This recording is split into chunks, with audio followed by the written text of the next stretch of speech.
Good morning. The time is 9:01. The House Committee on Energy Resources will come to order. The clerk will call the roll. Darby, Present. Morales, Present. Craddock, Dean, Dyson, Garcia, Gates, Gerdes, Guerra, Reynolds, Rosenthal. Present. Quorum is present. Quorum is present. Well, happy San Jacinto Day. Okay, members, I want to thank you all for being here for the first interim hearing of the House Committee on Energy Resources. Looking at the charges from the Speaker's office, we're going to have many topics to discuss during this interim, and I look forward to robust discussion and participation in all of these key issues. A few housekeeping items before we begin. Public notice of this hearing was given on April the 8th, 2026, and revised on April the 16th, 2026, pursuant to Rule 4, Section 11A of the Texas House Rules. Today's hearing will address 4 of the interim charges assigned to the committee. The first will be over the implementation of House Bill 2663 for the 89th legislative session.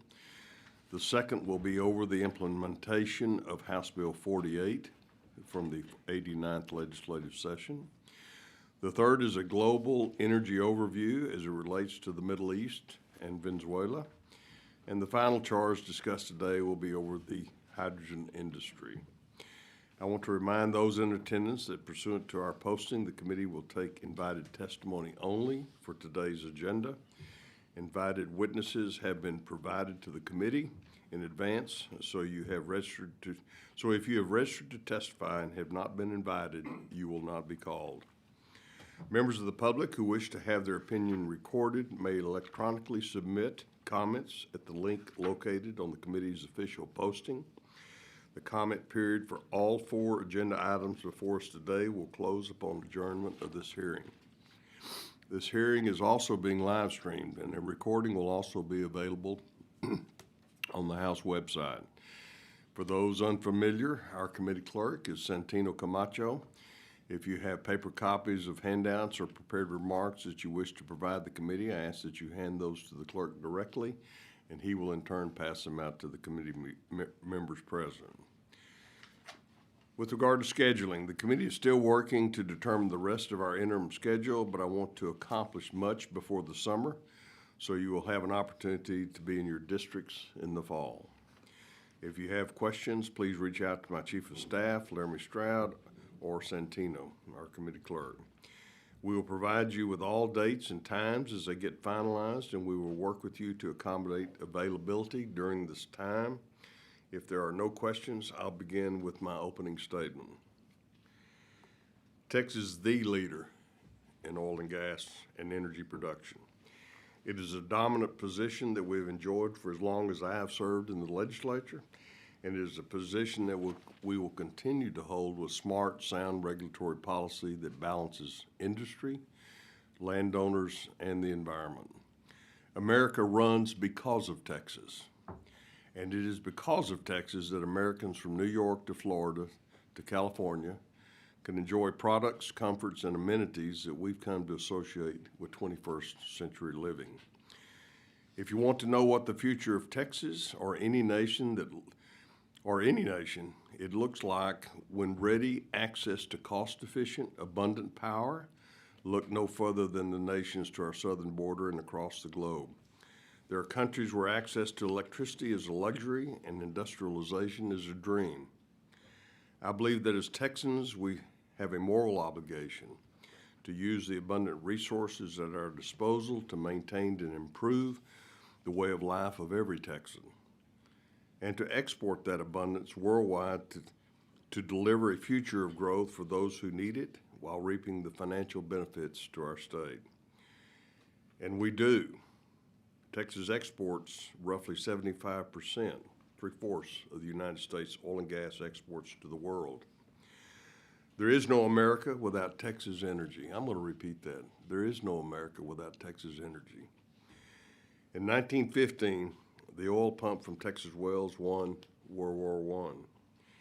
In the 1940s, the oil pump from those same regions won World War II for the Allies. As we near the 250th anniversary of the United States, I'm reminded that our energy industry not only provides fuel for our cars, trucks, and tractors at home, but fuel for the tanks and aircraft that keep us safe abroad. Our energy industry is not only provides the byproducts needed to produce fertilizer for Texas farmers, but the byproducts needed to export that fertilizer to the poorest regions of the world so that their children, like our children, won't go hungry. Texas is the refinery of democracy. So as the Energy Resources Committee, we are the gatekeepers of that economic miracle, as well as the public trust. I've said many times that our role is not to be cheerleaders for any one private industry, nor subject to the grip of the regulators. Instead, we're to represent the shared interest of Texans, our constituents, and deliver a system that they may never interact with, nor appreciate, that works silently in their best interest to sustain a way of life for them, their children, and their grandchildren. These interim hearings are our opportunity to dig deep into our state's energy industry, the policies we passed last session, many of which were passed by this committee unanimously, and of course, what lies ahead in the future. This hearing will focus on a mix of all three. We're going to hear from experts regarding House Bill 48 and House Bill 2663, two priority pieces of legislation we passed last session. We're going to take a look at how the situation globally is affecting Texas consumers and producers with regard to the production and consumption of energy. And we're going to take a look at one of the greatest emerging energy industries in Texas, hydrogen, and what opportunities exist and challenges persist in the development of that sector. With that, members, I'm happy to turn the microphone over to Vice Chair Eddie Morales. If you'd like to make any opening statement, Vice Chair. Thank you, Chairman. Thank you, Chairman Darby. And members, I'd also like to thank each and every one of you for being here today and for the work that you do to keep Texas driving forward. I'm excited about a few things on our interim charges, including geothermal energy that we will tackle down the road. It's no secret Texas has long been the leader in energy production and in this industry. We have constructed a model known and revered by the nation and the world. But right now we are facing numerous geopolitical challenges that impact our communities from the Permian to Houston and every hardworking Texan. While this committee and this body cannot open the Strait of Hormuz itself, we have the power and influence to continue being vigilant and protecting our dominance and remain adaptable and forward-thinking to put Texas and Texans first. I look forward to the discussions, and again, thank you all for being here today. Thank you, Vice Chair, for those comments. Notice to the witnesses. Before I call our first panel, members and those testifying, the chair will call each panel at one time.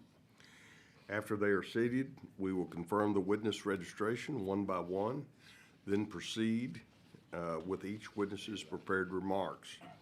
I'm going to ask that we allow all witnesses on each panel to present their prepared remarks, then we'll open it up to questions. Witnesses, when you are asked a question by a member on this dais, please restate your name and organization before answering.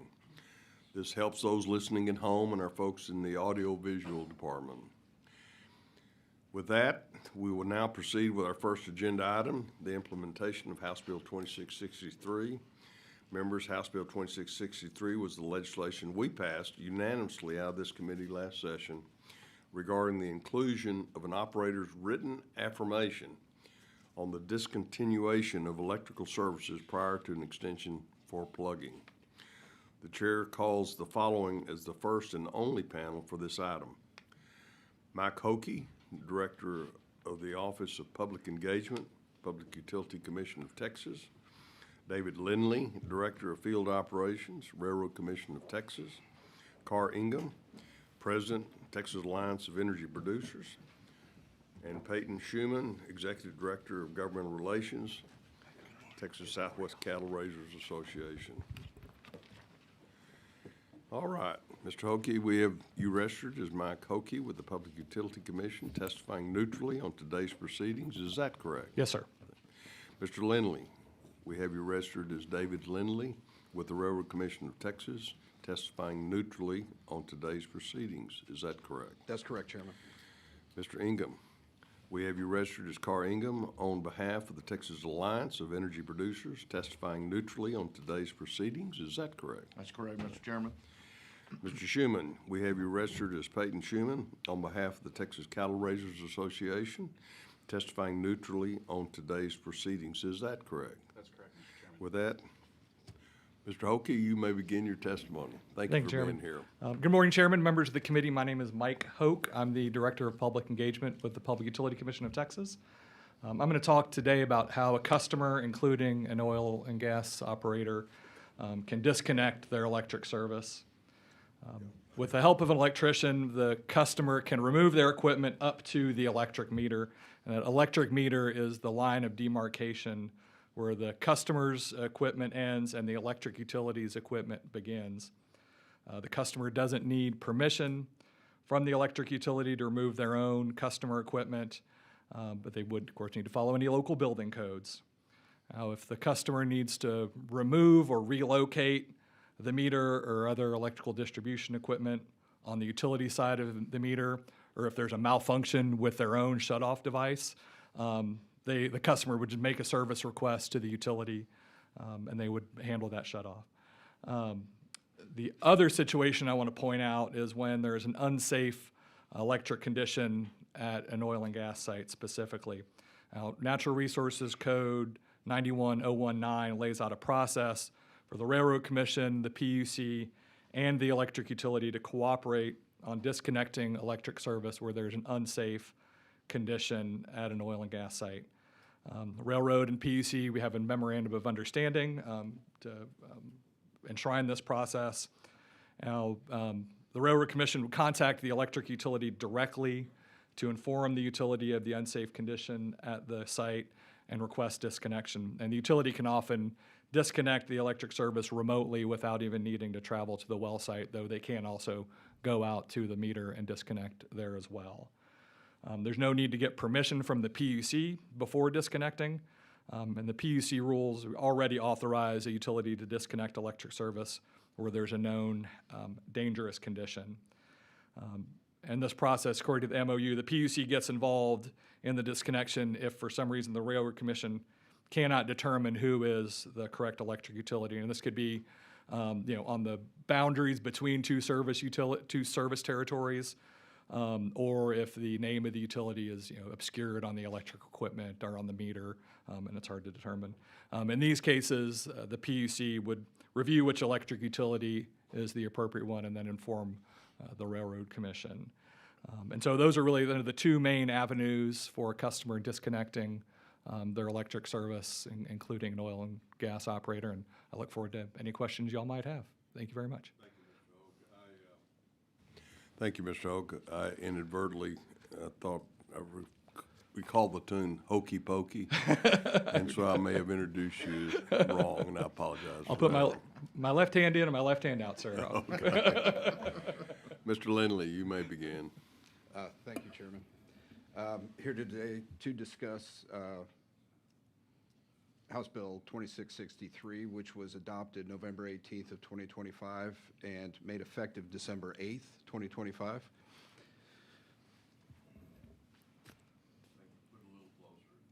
Certainly.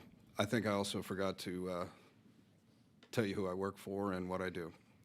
Please do that. We settled that at the firms, but it'd be helpful if you speak. Yes, sir. David Lindley, Assistant Director of Field Operations for the Oil and Gas Division, and I'm honored to be here. Like I said, to discuss House Bill 2663. What that effectively did was add electrical equipment to the removal of all equipment after 10 years for an operator that is trying to get a plugging extension. When an operator first tries to get a plugging extension, he's going to have to test that he has disconnected electricity. After 5 to 10 years of requesting plugging extensions, all vessels, pipes, and tanks have to be purged of hydrocarbons and liquids. After 10 years, all equipment must be removed, and House Bill 2663 ensured that all electric equipment would finally be removed as well. So that was all I had, sir. Ready for questions. Go ahead. Good morning, Chairman Darby, Vice Chairman Rouse, members of the committee. It's great to see you all this morning and look forward to seeing you every day here in a few months. So, my I name don't is think we have that kind of enthusiasm. same here. I was trying to be charitable. My name is Carr, Ingham, and I serve as the president of the Texas Alliance of Energy Producers. This legislation, from our standpoint, House Bill 2663, is pretty straightforward. Most of those regulatory structures are already in place for inactive wells, and what happens on those leases and well sites, you have to do certain things at certain time frames. You have to attest to those, especially if you want to request an extension for plugging. 2663 strengthens the penalties for a false affirmation of that, and frankly makes it such that it makes it a penalty for not doing it. So that's in place, and then it adds, or certainly emphasizes and specifies a requirement that the equipment be removed 10 years in. So again, these things largely existed anyway. I don't know of a member one of ours operating in any part of the state or an oil and gas operator operating in any part of the state, and there may be some. I certainly know of none, and I know of none of our members that aren't committed to following that regulatory structure for inactive wells, doing what is required in the prescribed timeframes and this has been the case even before wildfires became the focus because of events up in my part of the world a couple of years back. That's been the case. It'll continue to be the case. And of course, this is very closely tied to another discussion we spent a lot of time on and passed legislation on inactive wells.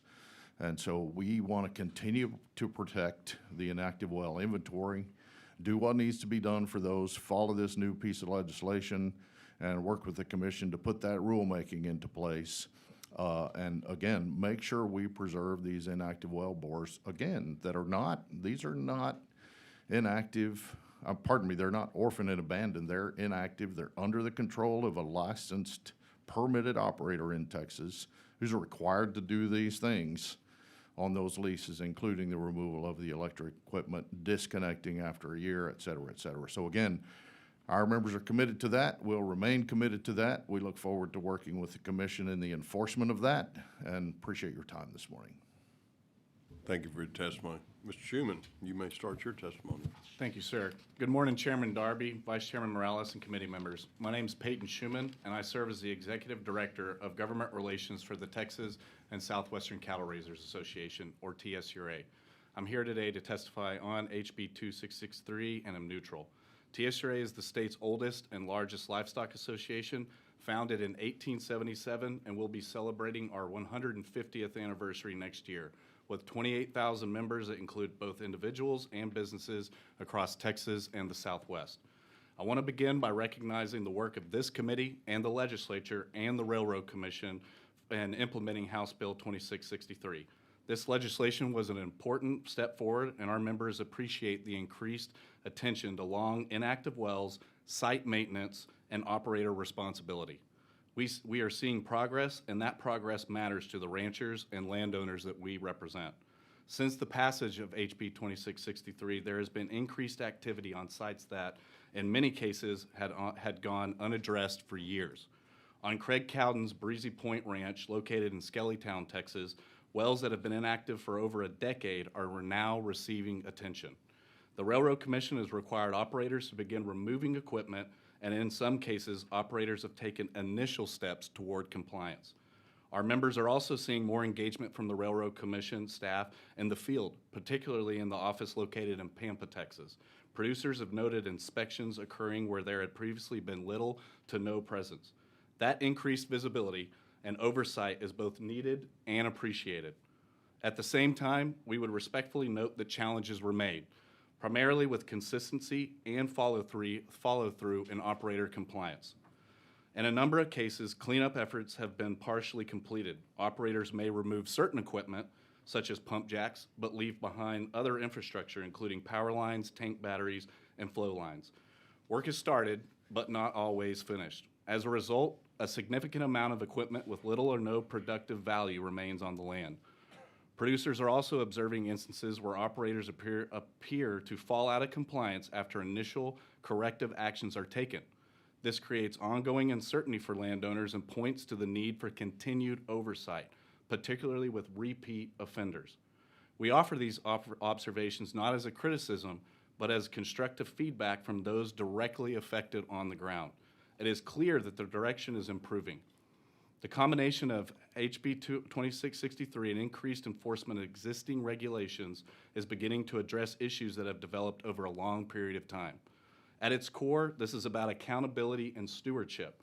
The Railroad Commission plays a critical role in enforcing the laws and regulations that protect surface owners, mineral owners, the environment, and the public. When those laws are enforced consistently, it ensures that operators are responsible for the full cost of their operations, rather than shifting that burden to the taxpayers through the orphan well system. TSRA believes that this bill has helped move the state in the right direction, and we appreciate both the legislature's leadership and Railroad Commission's efforts to implement it. Continued attention to enforcement and follow-through will be key to building on this progress. Thank you, and I'm happy to answer any questions, sir. Thank you, Mr. Schuman. Just to clarify, you're testifying today about the implementation of Yes, sir. 2663, not the bill itself? Yes, sir. Okay. Sorry. Members, any questions? Well, if you don't, I do. Okay. How many extension, this is to the Railroad Commission and to the PUC. I'd love to hear your comments on the question. How many extension applications have included the new electric service termination affirmation? And what percentage has been found to be inaccurate upon follow-up? The disconnections, Chairman? Well, I'm talking about we've required termination affirmations. And- Correct. And you have to follow up on those. Have you seen these applications be truthful, partially truthful? What's your experience?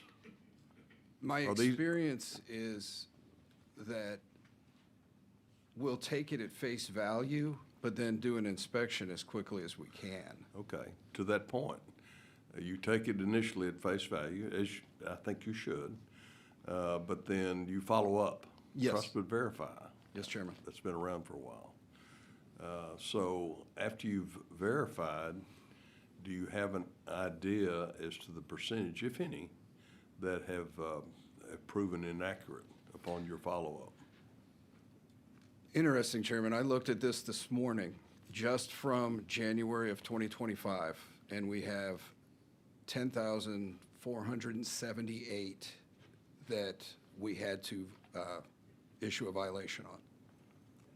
10,478. Correct. Excuse me, 10,478 that you had. And to that do. could have been as small as any piece of equipment, any junk. That's certainly not electric. That's, we don't differentiate between the electric on that statewide rule.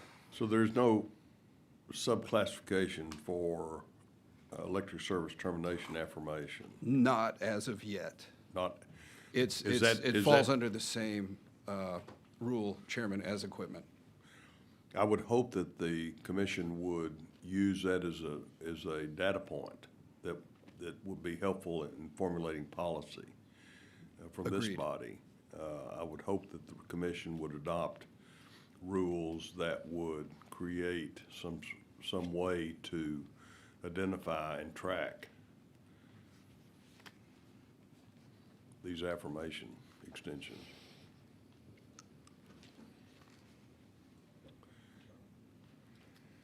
Okay, how is coordination with electric utilities working in practice when an operator requests service termination, but the utility hasn't completed the disconnection by the time the application is filed. You may restate that? How is coordination with electric service utilities working in practice? When an operator requests service termination, but the utility has not completed the disconnection by the time they file it, have you experienced any of that? I'll start off, yes, from our standpoint, so, we get involved if there's, an inability to determine who the electric utility is, and so far that process and the memorandum of understanding have worked exceedingly well. We've tried to cut down any kind of roadblocks within the agency to make sure that's as smooth as possible from our standpoint. So I think there's been the coordination between the two agencies, I think has been very smooth from our standpoint. Do you have anything to add? Yes, sir. Mr. Hoke, I want you to, whenever you speak, I want you to say Oh, who yes, you sir. are and who you represent. I forgot the Okay. instructions, sir. All right, I'm Mike Hoke with the Public Utility Commission. Okay. My apologies. Well, from policymaker standpoint, when we pass legislation and we want a desired objective, and we implement requirements by statute that people must follow, then I need my regulators to understand that we need to be able to track the data to determine whether that objective we're trying to implement is in fact working, and whether or not we need to perhaps additional language or additional options available to keep track of that. So I would hope both the PUC and the Railroad Commission, where you have statutory instruction, that you create a framework by which we as policymakers, you, of course, but we as policymakers can keep up with that desired objective and evaluate it. So Yes, sir. I'm glad to hear from Mr. Schuman that from your perspective and the cattle raisers' perspective, we did a good thing. Yes, sir. And we're going to hear from another panel on this, but we do want to make sure that the policy is working from your standpoint, and the organization you represent. It's good to hear that it's working. Yes, sir. Would you like to add any additional comments to that, Mr. Schuman? No, sir. I'll just say that all of our guys in the Panhandle that worked on this so closely last session have been have commended the work that's been done. I mean, there's always rooms for improvement, but from the first steps on, everybody up there has been very appreciative. Okay. Restate your name again. Yes, sir. Peyton Schuman with the Texas and Southwestern Cattle Raisers Association. And let the chair recognize Representative Dean, who's arrived on Louisiana time, which.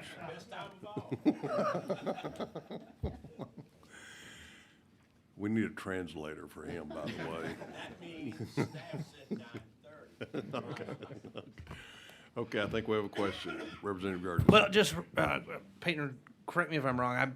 I remember from, it's been a while, but there was some disconnect between some of your members and the Railroad Commission and coming out and looking at these different complaints or there was just no follow-up from them. And it seems like things are moving in the right direction for your members. Is that what, I mean, that seems like what you just said, but Yes, that's sir. a great thing for the response from the Railroad Commission, which basically from what was testified to in our previous hearings during session to where we are today. So, Mr. Chairman, it seems like this is kind of helping move the needle.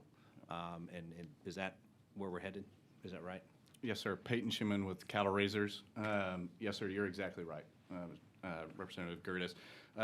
One of the disconnects that we mentioned was located in the regional office up there, where there seemed to be a disconnect with the landowners in that office. But since I've been told that things have changed, and again, from our members up there, they're on the ground every day, working and dealing with this. They've been very appreciative and have seen changes.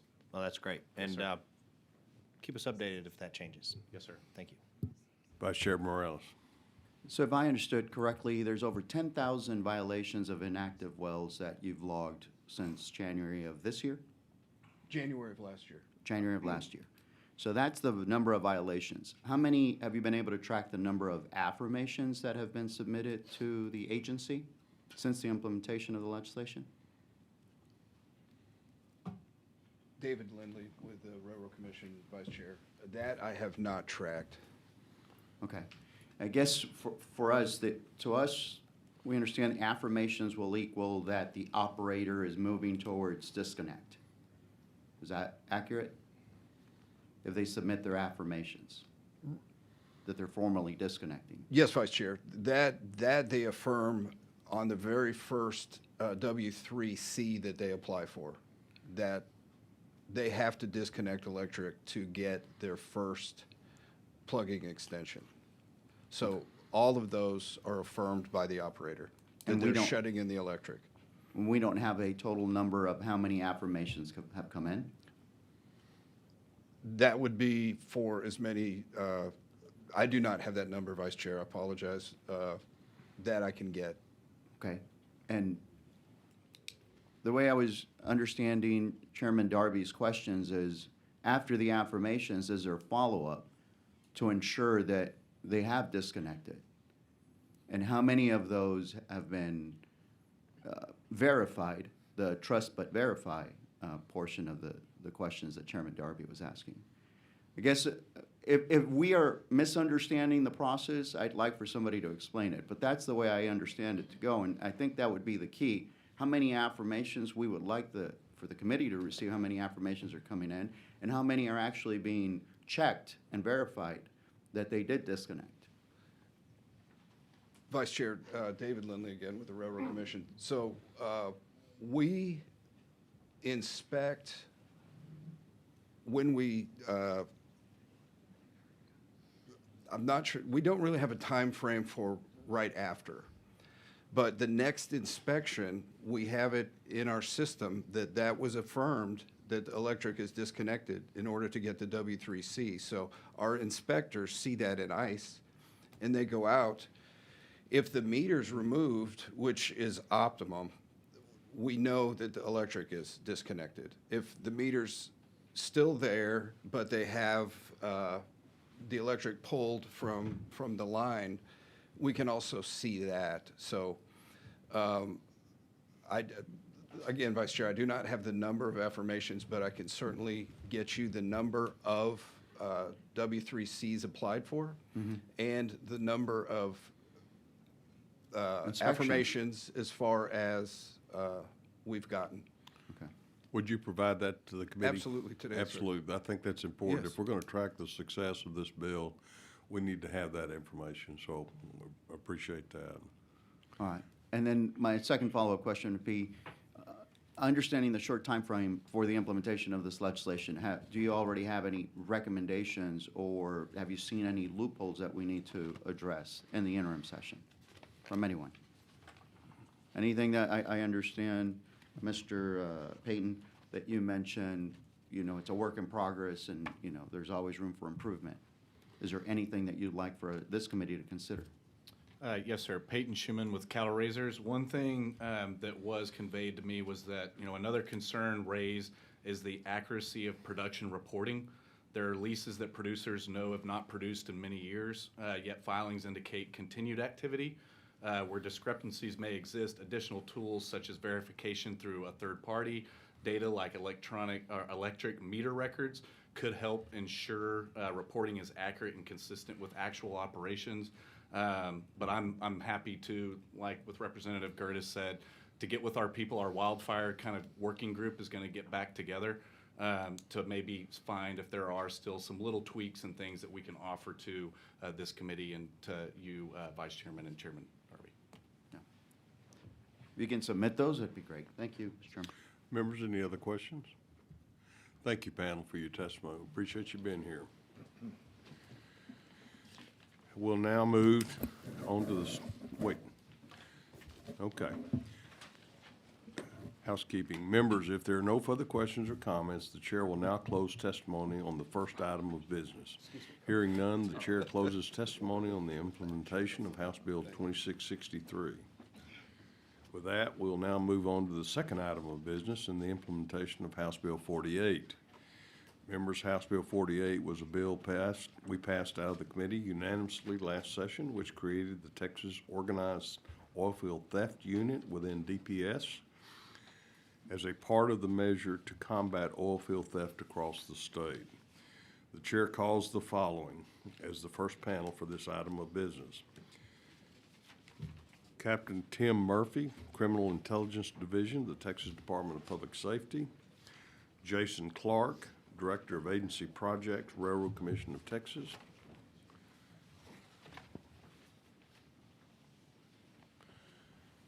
We had one of our panelists being able to be present, so thank you, gentlemen, for being here. Might as well take up a middle seat. Captain Murphy, you've registered as Timothy Murphy with the Texas Department of Public Safety, testifying neutrally on today's proceedings. Is that correct? That is correct, sir. Mr. Clark, we have you registered as Jason Clark with the Railroad Commission of Texas, testifying neutrally on today's proceedings. Is that correct? That is correct, Chairman. Thank you. With that, Captain Murphy, you may begin. Captain Tim Murphy, the Texas Department of Public Safety. The Organized Oilfield Theft Prevention Unit, or the unit as we will be referring to him in the rest of this, was formed by signing the HB 48 in June. July 1, the unit went into service. It's manned by 5 special agents, 1 lieutenant, an admin assistant, and an analyst. The unit was tasked on doing several things when it got up and running. One of those things was getting trained on the use of personal protective equipment, PPE, which they've done. They've completed that as of January 1st. All the equipment was purchased, and the unit was certified in the use of all of that. They were also certified in the taking of oil field samples from the field in January as well. The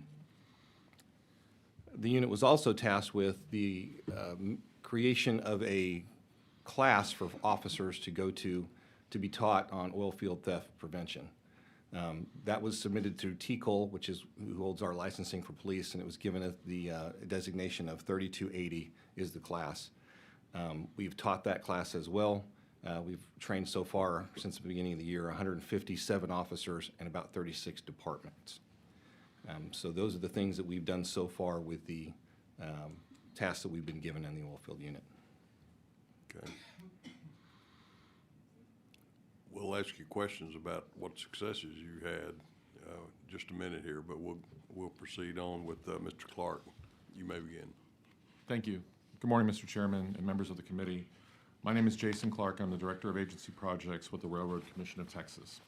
I'm representing the commission as a resource since I'm the program director for the Stop Theft Task Force, and I'm happy to give you an update on the progress thus far.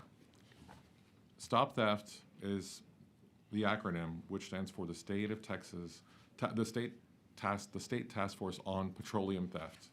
And Stop Theft is a task force that's made up of 11 members and 2 advisors. The appointed members of the task force include the commission, members of law enforcement, oil and gas associations, operators, and academia. The task force members were appointed based on their experience and ability to act as a subject matter expert in their respective fields. The task force has held monthly meetings since September of 2025, and the task force has also completed 2 quarterly meetings, with a 3rd happening in July at our regulatory conference. The task force is currently in the information gathering phase. The law enforcement members recently provided field presentations covering federal, state, and local perspectives. The task force has also established 4 subcommittees to respond to each charge in the bill: background and overview, laws and regs, economic analysis, and general recommendations. The next phase will be the planning phase, where subcommittees will actively meet and discuss each subcommittee's recommendations that can be presented during the next quarterly meeting.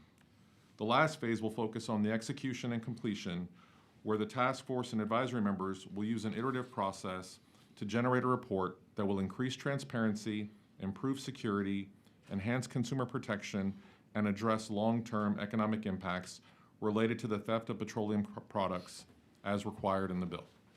Thank you. Thank you. Members, any questions? I have a few. Okay. And again, to reiterate, when you're speaking, before you speak, restate your name and who you represent. So, okay. House Bill 48 language limits the unit's investigative and arrest work to 2 criminal offenses. under Penal Code Section 3119, theft of petroleum products, and Penal Code Section 3103 of general theft related to oil and gas equipment. Has the unit experienced any other criminal offenses that may be applicable to oil field theft, including organized crime charges? That'd be the first question. Tim Murphy, Texas Department of Public Safety. We've run across,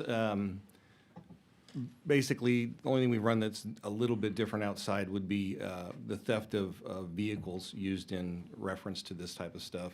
But they're tied to the oil field units, you know, they're tied to the oil fields, so we just lump them in with anything with the equipment to that part. Beyond that, we've not seen anything as a different that way. Okay. Mr. Clark, do you have any comment on that? You don't have to speak or address if you don't have anything to add. No, I do not. Okay. Has either one of you experienced oil field theft that also constituted an attack on critical infrastructure? Could oil field theft include conduct involving a pipeline, which is expressly defined as a critical infrastructure facility here in Texas?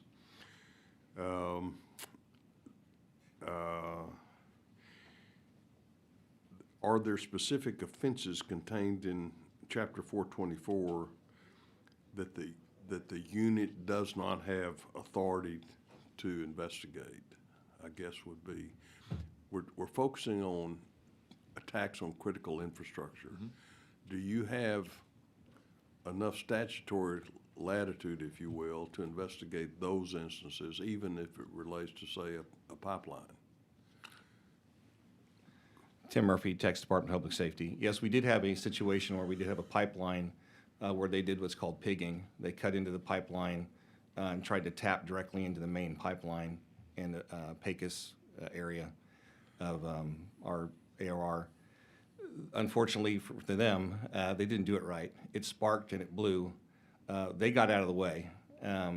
They blew up everything in the area, but the pipeline burned for several days to burn off what it was. They were later captured in Florida at an emergency room with burns all over them, and they were brought back to Texas for prosecution. That's a perfect example of critical infrastructure being attacked by someone. We do need to define, probably in the law coming up, critical infrastructure better than it is defined currently, so that we do have more of an ability to go after that, a harder charge for shutting something like a pipeline down and doing that kind of destruction. So yes, sir, we would benefit in a better definition in the law of critical infrastructure. Okay, so noted. Thank you for that. Anything, Mr. Clark? Okay. No, Chairman. I'll get to you. Other than the Permian Basin, has the unit investigated or made arrests in other active energy areas of the state, such as the Eagle Ford Shale in South Texas, Barnett Shale in North Texas, or the Haynesville Bossier in East Texas? Tim Murphy, go ahead, sir. Go ahead. Tim Murphy, Texas Department of Public Safety. To answer your question is yes, sir, we've done that. Barnett Shale, we've had some theft up there. We had some in South Texas that was a pretty big deal down there. That was where and this is a case that's being adjudicated, so I can only go so deep into it, but there's public knowledge as to what I'm going to speak to. The cartel was bringing oil into Texas. They were stealing it from the Mexican government and smuggling their drugs with the oil into Texas. And, we shut that down and caught them. And so we did see that going through the port that was coming in South Texas, bringing up oil from Mexico in regards to that.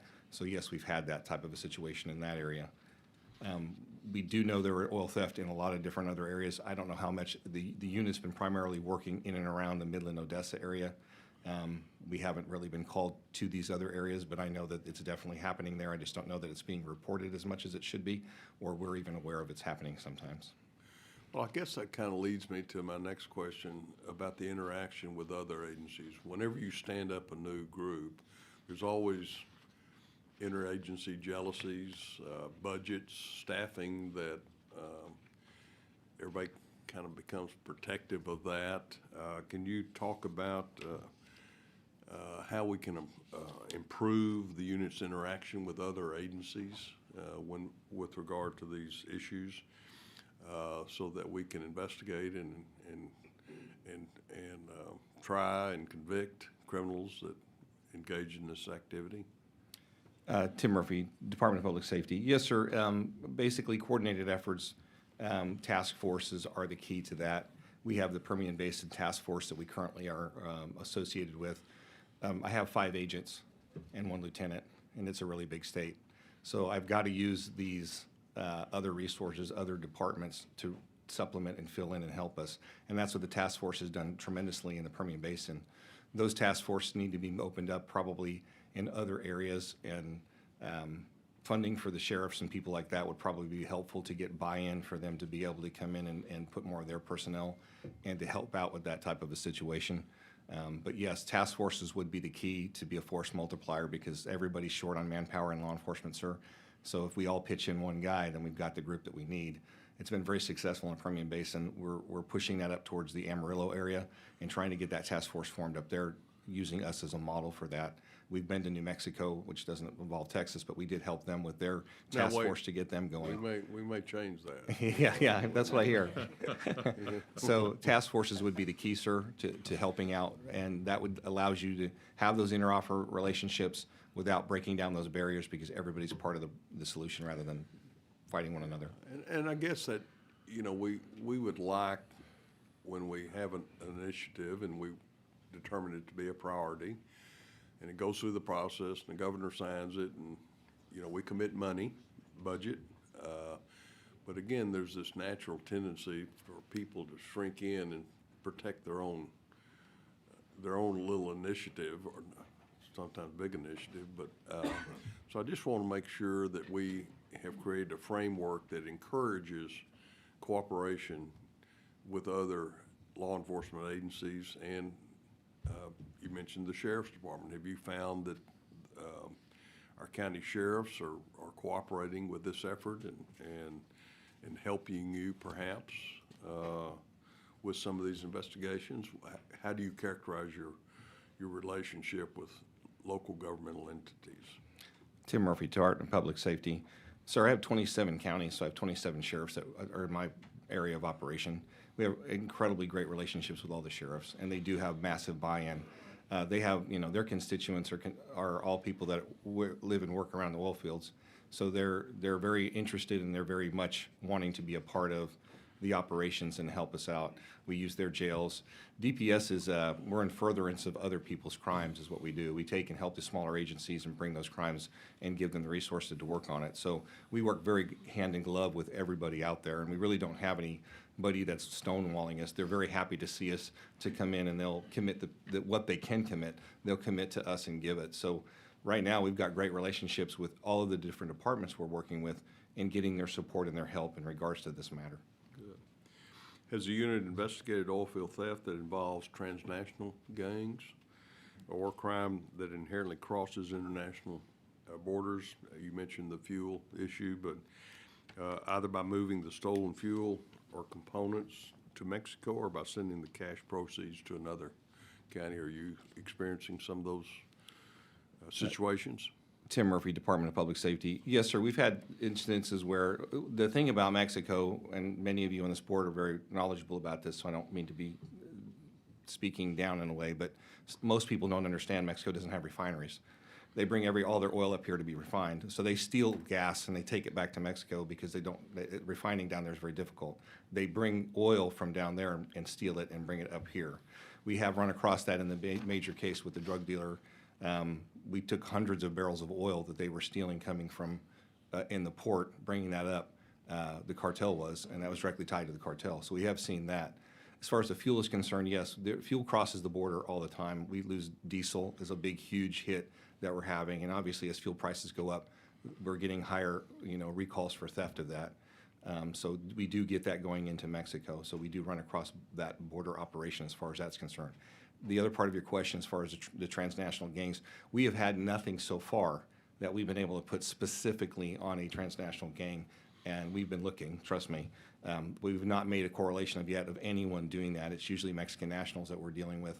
The only one we've had is the cartel members that were stealing the oil and bringing it up, and bringing that with their drugs was the only case we've had so far. Well, if you allow me to switch a little bit over to the prosecution of oil field theft, in simple cases, I assume that you're investigating and arresting a few individuals. Have you investigated more complex cases where one or more entities, companies, may have been involved? And if so, can you explain how you investigate and work those cases? Tim Murphy, Department of Public Safety. Many of the things we're working on since we just got in place and running are still being adjudicated. So I can speak to the situation, but I can't get into too many details. We do have several major cases right now. One, in fact, has 40 defendants in it. And How many? 40? 40, sir. Major company involved, and then smaller companies that were in connection with them to get involved in the theft of oil products. So yes, to answer your question, we've had multiple cases that have massive amount, and they are very difficult because it's kind of more of a scheme of laundering money. We have to show where the money goes, and that for prosecutors sometimes becomes a big nut to crack because there's quite a bit that they have to do to get involved in these cases, and then obviously everybody's short manpower. But that's our biggest struggle right now is breaking the cases up to try to make it more palatable to get prosecution, because it is more difficult for prosecutors to take on the larger cases like that. But yes, to answer your question, we've had multiple cases where we have kingpins, if you will, that are running companies, and that the one we spoke to about with the cartel, that was a family, and we've arrested all of them, and they were actually given terrorism charges through the federal government because they were working with the cartels, and they're considered terrorists. And they're a multi-million-dollar company, and that family is now all under indictment and dealing with everything with the federal government in regards to that now. So yes, we've had multiple of those cases, and we're getting more and more every day, sir. Okay, well, that's good news. Well, the bill contemplates you working with attorneys representing the state. Let's talk a little bit about, have you encountered difficulty or challenges in the prosecution of offenses by attorneys representing the state, meaning district attorneys? Tim Murphy, Department of Public Safety. In regards to that, sir, it's not so much difficulties with the prosecutors. They'll work it in their areas. The problem we run into is that you may have someone in, say, Reeves County, Texas, doing some nefarious stuff, and we catch them. But their headquarters is in Dallas, Texas. Or they've got several counties in and around Midland or even down south, and they've got headquarters in Houston.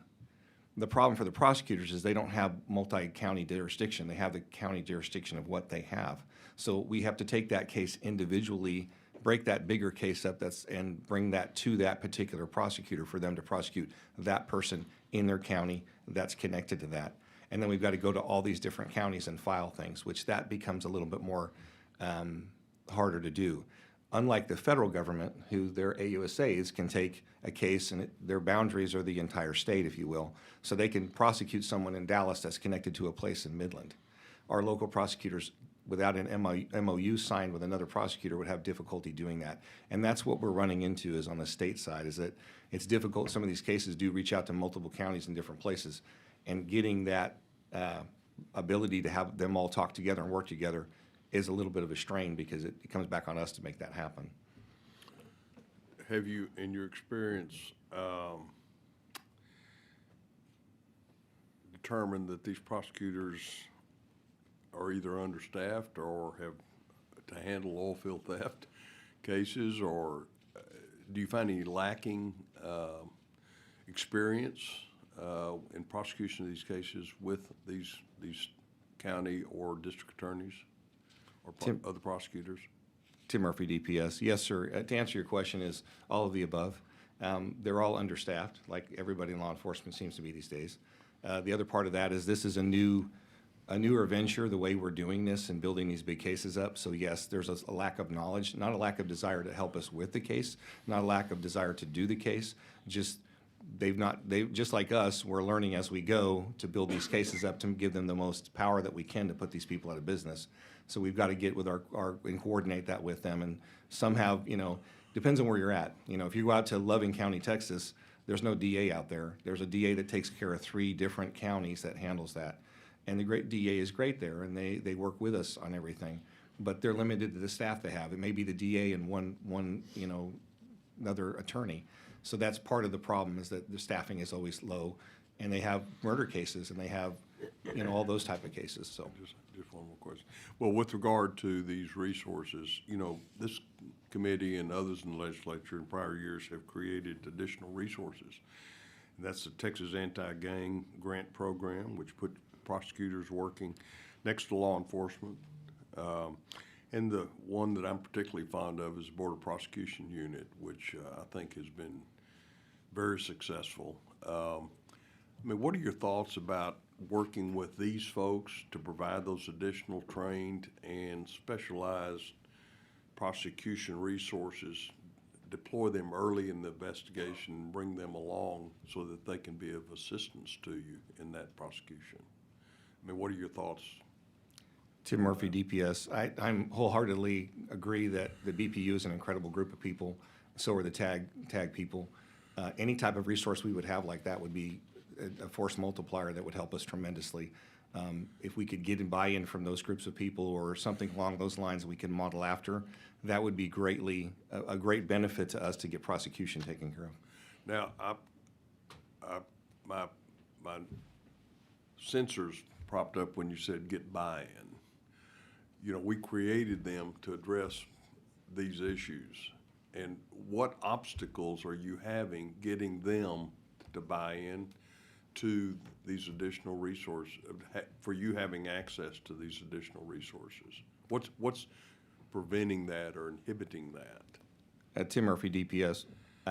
Maybe the word buy-in was not the proper thing to say. It's just the BPU is designed to work border-related crimes, and that's what they do. They were not set up to go deeper into the state and work cases like that. So if it doesn't have a border nexus, that's where the problem would lie, is that they have to have a border nexus.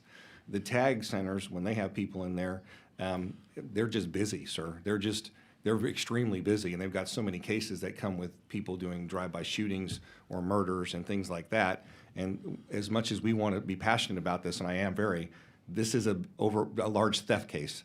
So when you're coming in there and you're bringing 40 defendants and you have all of this paperwork that has to be done and all this stuff to a tag attorney, and that attorney's already got a whole bill of stuff he's got to handle, it makes it harder for them to digest that and take that. So it's like, again, it's not that the prosecutors don't want to help us, sir. It's just lack of resources and lack of manpower to be able to step into some of these type of cases. You know, each case is different, but I would say that a lot of this activity has some nexus, if you will, to gangs or organized crime, or because oil and gas is situated near the border in those counties. You know, there's some nexus already there, so you're prosecuting people that are probably on the radar of those two units. But I would suggest and hope that that your unit and work with all the other units we've stood up in this space to prosecute the folks that need to be prosecuted. With that, Chairman Dean. Thank you, Chairman.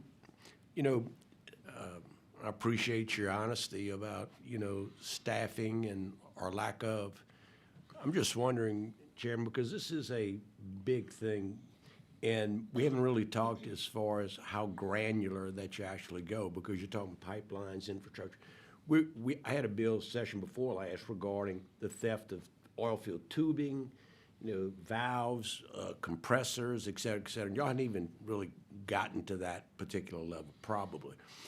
Would it make sense for us to talk about looking at setting up a resource, you know, to actually fund this properly by using, you know, what we're able to, you know, to resolve, settle, capture back, that type of income that, you know, they were able to, you know, pull back into the state, but to figure out utilizing, you know, the captured dollars based on what you've recovered that would go into accounts in order to help properly fund, because this is going to be a really big deal. I mean, when you start talking about Pecos and all up there, those are the plums of the oil field of Texas, and it's big. And so much of this goes, you know, out of mind, out of sight. If we're really going to make the impression is probably not the right word. If we're going to make a difference, you've got to have the staffing necessary, and trying to rely on somebody that's got 40 cases where it involves murder and other things. What are they going to do first? We know that. Yes, sir. Okay, so just wondering if there's something we could maybe talk about. Thank you. Representative Rosenthal. Thank you, Mr. Chairman, and thank you, gentlemen, for being with us today. Captain Murphy, first, thanks for being on. It seems like DPS is all over this. So even though y'all started with very little resource, and it sounds to me like maybe we should go back for another bite at that apple, or y'all, hopefully, will appropriate some help for you guys to expand the program. When did DPS actually start engaging on this as a project by itself following the legislation, right? So, timeline. Tim Murphy, Texas Department of Public Safety. We were actually actively involved in some of these cases in 25 prior to the actual formation of the unit.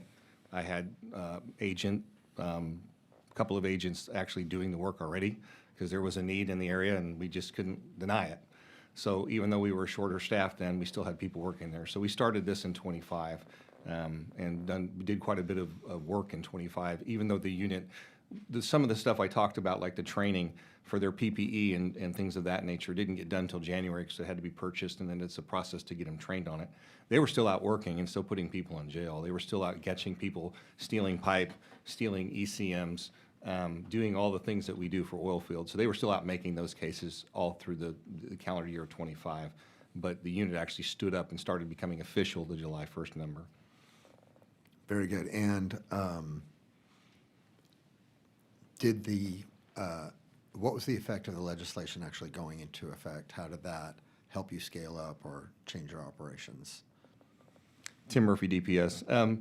It was a monumental, sir. It gave us the actual focus on the program of that's exactly what we will be doing. My agents at the time were working it as well as a lot of other type of cases that we have in the Permian Basin. So this gave the focus to this is your job now. And it allowed me to designate these people to just do this type of work, which was monumental in being able to focus in on their day-to-day activity of nothing but oil fields. So it was a huge bump to our area and enabled us to start to do a whole lot more with what we had. Sure, and actually during committee when we were discussing this, we heard some pretty jarring testimony about organized crime literally driving tank trucks onto site, forging papers, driving off with full tanks of product, right? And at the time, I think we were talking about product that was $50, $60 a barrel. It's now over $100 a barrel. And so, yeah, the weight issue, the crossing the border, all that stuff. And so I cannot imagine with the number of people that you already have on this that you have the resources that you need to really go after the various aspects of that and even some of the truly high dollar crimes that are happening. Is that fair to say? Tim Murphy, DPS. Yes, sir. I mean, this is a great start of where we're at. I mean, we're learning as we go. We're figuring out how they're doing what they're doing. How, no one's really been into this too much, so we've had to figure out how do they steal the oil? Where do they take the oil when they steal it? How are they getting it there? And all of those things that, yeah, who they're selling it to. So all of those things have been coming out, and we're finding that out, and that's allowing us to build these larger cases. So yes, to answer your question, that having this group just do this is great. And then having other agencies assist with us that will, and educating them has helped us because by going out and giving our classes, that's helped the sheriff's offices, the police departments, people like that we've trained to know what to look for so that they can start their investigations and they can start working on it. So, that's created that type of a family, if you will. All right, very good. Mr. Clark, I want to thank you for being here, and I want to give you an opportunity to speak because it seems like DPS doing all the talking today so far. That's fine by me. So since I'm going to ask you similar questions about timeline and what has happened since the bill began implementing. You talked about organizing, putting committees together. You're still in an organizational mode. Is that accurate to say? I would say that the subcommittees have already been formed, so we're past the organizational mode. But inside the bill, it also allowed for those subcommittees to reach out to their respective constituents to get more information. Because I think when we looked at this bill, you know, our executive director, the chairman of the commission, he is the presiding officer, Chairman Wright, of the task force.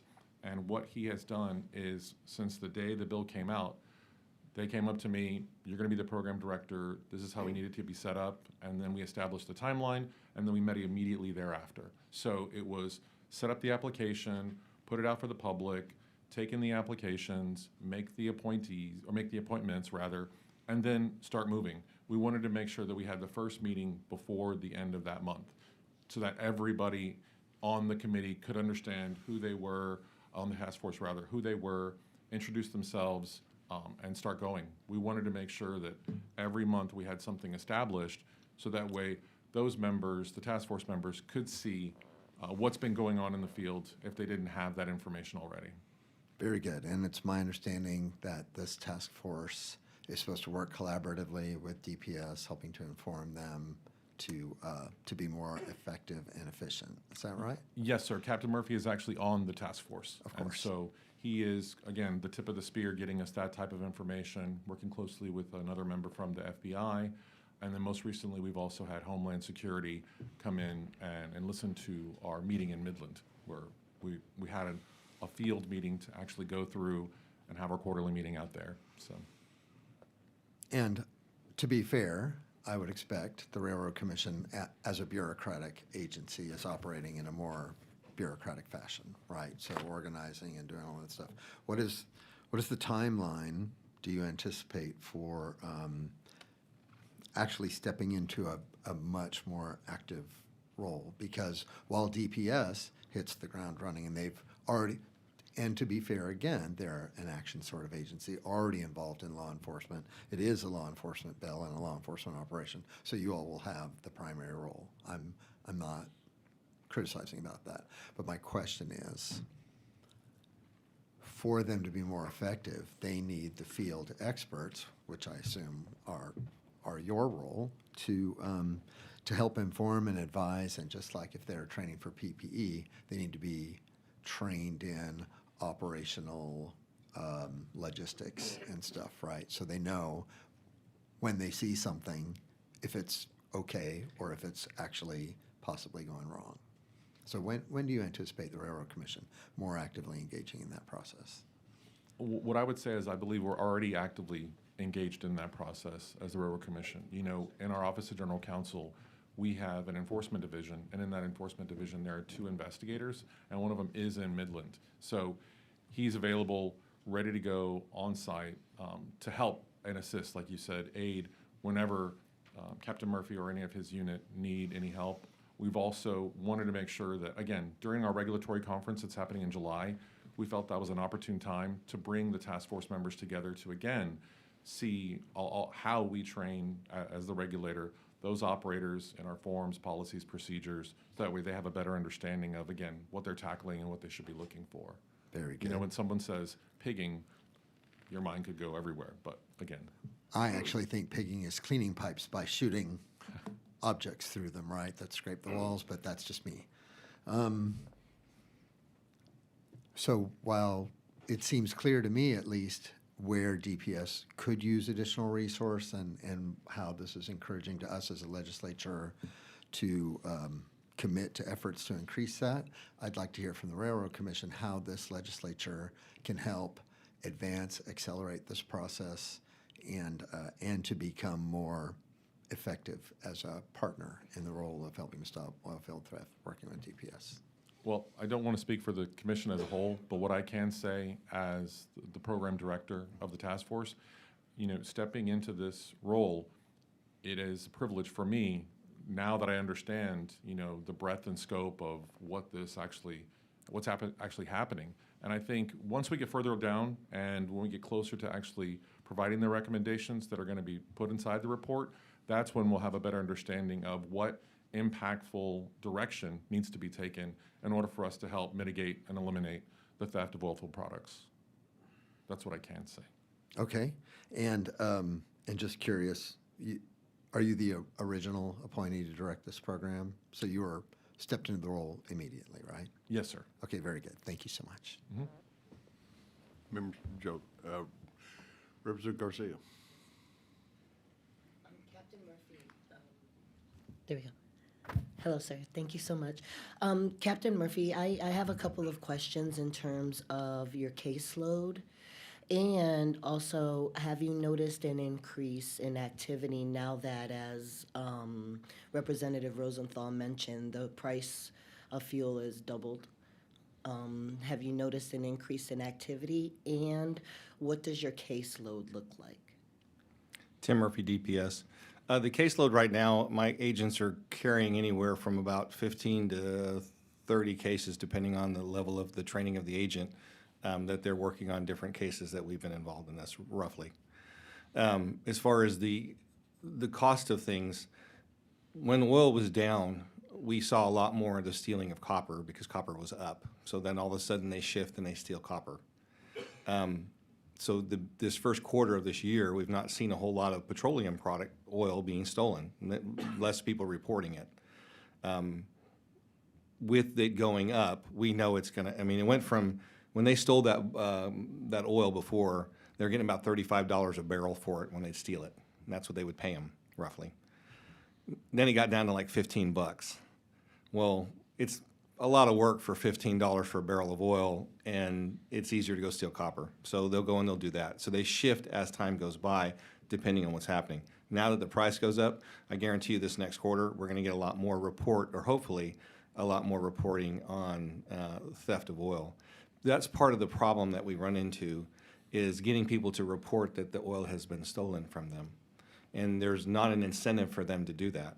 If I'm an oil producer and I get 100 barrels of oil stolen from me and I report that, which I'm required to do, but I do report that, I have to pay taxes on that. And I have to pay royalties on that, even though I'm out that 100 barrels of oil.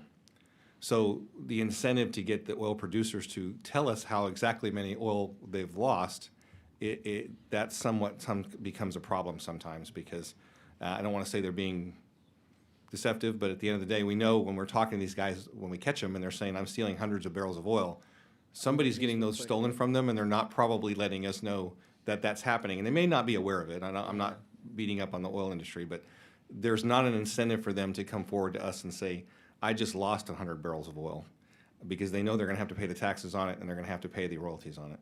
So that's something that I think is a prohibitive for them to tell us sometimes what's happening. But yes, to answer your question, come back around, I really do believe we're going to see a lot more oil theft pop back up again, because now we're closing in on $100 a barrel. And it's going to be a lot more lucrative to steal it at this point in the game. And real quick, I just lost my train of thought because I got stuck on the incentive program. I was thinking we need an oil industry, where'd it go, to let us know what some feasible incentives would be, because when I look at this, you know, always got to throw it in as a veteran, a combat veteran, and given the state of the world today, you know, we need as much control on those critical items when we're thinking of critical infrastructure or critical products. You know, it can lead to a greater picture. And so when we're talking about incentives for people to report, you know, I think that would go hand in hand with national security, in my humble opinion. But also, do you notice that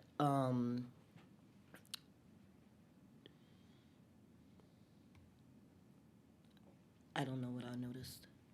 Okay, I'm still stuck on the incentive program. Forgive me. Okay, thank you, sir. Members, any other questions? Mr. Clark, you mentioned report. So Yes, sir. Remind me what report is due and when. So the task force is responsible for providing a report, a recommendations report, if you will, that is going to, again, it'll be due December 1st, but our internal deadline as task force members is November 1st. That way, the Railroad Commission, we can take a look at it, we can use our internal staff, you know, Captain Murphy and other members on the task force. They may not be technical writers, and we're going to take their information and their recommendations and put them in a more palatable form that, you know, would hopefully inform the legislature in an easier manner, make it easier to read through. So our initial goal is to have it done by November 1st. Again, go through the iterative process, writing, refining, and then by December 1st, we'll have it ready for the legislature. We look forward to that report. Clearly, we're in the process of making sausage right now this year, and that report will be helpful to see if there's anything we have unattended or we need to accomplish in perhaps other legislation. So thank you. Thank you both for your testimony. Oh, wait, we do have, Josie, you figured it out. Yes, sir, Okay, thank you. Go ahead. Thank you so much. I'm sorry, Captain Murphy, is this data, in terms of your caseload and, you know, trends, is this gonna be posted publicly? And if so, which website? Tim Murphy, Texas Department of Public Safety. We won't be putting out how many cases we have. That's an Okay. internal thing that we do that we have. Once the cases go through and they're adjudicated, then the prosecutors can put that information out, and that becomes Okay. public information. But the things that we're dealing with are still being adjudicated, so we keep those basically locked. No one can see what we're doing in regards to that. The numbers will, at the end of the year, we do turn in our numbers. Everything we do is categorized that it's oil field or oil field theft, that our system does do that for us, and those numbers will be turned over, and that's part of what we'll go to the report to say how much work we've done, how many people we've arrested, the things we see, stuff like that. All of that information is turned over to the task force so that they can make that public and put that out. And so could a oil, somebody who suspects probably maybe some theft or something, is there a place on your website that's findable where they can look and see what they need to do or things that they can look out for? Kind of the educational piece of it, I would imagine. Tim Murphy, DPS. Actually, the oil field producers have that. It's the PPOC. They have on their website things security-wise that you can do to secure your stuff. And then we have a reporting system for people to report into there. So that's put out by that. DPS does not control that, but there is an industry-wide deal for that. All right, thank you. Members, any other questions? Gentlemen, thank you for your testimony. Thank you. Appreciate you.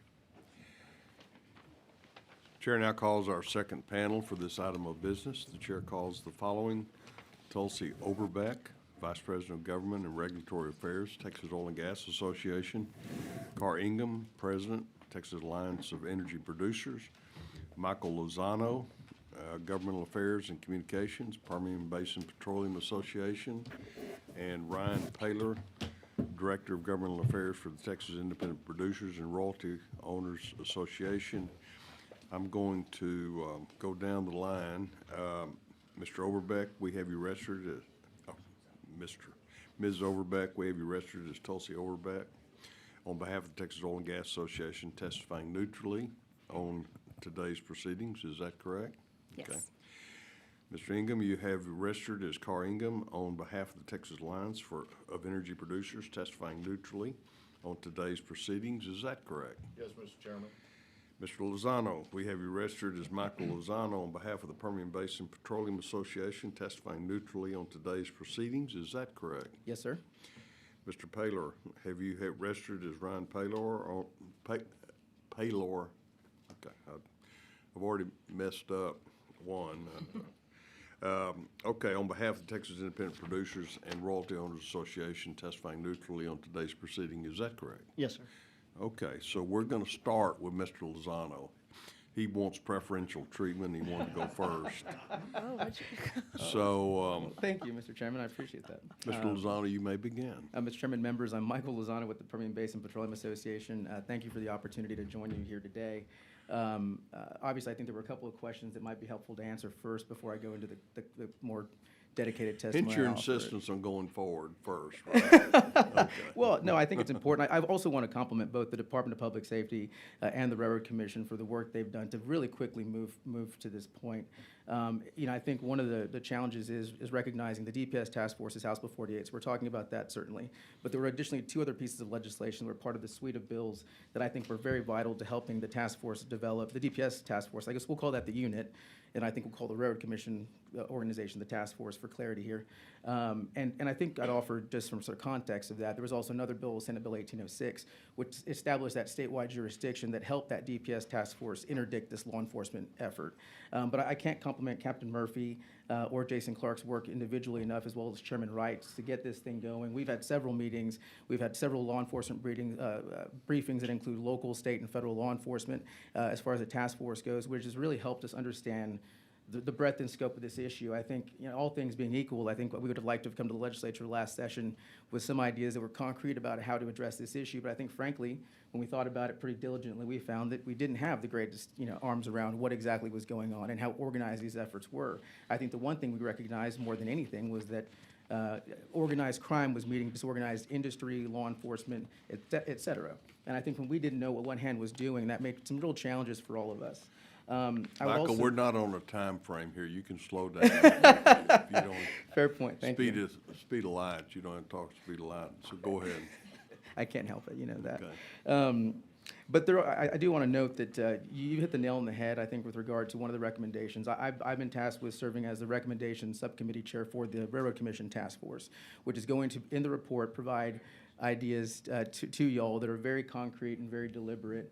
I don't have all of the recommendations that we're working through, but I would also note that our goal is to socialize these requests far before those November deadlines in order to make sure we have drafts of bills that we may need prepared, and also legislative appropriation requests provided in order to make sure we hit the ground running early this spring and summer, far before the fall.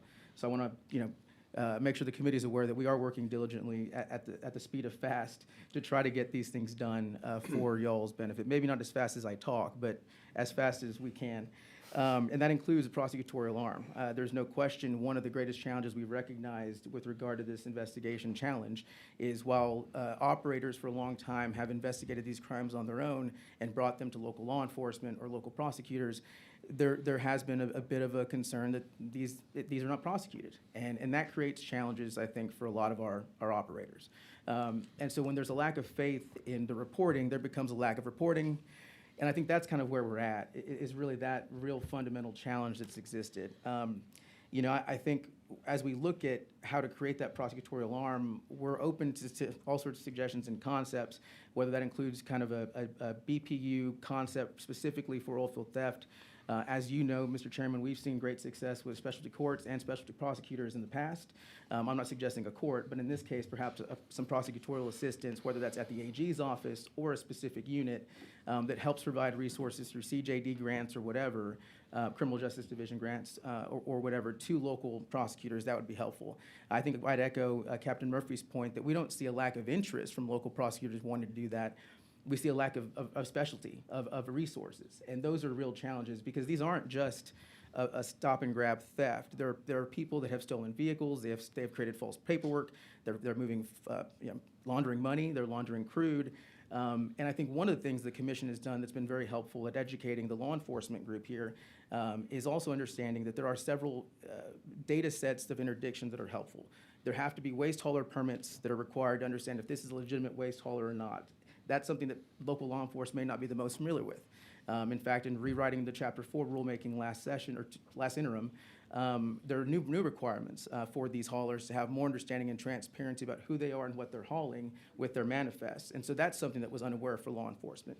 The TCOL and DPS have done a great job at working to develop that training course. There may be also some value with working with other third-party groups to create some CLE for these prosecutors to help them better understand how to build these cases too, and to prosecute them locally, some sort of pro forma way to create this jacket for prosecution. And to answer your question about some of the challenges, well, actually take one step back, to look at 331.19, which is the penal code section that is the basis for that statewide jurisdiction for prosecution. One of the things we have heard, like Captain Murphy noted, is that it's not just the language in that may not include the scope of theft that we are now seeing, including diesel being utilized for the transport or delivery of hydrocarbons, and that might be a change that we might could make. And vehicles, those things like that are part of the equipment we think. But long story short, we have certainly seen that perhaps there could be some reform to address the definition of that. As well as, there is not an enhancement under that penal code provision referencing the fact that these are critical assets as defined in the Natural Resources Code. I think more specifically to the information gathering portion that we've had has been pretty extensive, including Homeland Security, the Federal Bureau of Investigation, DPS, local sheriffs, and local law enforcement. And this also means that we've learned about some of the challenges that law enforcement has in communicating with each other. Just a natural lack of communication, not by choice, but just inherently they're siloed. And one of the interesting things that I think in this panel maybe a year ago was discussed was that the virtual command center run out of the FBI office in El Paso doesn't include Howard County, for example. It's one county over, meaning they're as much as part of the victims of these thefts, but they're not able to participate in that program. And so I think one of certainly the recommendations we would look at is encouraging our federal partners to create ways for them to cooperate and collaborate to ensure that there aren't people left out just because of geography, despite being victims of this very real theft. And I know Sheriff Parker really much supports that recommendation for sure, given that it's very specific to him. And I think there's certainly some questions about how best to address those civil asset forfeiture ways to then fund some of these prosecutions or investigations locally, certainly, I think, to Representative Dean's question. But I think in addition to that, one of the really great tools that we recognize has been the understanding of this and the breadth and scope. And while we don't, like I said, have a great definitive understanding of what's going on, we know that it is real, we know it is organized, we know it's impactful. And of course, one of the things we think that's very pertinent for our members to engage in is to have best practices. And so our members, our association, PBPA, developed what are our oil field security measures. And this includes both physical and cybersecurity efforts for our operators to undertake to ensure that they're providing their operations with the greatest security. Now, like all things, you don't blame victims for being victims of theft, but we want to make sure we're doing the best and recommending the best to our membership, and that's been a tool that I think has been very important. If you talk to our members and talk to any members of these associations, you'll find that everyone has a story. It may be small, and it may be small equipment, it may be vehicles, it may be tubular theft. We've heard stories, though, that include individuals are walking going to work on lease at 5 in the morning, unsuspecting that there's theft occurring, and they're shot at by individuals trying to steal copper wire. We've heard of those stories. We've heard, of course, of the story that included those gentlemen in Florida that nearly killed themselves attempting to interdict in a high-pressure line and blew up 2 trucks and a tank battery and 2 miles of line of crude, which is one of the reasons why I think Mr. Reed from the Sierra Club has talked about how he supports some of these efforts, because these can become not just physical and criminal issues; they become environmental ones too if they're done poorly. And there is a lot of technical understanding that's been challenging in this area of theft. Individuals are knowing when to enter leases, when not to be there, how to steal, how not to steal, and they are finding very creative ways to do this. If there's anything I would compliment the thieves on is the creativity. They are far more creative than I think the industry or law enforcement element has been prepared for. And so I appreciate this task for the DPS unit standing up and really developing very quickly how to analyze, understand this. And I think they certainly are the model for the rest of the state. My association only represents the Permian. But the state as a whole is seeing theft occurring at a wide scale. And I think there's no question we want to make sure that those resources are available for any operator across this state. And of course, the report and the recommendations will be statewide. I think that's most of what I have for right now, and I'm happy to answer any questions, Mr. Chairman. Well, my ears are tired.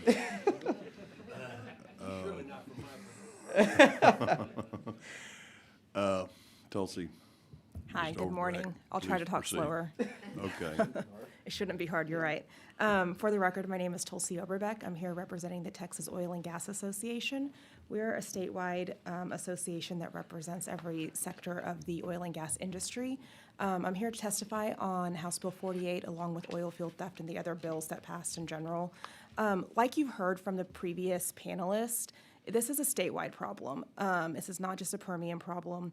And to reiterate kind of some of the points that were made before, we're seeing a high level of criminal organization behind this theft. And something that is unique, I think, to the industry that's different than other kind of property theft is that we're talking about unmanned facilities. And so oftentimes you're going onto a site and seeing that something is stolen. It could be well after the fact that it's stolen. And so you don't know that it's happening. And so that adds a level of complexity to the problem that is very different than other types of theft. Me, along with all the other panelists here, have been participating on the task force, and the level of communication and coordination that has happened that Railroad Commission and DPS has organized has been instrumental into really understanding the problem. We passed several bills that help with this issue, but we still have a ways to go, and that's what we really think the work of the task force will do. We've been reviewing current laws and regulations, looking at the penal code, but also looking at Railroad Commission regulations. What data are they collecting? Because that's a big gap that we've seen, is what resources does prosecution need to actually prosecute these cases? It's not just a lack of people and competing resources and competing, cases. It's about understanding what the petroleum industry really is and understanding what data they need to actually use to solve a criminal case. There's all sorts of reports. You've got the waste hauler reports, you've got production reports, you've got all sorts of well logs. All of that is at Railroad Commission. And so how can Railroad Commission and law enforcement work together to use that information that they're collecting to actually help with these cases? And so finding those gaps and having the training available for law enforcement, I think, is pretty critical. Also, there's not a central database for theft right now. I think that's part of House Bill 48, is creating that central database. And so once that's created, we'll really start to understand the history and the trends and to be able to identify where the gaps are. Because right now it's just reported as property theft. And so that could be a car, that could be all sorts of things. And knowing that it's related to oil field theft, you can see the trends and the gaps and see how the criminal activity is really getting organized. Like I said before, the coordination has been a big help. And we have already started to take action with the training and providing to industry what are the best practices. How do you prevent the theft? Because, there's you've got the big companies, you've got the small guys, and just like the legislature and the Railroad Commission did for critical infrastructure, we provided a guide online on what you do to help prepare for weatherization. We're working as a task force to see if we can provide that information to all of industry through Railroad Commission and hopefully roll that out at their next regulatory conference. And so those are some of the things that the task force has been working on. And we will have more recommendations in the report, but obviously this summer we hope to start talking to the members of this committee so we can get bills ready so we can further this issue along. That concludes my testimony. I'm happy to take any questions.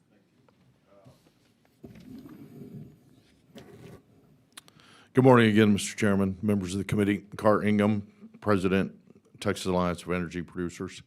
I'm also an economist, as you know, and my function on the task force, in addition to just being a member of everything that group is doing, I also serve as the chairman of the subcommittee on economic impact and analysis. A couple of comments in response to things that you've already heard. This is a committee that's well past the organizational phase. I would say this is the end process phase. And we've got work yet to do. And you've heard the timelines, and so we're not there on all of this. As in terms of this being a Permian-only problem, as you know and can imagine, it's not. We've certainly had reports from a number of our members outside the Permian who have suffered theft in pretty large volumes. So this is a problem that exists well outside the Permian, and it's growing statewide. In terms of the economic analysis, to do that, to conduct an economic analysis that's meaningful and reportable, you have to start with a benchmark of some sort of baseline. What's the number we're talking about? And based on that number, what are the negative economic impacts in this case that you would want to try to document and quantify? Well, that benchmark is a dollar amount of some sort. And in this case, that would be the dollar amount of crude oil that's gone missing. Stolen out from under whoever produced it and that was unable to send it to market. Well, to know that specifically, that's going to be virtually impossible. So we're going to have to try to make an educated guess at this. Numbers that we've worked with so far. Statewide, $2 billion of lost resource, and I'm just talking about the crude oil itself, not the equipment. $2 billion of lost resources. I suspect that number's low, but let's just say it's $2 billion. Well, $2 billion in 2025, and let's just say a lower crude oil average price than the years before that, and then we're likely going to have this year. that would have, that might have been somewhere in the neighborhood of 30 million barrels of crude oil that went missing. So to determine what an economic impact that's meaningful to the state and to the legislature would be, well, what does that mean? What does that $2 billion get bigger? Well, of course it does.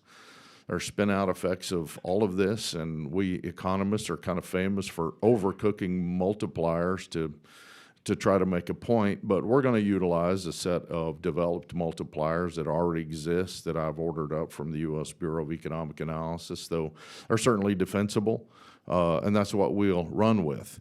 And that will tell us sort of sector by sector what the ultimate economic analysis is in terms of the direct impacts, which would be that $2 billion. Indirect impacts, which would be those companies and their lost activity in supply chain because their effective revenue went down and what have you. And then induced, are there lost payrolls? What are the impacts on employment? So that's what a typical economic analysis would look like. And then beyond that, we're certainly charged with trying to estimate what economic impact to the state is in terms of lost tax revenue, whether that's production taxes, whether that's sales taxes, whether that's other taxes that are paid, by the oil and gas industry in Texas.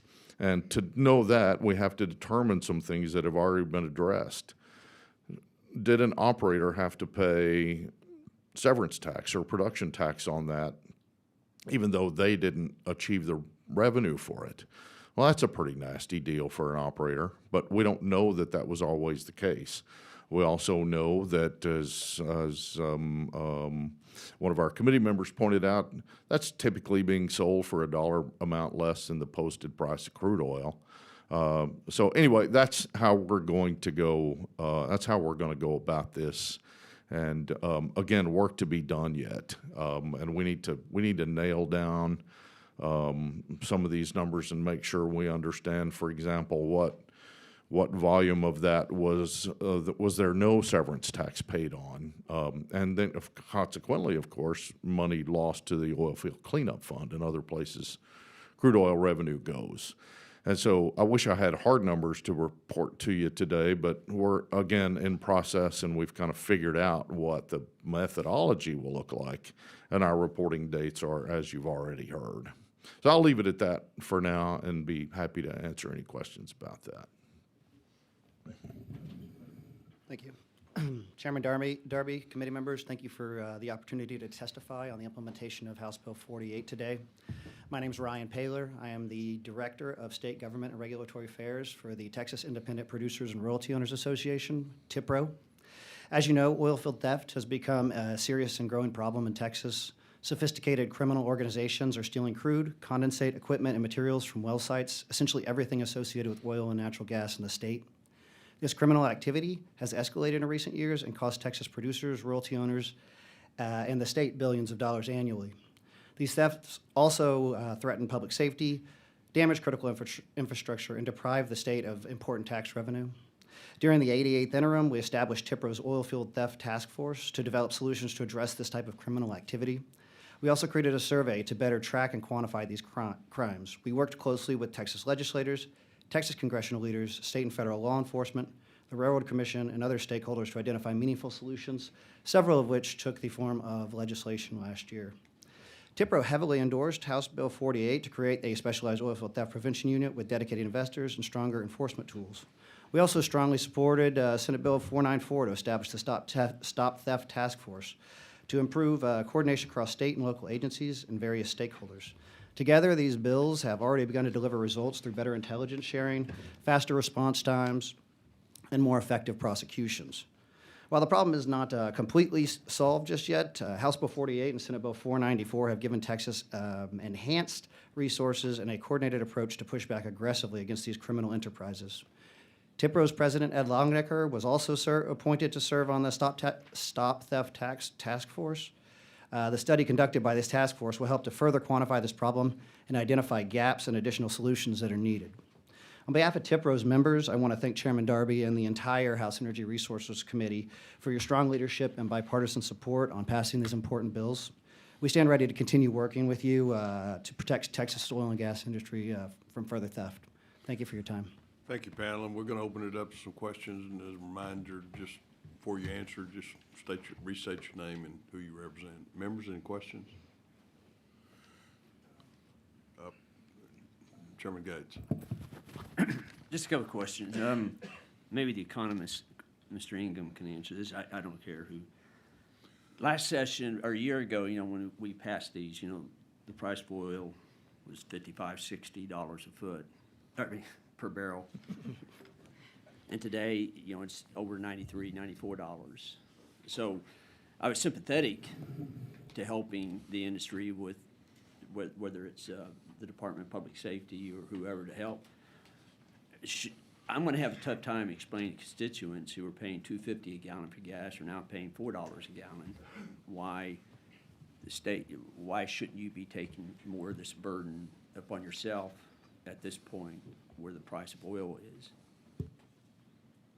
And I understand the copper issue. I own apartments, and because of ICE raids and the immigration issues, it's devastating communities where you have a high immigrant population, so our occupancy is way down. And we are having our own problems with that, where someone comes into a building that's been shut down and throughout the night go through every unit and take out every copper wiring and copper piping, dealing with the ACs and all the wiring. And we have to bear that burden of getting law enforcement and so forth, or extra patrols. We have to bear that 100% ourselves. So how do I go back and explain the state continuing to put money to help the oil and gas industry? Well, the passage of legislation assumes, I think correctly, that the state has an overarching economic interest in this as well. This does result in economic loss across the state, and it does result, very likely, in lost tax revenue to the state. And so we obviously strongly supported the legislation, but it's in place. There's little doubt about the fact that the economics of all of this change with price levels. These numbers are going to go up. That was, based on a price level that would have been last year's. That oil that goes missing in 2026 will be of greater volume and will be worth more. I certainly understand the consumer pain, and we'll talk about those issues and how we got to this point in the next agenda item. But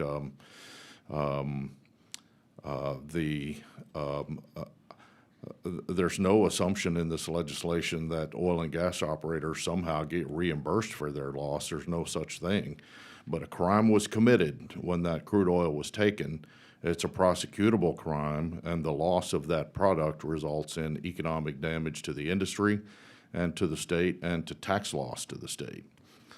So I hope I understood your question correctly, and happy to expound on that. And by the way, I'll say it at the end rather than beginning. Carr Ingham with the Texas Alliance of Energy Producers. Well, it's just a lot of other industries get affected by these thefts. And right now, I know this particular industry I'm in is not, our economics have collapsed. Here on the other side, the oil and gas industry, the economics have, boomed. And yet, are you still wanting the same level of economic help from the taxpayers in providing extra law enforcement and so forth? Is there do you see where I have a little difficulty trying to explain to constituents why it should be the same commitment by the state for the oil and gas industry when they're benefiting quite a bit right now? That's just a problem that Sure. I'll run into on the campaign trail. Well, in terms of current industry economics, it's true. Crude oil prices are significantly higher now than they were 2-3 months ago. It's also true that the oil and gas companies have absolutely nothing to do with that. They have nothing to say about the price they get for crude oil on a given day. So they just kind of take what's handed to them by the marketplace. I think the legislation hasn't presumed that the nature of the crime that was committed changes if the price of crude oil is higher as opposed to lower. It was lower last year. The assumption going into 2026 that we were looking at more of the same, kind of a sluggish crude oil market and a little bit of an overhang and oversupply and not great industry economics. And then, of course, this came along. I'm hopeful that this gets resolved and we kind of settle back into a set of normal market circumstances again. Whatever that looks like going forward, again, and this was certainly deemed a problem by this legislature, by this committee. They passed that bill and that suite of bills to deal with oil field theft. So in terms of dealing with those problems, the resources allocated to it,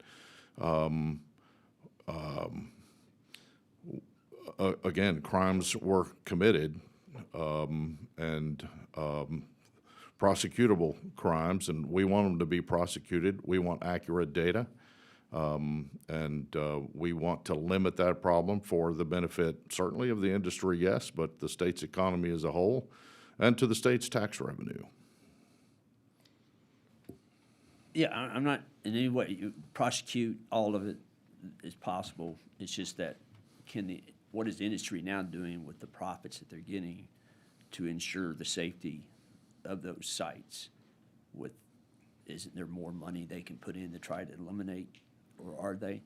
I believe they were doing that already. I mean, they just really didn't have any choice but to try to put in additional protections at the lease level. So money was being spent by this on companies, and in our case, we've got both great big and medium size and publicly traded independents and major independents, and then little small independent oil and gas guys, which is kind of our legacy of advocacy and representation. So you've got these guys with a lower crude oil price, kind of floundering industry economics in 2025 that are having to spend additional money of their own at the lease level to beef up their own security. So that was already occurring, and what they may choose to do with additional dollars per barrel as a result of this hopefully short-term spiky economic event. I expect there will be some of that, but there will also be some resources devoted to increasing production, which is what the market is trying to incentivize with these higher prices. And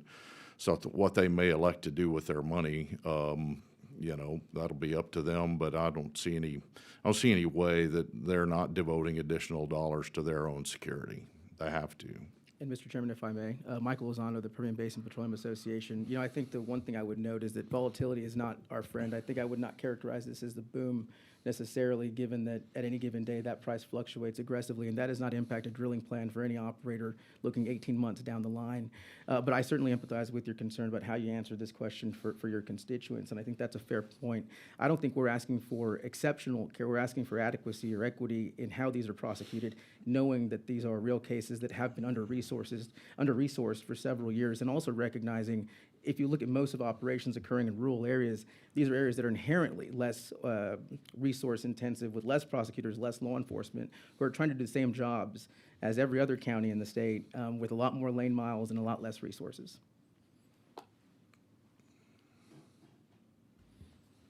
Members, any question? Vice Chair.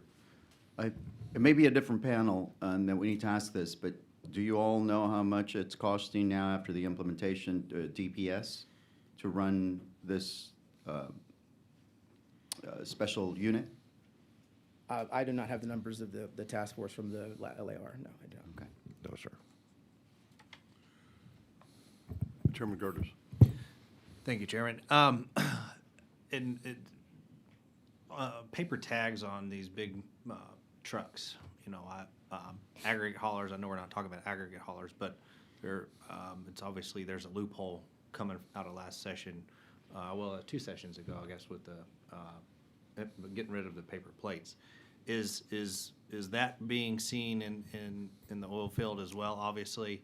And what are your suggestions on how we, as we move forward to January, obviously we will be looking to close that. And I just wanted to see what kind of impact that's had on this industry.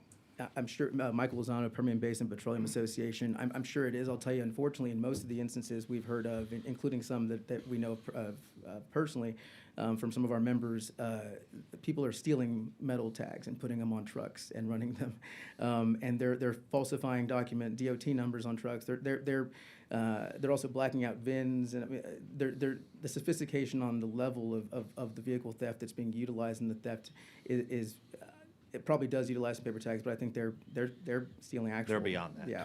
Okay. Yeah. Okay, I guess it's to the whole group. Clearly, we've focused on a problem.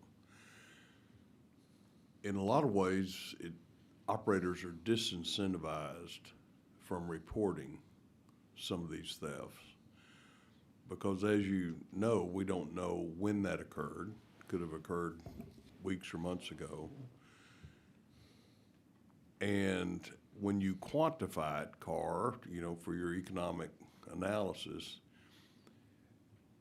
the operator, under current contracts, leases, practices, pays if he reports 100 barrels as being subject to theft, gone, he still owes royalties to TSRA and others.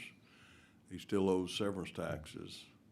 Is the committee looking at, and I know this is a kind of a very difficult concept, but how do we try to quantify what the state's missing in form of tax revenue, severances, et cetera, versus the inherent disincentive, if you will, in some cases for operators to report that because they themselves, even though they're missing the bulk of the price per that barrel, they're still obligated to pay additional money when they did not get any money back. How do we bridge this gap? If you have some thoughts on that, I'd love to hear it now, but seems to me like we're going to have to figure this out. And because we need accurate numbers, we need the ability to say this is what's being stolen, and we need operators incentivized to report that, and we need a mechanism by which they're not subject to inordinate penalties associated with that, other than the normal economic issues. But how do we thread this needle? Mr. Chairman, Michael Lozano, Permian Basin Petroleum Association. I think we certainly are trying, and I think if you look at one of the challenges is we want to encourage reporting because one, we need this information, and also I think the historic lack of prosecution and lack of resources have effectively fed into this challenge also. There's a lack of faith in this process that we need to restore for these victims of theft, to the benefit of royalty owners as well as the state and to these operators. I think that's an important part. My association, for example, and I think that's probably the case, is we're not suggesting that we will not pay a royalty owner for this theft. That is an No, agreement. I'm not suggesting that either. I'm just saying think, there's an inherent yes. disadvantage at some level. And I think we need to figure out how to shore up that H8. So if a theft occurs to an operator, they're required to file a document with the Railroad Commission. And I think we're seeing that's not being currently done as well as it needs to be for a series of reasons, including that lack of faith, but including these costs that are associated, and also maybe finding out too late and things like that. So we are, in this conversation, admittedly, we had a couple weeks ago, this was brought up within the full task force in talking with law enforcement and the Railroad Commission and operators and their security personnel that are all members of this task force to try to get a handle on that. And I don't know we have a firm solution on that yet, but we're looking at it. And I think we encourage anyone with thoughts on that to let us know. Well, keep working. That's sir, an Mr. important issue. We need to work And together. one thing to add, Tulsi Oberbeck with TXOGA, I think being able to prosecute more cases and having faith in that the case are being prosecuted from our members, I asked, why would you not report it? It's a crime. Well, nothing's going to happen. So what's the point of going through the paperwork and the trouble if nothing's going to happen? So that in itself, we believe will be an incentive, but we are looking at creative ways to really make it as easy as possible for them to report it, and having a central database where we can actually track what this oil field theft is, because right now it just goes as property theft. And so it's just included in the broad property theft database of Texas. And so you can't really quantify what that is. And so Those two efforts that have already started, I think will help, but we are as a task force looking at and talking to our members about what else can we do to really move the ball forward on incentivizing an operator. Having faith in the prosecution is one thing, but also we want every case of theft reported. And so how do we make that happen? And so we hope to have a recommendation. Well, part of that lack of faith in the process and the prosecution of these cases lies with the legislature. And hopefully we've taken steps to address that, but we may not have clearly closed the loop on that. So we'll be looking at other options in order to restore faith, if you will, in the process, which would go a long way in having operators trust the system and allow that information to flow through to the agencies and to this legislature. So keep working on that. Members, any other questions? Thank you, panel, for your testimony. Members, if there's no further questions or comments, the chair will now close testimony on this item of business. Hearing none, the chair closes testimony on the implementation of House Bill 48. As a reminder, I want to remind those in attendance that pursuant to our posting, the committee will take invited testimony only for today's agenda. Invited witnesses have been provided to the committee in advance, and so if you have registered to testify and have not been invited, you will not be called. Members of the public who wish to have their opinion recorded may electronically submit comments at the link located on the committee's official posting. With that, the committee will now move on to the third item of business, the interim charge regarding the global energy overview. The chair calls the following for our first panel. Tatiana Melnick, I know I butchered that, I'm sorry. Director of Revenue Estimating Division, Texas Controller of Public Accounts, and Jesse Thompson, Senior Business Economist, Federal Reserve Bank of Texas. I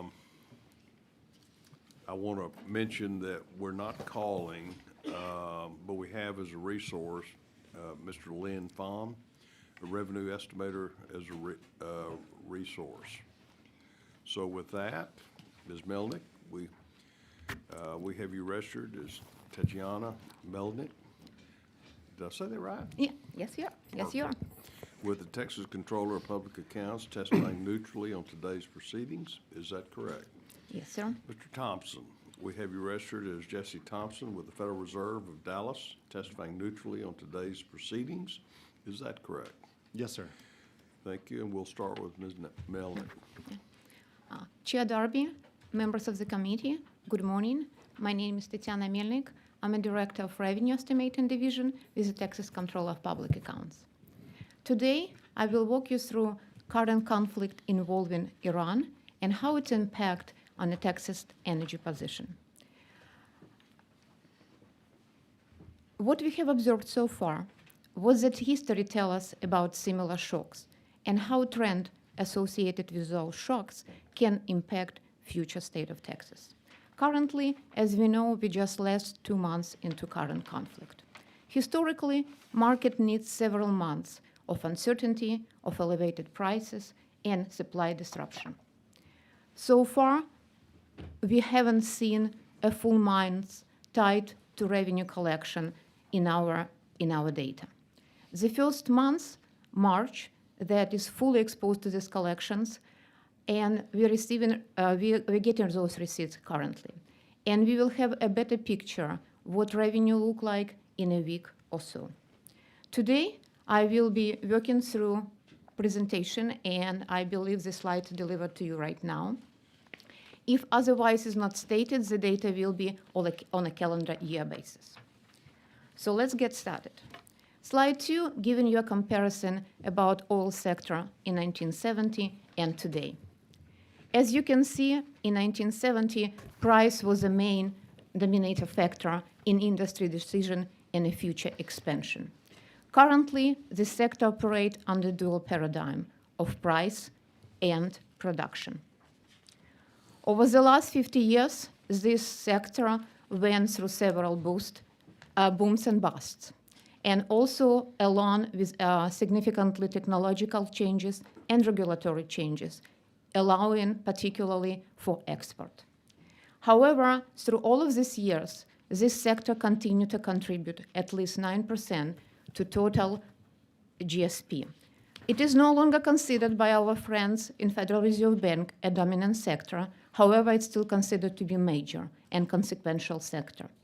In the most recent calendar year, using the prices of 2017, the sector brought at least $193 billion to total gross state domestic product. And this sector employed 221,000, or 1.6% of total state employment. So let's get, and don't forget about production. Texas produces at least 40% of oil and 30% of natural gas by itself, and plays a key role in national security, not only for the state, for the country overall. So let's turn into current conflict and what we have seen so far. As all of us, we saw significant increases in gasoline and diesel prices at the pump. However, traditionally, an increase in gasoline price has a short-term effect on consumer spending. Economic research suggests that 1% in price increase will decrease a consumption by 0.3%. Texans drive more than Americans in general. Texas is a big state. However, we know where we drive, so our commuting patterns are fixed. Most of us allowed to telework. And to make a purchase of a more efficient car requires time. In addition, motor fuel taxes is a manageable part of disposable income. As you can see on slide 6, overall Texans pays around 5% of disposable income. So it further dampens their idea that short-term increase in price will significantly decrease our spending, or we will be significantly see some increases in this particular tax. Diesel tax, in general, being much higher, came higher than we anticipated, and the demand for diesel usually driven by freight demand and taxes growing, and also increases in just we need to move goods from one place to another. Historically, short term, we won't see any significant increases in the diesel tax. However, if elevated prices for diesel will persist, we could see some decreases in the diesel tax. And as you all know, those taxes are going to support available school fund and state highway funds, so we could see some increases. However, so far we haven't seen those increases. Sales taxes, and I don't have a slide on that, sales taxes have been running slightly ahead of an estimate, and those increases predominantly were driven by increases in consumer sectors. Mining sector, and that contribute in general 4% of total receipts, were down 2%. And again, we cannot make any assumption what will happen next month because we don't have a data as of yet. The next couple slides, slide 7, 8, and 9, giving you an idea about production, prices, number of rigs, and several collections from 1970 to the most recent years. And we can make a couple interesting notes from that. Prices is no longer dominant factor. Increase in production is no longer tied to increase in rigs. And based on our data in the last 10 fiscal years, from 2015 through 2025, our production increased by 92%. At the same time, number of rigs decreased by 68. So it suggests that our mining sector becomes so efficient and effective, the way how they're doing business. They're able to drill as far, using lateral rigs as far as 4.2 miles. And it was significant. We have also observed significant consolidation on the market. So what can we say about current situation? Again, we haven't seen a revenue yet. The only number we can look right now, it's a number of rigs that were reported. And based on the data that was reported last Friday by Baker Hughes, total number of rigs stood at 232. It's actually below the level what we see at the beginning of this conflict. So it suggests we don't see any short-term expansion so far. Again, we don't have a data yet, but can we make some assumption, can we make some observation based on a previous conflict? In particular, those two involving Persian producers, and that is, I'm talking about 1979 crisis and 1990. The price is similar to current conflict, elevated very fast. However, we haven't seen any increases in prices until 3-6 months after the conflict occurred. Again, what will happen, I believe you have a steam panel after us that will be talking about what they see on the ground. So far, we don't see any data in our own data. Of course, any increases in prices, any increases in drilling activity will continue benefit state of Texas and will continue benefit Texas as their net exporter. So I have a slide for you, 10 and 11, and giving you idea where we are in terms of an export of oil and natural gas. And of course, we need to keep in mind that that would be also limited by existing capacity and by existing infrastructure. However, we believe that this conflict and as previous conflict will benefit state of Texas, and legislature already benefited once. At the end of 1980 boom, legislature made a decision to create a saving account, known Economic Stabilization Fund or Rainy Day Fund. In 1987, the fund was created, and the first transfer of 18.7 million was transferred to the fund, and that year fund completed its activity with 19.1 million. This year, fiscal year 2026, after partial transfer of 2.1 billion of severance taxes, fund for the first time in its history achieved its allowable cap and currently stand at 27.1 billion. Fund no longer can receive any severance taxes. Those severance taxes remain in jar and benefit foundation school program and other general purpose spending. And of course, any increases in severance taxes will benefit state highway fund. And our office, as always, will continue to monitor the situation and economy in general, and we will be doing this through similar speaking engagement or using our reporting tool, such as listed for you on slide 13. It's our revenue watch. You will get in the data May 1st in terms of revenue. Our sales tax data, we provide in the specifics of sales tax receipts by specific industry. And also we just added just last month statewide dashboard that allow public or anybody interested to get the data on production, recounts, and prices. Thank you so much for your attention. I will be more than happy to answer any question you have. Thank you for your testimony. I will say that Mr. Thompson may have added the word Texas at the end of Federal Reserve Bank of Dallas, but we know that's a mistake. So you're here registered as Jesse Thompson with the Federal Reserve Bank of Dallas, testifying neutrally. You may begin your testimony.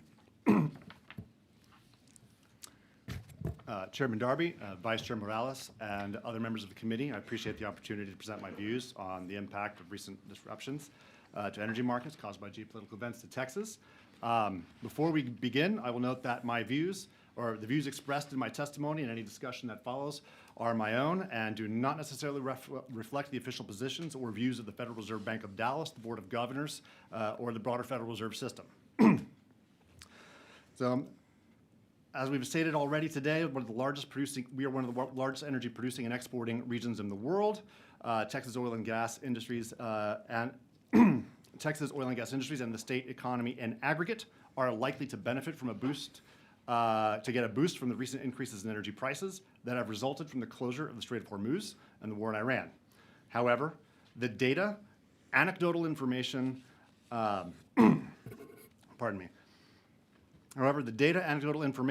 collected over the past several weeks indicates that high levels of volatility and uncertainty make it difficult for many oil and gas producers to justify a change in the capital spending plans that drive the broader industry's production and hiring.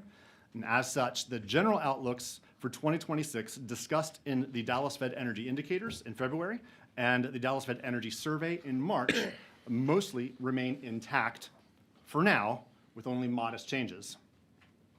First, I'll touch on the oil and gas situation. The time frame in which the closure Strait of Hormuz will end is extremely uncertain.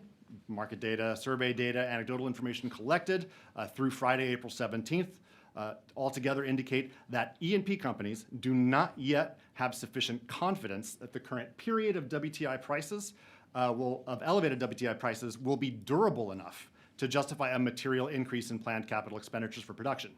The time frame, as referenced earlier, from a higher price signal to increased production in response to that price is at least 6 to 8 months. And survey respondents in March indicated, now just for context, survey respondents in March indicated an average view that WTI would fall to $74 by the end of the year. Some, mainly smaller firms, are signaling plans to increase drilling, accelerate completions, or employ other methods to increase output near term where they can. However, the expected production impact through the end of 2026 is small. As it stands, the projections for U.S. crude oil output of around 13.6 to 13.7 million barrels per day in the fourth quarter of 2026, referenced in the February 2026 energy indicators, are little changed. Demand for exports of primary energy from Texas is expected to increase, but in many cases, the already high utilization rate of existing infrastructure will act as a choke point, limiting an increase in volumes. The main example of this is LNG. International benchmark prices shot up from $10 to between $15 and $20 before the crisis to the beginning of April or early April. However, Henry Hub, our main domestic benchmark, fell from $3.65 to $2.85 over that time. Domestic natural gas supplies substantially outstrip domestic demand, pipeline, and export capacity. In fact, limits on pipeline takeaway capacity in the Permian Basin, where the price of co-produced natural gas has been between -$3 and -$10 for the better part of the past 8 months, not just the last few weeks, are a likely constraint on the U.S. crude output growth. LNG facilities were operating near their maximum safe levels in March, exporting at about 17.9 BCF a day of natural gas. This is expected to rise by the end of the year to 19.2 BCF, and then by the end of 2027 to 20.6 BCF, not mainly because of higher prices, but due to the startup of newly completed facilities like Golden Pass LNG. Now, U.S. crude exports in the most recent 4 weeks of data that we have, we're running at about 4 million barrels a day. The maximum rate of sustained U.S. crude exports, excluding releases from the Strategic Petroleum Reserve, was 4.7 million barrels per day over the 8 weeks ending December 12, 2023. There is room to export more crude, but with a flat production outlook, it would have to be driven by SPR releases or draws from commercial crude stocks. This means that expected increases in the volume of Texas exports of primary energy in 2026 in response to higher prices are likely to be muted and weighted more towards crude oil than natural gas. There are other potential tailwinds to Texas in aggregate from this global price situation that I will mention, but the key, as has been mentioned repeatedly today, is that E&P spending to raise domestic drilling and production levels for crude oil and natural gas is the most important channel through which higher oil prices flow through to the broader energy industry and the state economy. Now, on refining and petrochemicals. Texas exports of refined and petrochemical products are expected to grow in response to recent events. The cost advantage of U.S. Gulf Coast in global trade has been strengthened substantially by damages to Middle East infrastructure, as well as the closure of the Strait of Hormuz, and increases in international versus domestic input costs. Information available to date suggests that repairs and restarts of offline refineries in the Middle East could take months once the Strait of Hormuz is open. In the meantime, this shifts the global supply curve inward and puts upward pressure on global product prices. Now, Gulf Coast refiners have a favorable cost basis for natural gas, light crudes via pipeline access to U.S. shale, heavy crudes, thanks in part to Canada, and proximity to releases from U.S. SPR. Refined product exports are expected to rise, particularly distillates like jet fuel and hydrocarbon gas liquids, principally propane and butane. Petrochemicals are in a different situation. Global overcapacity, ongoing domestic expansions, and slower global demand growth in the past few years have narrowed margins, leading to lower utilization rates among U.S. producers.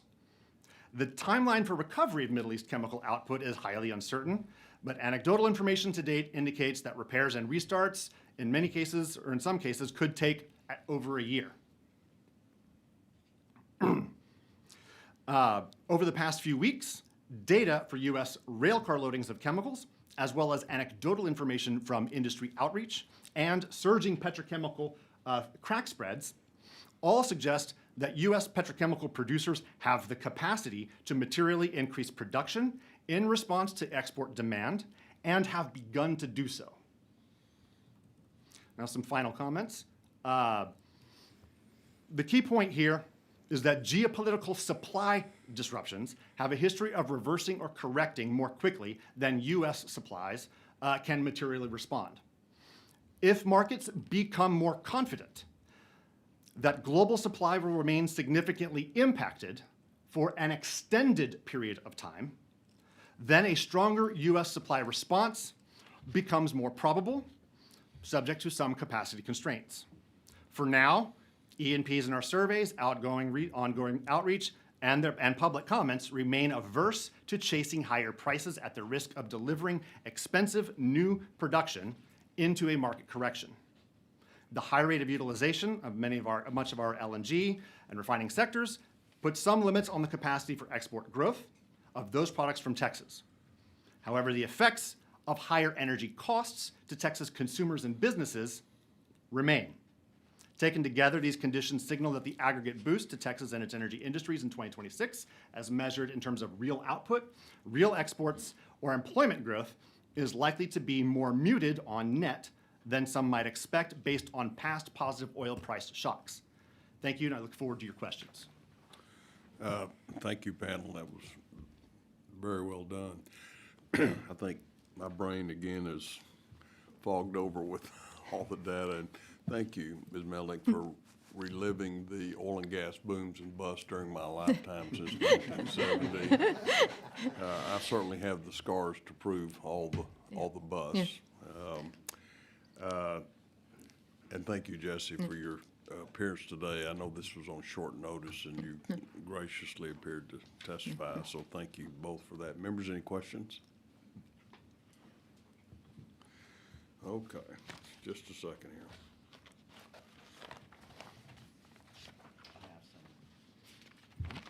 Chairman, do you have? I have some. Go ahead. Yeah. While you look for that? Okay. So what are the biggest blind spots in current forecasting models when it comes to geopolitical shocks? And how should Texas be preparing for those uncertainties? Yeah, go ahead. Yeah, and then, Go ahead. yeah. As I mentioned during my presentation, so far we haven't seen any data that would suggest that we have any impact on our state revenue. Our forecast, at the time we did our certification revenue estimate, and we released it in October of last year, we anticipated the price of oil, WTI, will be at $64. Through February, before the conflict, our WTI stood at 61. So we were running slightly below our estimate. In terms of production, we almost were paired. We were thinking 4.9, 4.7, we were running 4.9. So as I mentioned, in 5 days, we can get our first reading on oil prices. And we will see if we can see any impact on oil collections. We just got, and I shouldn't probably say, we just got our natural gas, and I can tell you our natural gas collection this month are below that what we saw in the previous. However, natural gas is running 2 months behind, so we don't even see it yet. So, and returning what Jesse was saying, in our view, we consider this supply disruption as a short-lived. and negotiation on the way. And if will be decided, then Strait of Hormuz will be open, and we could see the flow of oil coming into other markets, and potentially that will ease up. Potentially, we will be slightly below than slightly above that we anticipated, and any increase in oil price will add to our state revenue. However, what that increase would be, I cannot predict as of right now, taking in considerable volatility, and so far we don't see a data yet. Just as a note, when you're answering a question, state your name. Yeah, Tatiana Melnik, Revenue Estimating Division, Texas Control of Public Accounts. Jesse Thompson, Federal Reserve Bank of Dallas. So you asked about blind spots and trying to predict the effects of geopolitical price shocks. Well, the biggest thing, of course, is that oil prices in the best of times are exceedingly difficult, if at all possible, to predict with any accuracy. It is, for all intents and purposes, a random walk. And when you add in the geopolitical, some would say issue, a crapshoot. Yeah, that's another word. Yes. When you look at international markets, there are a lot of things that complicate it in terms of you have very opaque data for huge swaths of the global economy in terms of consumption and production. It's not necessarily timely or clear and subject to revision, the data that you get. And there's always a lot of different expectations and things that get folded into the current price or the expected price, say in the futures market for commodities. Many of these things are tied directly to physical flows of molecules. Some of these things are tied to other types of expectations, what happens to demand over the course of this time period, what are the different policies that are going to be implemented around the world to, say, either shield customers from prices or to ration consumption, and what on net are the effects of those things. There's just so much that we cannot know about what's happening and what's about to happen in terms of policy response, market demand responses, that it's almost impossible to really, that it really is impossible to say what the price of oil is going to be in the future. What I can say is that for now, at least, the market is, that we see a real supply curtailment. The market is responding to that. And whether the Strait of Hormuz opens or not in the next few weeks is something that I think we all agree is hard at any time to really know with any certainty. So what I gathered from your comments was that all this volatility and the uncertainty is, for the most part, still short-lived, and so we don't know what effect it's going to have on our folks here in Texas to get off the couch or not, in essence, right? To go out and produce more or start saving, the supply, that sort of. If that's the case, then wouldn't having certainty at the state and federal level with respect to what we would like to do moving forward in the industry, and especially in our geopolitical environment, wouldn't that bring more certainty to the industry then? To get a clear message, for example, those at the federal level and here at the state level as well, making the decisions? I can't speak to Jesse Thompson, Federal Reserve Bank of Dallas. Not quite clear on what you mean in terms of intent at various levels of regulators. What I will say is that the biggest determining factor here is confidence in a price. Like as long as you think that the producers think that they're going to earn a return, they will seek that return. And they will seek that return. They will react to that incentive. Now, when you think about, say, the current era and the reticence to chase higher oil prices versus, say, prior eras, prior to shale and the shale bust in particular, you have a business model here that has much more focused on cost curtailment rather than risk seeking to grow production. And that is because the oil and gas industry has shifted to this capital discipline model where they're emphasizing, where they are not getting out ahead of themselves in terms of taking on financial risk or debt they're financing out of cash flows. And so because their risk aversion to loss is much higher after several years of very rough times. Yeah, Tatiana Melnik, and I will just add to Jesse. And also, we shouldn't forget that we live in market economy, and most of oil companies, they are big joint stock companies, and they are responsible not only to federal government, but they are responsible to their shareholders. And their decision mostly will be driven by those decisions. And as Jesse pointed out, that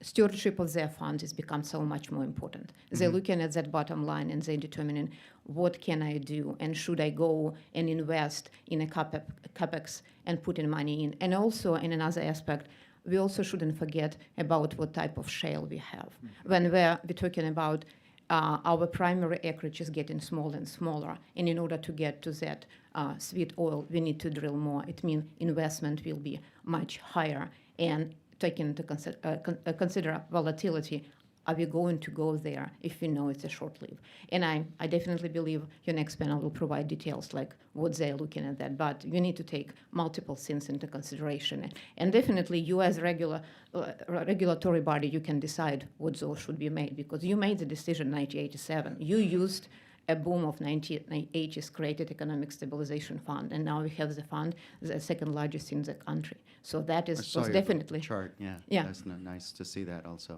Yeah. But what I'm getting is that in order for us to have price certainty, we need to have also some calmness at the way. I mean, here's the issue that I see on a daily basis from my constituency back home, and especially out in West Texas, also with some of the oil and gas exploration folks.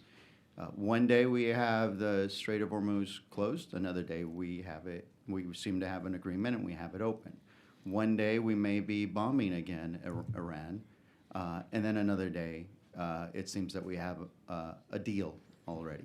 I think if what I gathered from you is all those, from your testimony, all those issues are creating uncertainty that's causing friction down here for us, for operators and everyone, including shareholders also. Are you going to go out and let your company and feel comfortable in them investing in an industry that has a lot of risk? I think we're living in all that environment, but being economists, we're always looking for just historical trends, and we're looking what is trend, what a history tell us. And so far in a history, those similar shocks, it wasn't enough to pursue a producer to start drilling just because they hear this, like noise. So that is, this is what we can see right now. We're just basing our estimates based on the data we have, if we have one. And the last question, with the advent of AI and the use of that, I know that you mentioned a number of factors that kind of make it very difficult for us to figure out where we're going to be in the future as far as price or how much production there's going to be. Has, like, for example, your central bank already implemented some of these AI software and inputted this information to see if it can more reliably predict our future? Jesse Thompson, Federal Reserve Bank of Dallas. To the best of my knowledge, there has been no successfully reported improvement on oil price forecasting or oil market forecasting from generative AI, and that the results are mixed for, if you were to look at, say, the academic literature available on various forecasting methods using machine learning versus traditional methods, that you still don't really see a significant improvement over traditional methods in forecasting the price of oil. So we do not actually produce a forecast for the price of oil. That doesn't really, the rate of return is very low on that activity. So we do not predict what the price of oil is going to be in any way, shape, or form. Where I would say we are hearing things, we're seeing things about deployment of artificial intelligence potentially yielding meaningful benefits or meaningful impacts to, say, the oil and gas industry, has been in the analysis of data on the reservoir that can improve optimization of their processes. But I have no estimate, I have no information as to how significant that is playing a role right now, but it is expected to contribute positively to well productivity going forward if it pans out. Yeah. Thank you. Members, any questions? I do have several. We'll start with Ms. Melnick. Ms. Melnick, natural gas production tax revenues projected to grow, as your graph indicated, to about Yeah. $2.8 billion in fiscal year 2026. Yes, sir. Despite relatively flat rig counts, how much is that is driven by associated gas from oil wells? And what happens to the revenue stream if the oil and gas, if drilling slows? The Canadian Revenue Estimating Division, and you're right. Currently, natural gas, it's become associated element of oil production. So it's no longer in the past, in 1970s, bringing history, we have a special gas system. Now we have a gas and oil system, it's combined. So most of booms and bust for natural gas currently is driven by associated gas. And our estimate was slightly on a conservative side because we took into consideration some constraints about possible export of LNG because we don't have that. So this is why our growth in LNG production, in natural gas production, was tempered down by not fully existing LNG capacity. As you know, we just had only two LNG ports and 3 underway and 4 planned, and so that is tempering our ability to do more. And an additional natural gas is also impacted by weather. Our winter hasn't been as strong as we were predicted, and so potentially that is, potentially will also impact our revenue as well. So. Thank you for that. Just a quick question to you, Mr. Thompson. You mentioned in your prepared testimony that limits on pipeline takeaway capacity, and this kind of has to do with some associated gas, where the price is co-produced, is a negative $3 to $10 for most of the past 8 months. Will you explain that? Operators having to pay money? Yes, sir. To offload their gas? Jesse Thompson, Federal Reserve Bank of Dallas.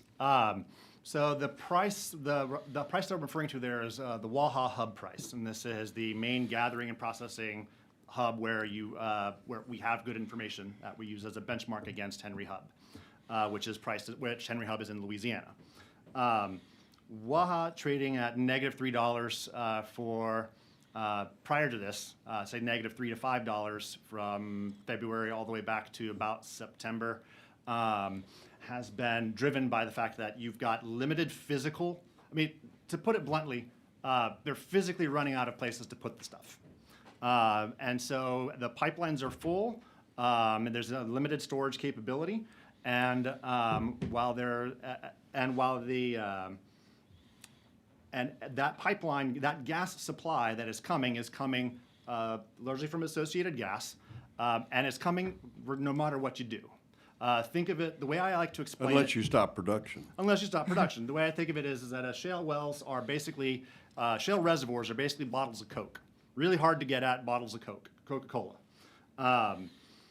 Now, you as a consumer might be after the sugar water, but you're not cracking that thing open without getting a lot of fizz. And that fizz in the Coke bottle is carbon dioxide. In the case of a shale well, it's natural gas and natural gas liquids. It's going to bubble out.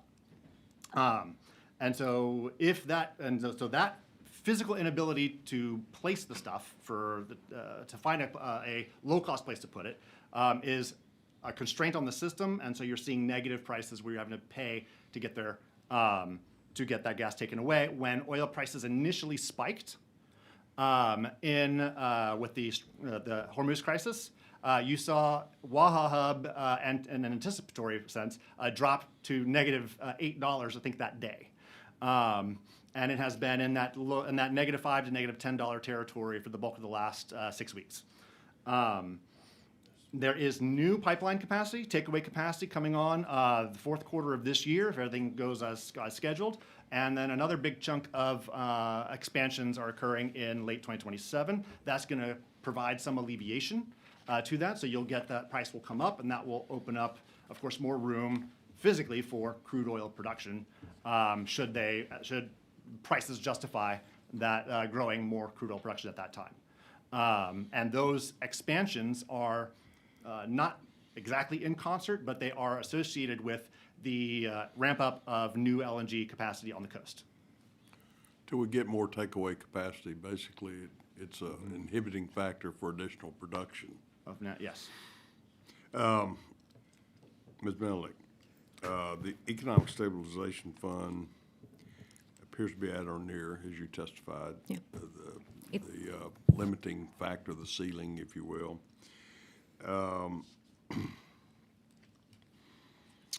Is there a risk of excess oil and gas severance tax revenue being redirected away from the ESF in the near term? I mean, clearly, as budget writers, we need to think about that. Do you think we're going to hit that cap, or we have hit the cap, is your testimony? Yeah, Economic Revenue Estimating Division, Mr. Darby, after partial transfer in November of 2026, we transferred 2.1 billion. We needed to transfer based on a collection 2.5. We didn't have a capacity to transfer. So after that point, going forward, ESF at the full capacity. Our Economic Stabilization Fund cap, as you call ceiling, it's 26.9. We are now at 27.1. We're projecting by the end of the year, of this year, we will be at 27.4. At the end of next year, we will be at 28.4. And you probably members wondering like what's happening. And the ESF balance will continue to grow thanks to invested portion of the fund. Every year we will be expecting at least $1 billion in investment income that currently earned on that portion of the fund. So to answer your question about risk, the risk is just positive. Because of we are above the cap, legislature initially added $5 billion to the bottom line. So in this biennium, in the CRE we issued, $5 billion is the money that should go to ESF, but remaining in GR. In that next biennium, assuming the current prices not elevated, you will be adding $6 billion to that bottom line. So there is no risk. You are adding just money to your general purpose spending that can be used for various purposes, whatever you choose to do. That's good news. We've got a lot of priorities in this state. Mr. Thompson, your economic indicators have tracked Houston's employment through prior oil busts. How does the current price spike from the Hormuz crisis compare in its labor market effects to the 2014-2016 downturn? And are Houston area firms hiring or still holding back? Jesse Thompson, Federal Reserve Bank of Dallas. So first I would say that the 15-16 oil busts where we were coming down off of a period of an extended period of high prices. Those high prices were driven by both solid global demand growth and assistance from OPEC supply cuts there in 2013 and 2014 in particular, up until they were no longer supported by OPEC supply cuts. And so you saw a sharp decline in prices at that time, and we saw the bust that occurred. Now, that was a completely different scenario for oil and gas producers, both in terms of their business models, the financial conditions of the industry at that time, and in terms of course, directionally, it was a price drop in prices.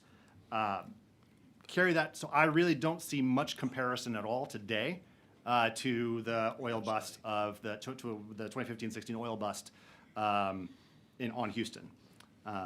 When you look at the price increase, again, the principal thing that matters here for driving those the general spillovers to the Houston economy, the better hiring, better economic activity, is the decision to go drill more wells, to hire more people, to wake up the supply chain, order more equipment, more machining, more fabrication, more manufacturing. The supply chain wakes up. Houston has a disproportionate share of those industries across the board housed in its region, and that's really where that oil price benefit hits Houston. That isn't happening yet.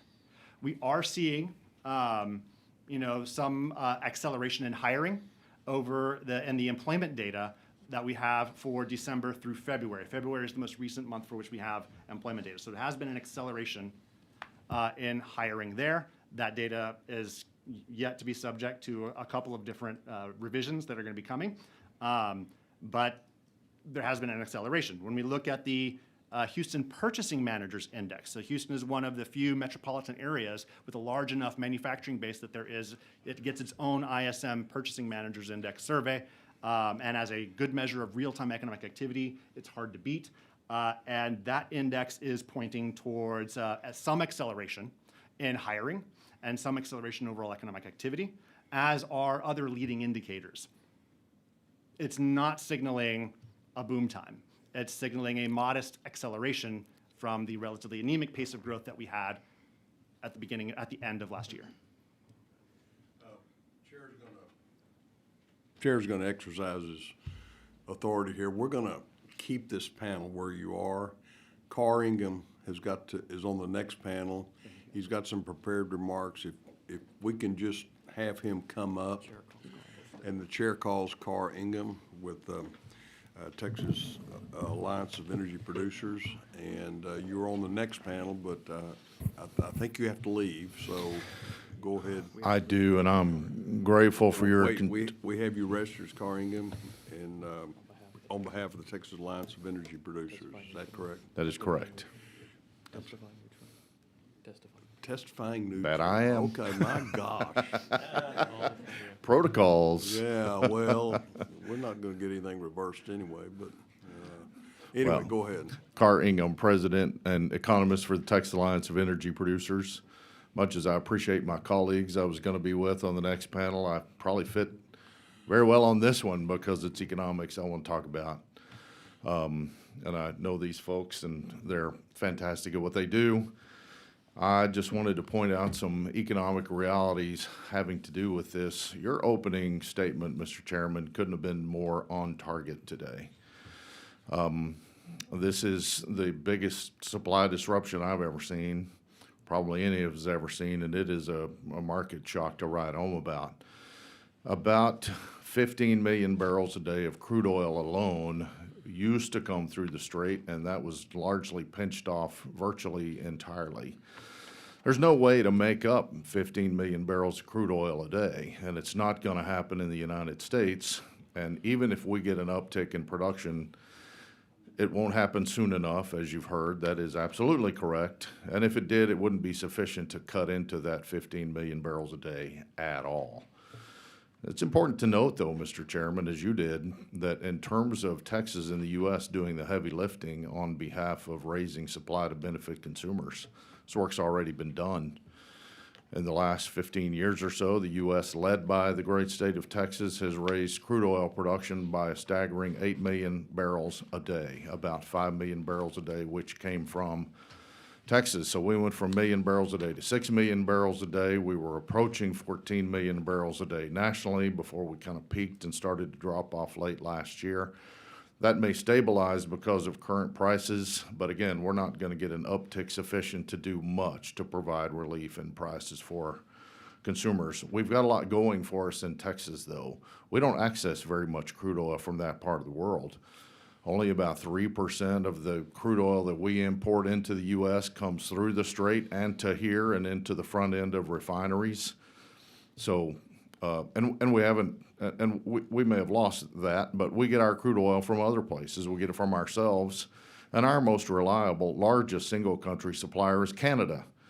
And so the U.S. and Canada, North America, is the most reliable supplier of energy, both crude oil and natural gas, in the world right now.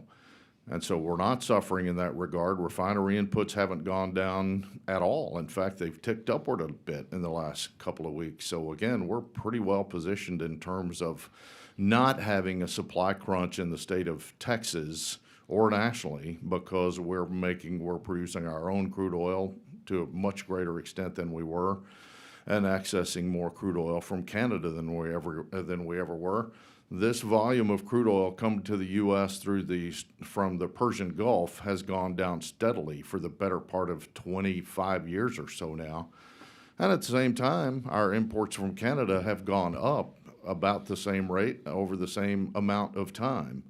So prices are high, yes. Causing consumers pain, yes. Causing them more pain if we're only producing 5 million barrels a day in the U.S. as opposed to 13 and a half. My goodness, yes. Worse yet, though, would be a true supply shock in which a consumer goes to the pump, sticks in the card, pays, squeezes a handle, and nothing comes out. We're not in danger of this because we have raised our own production and because we access our crude oil that we import from Canada and not from the more troublesome parts of from the Middle East.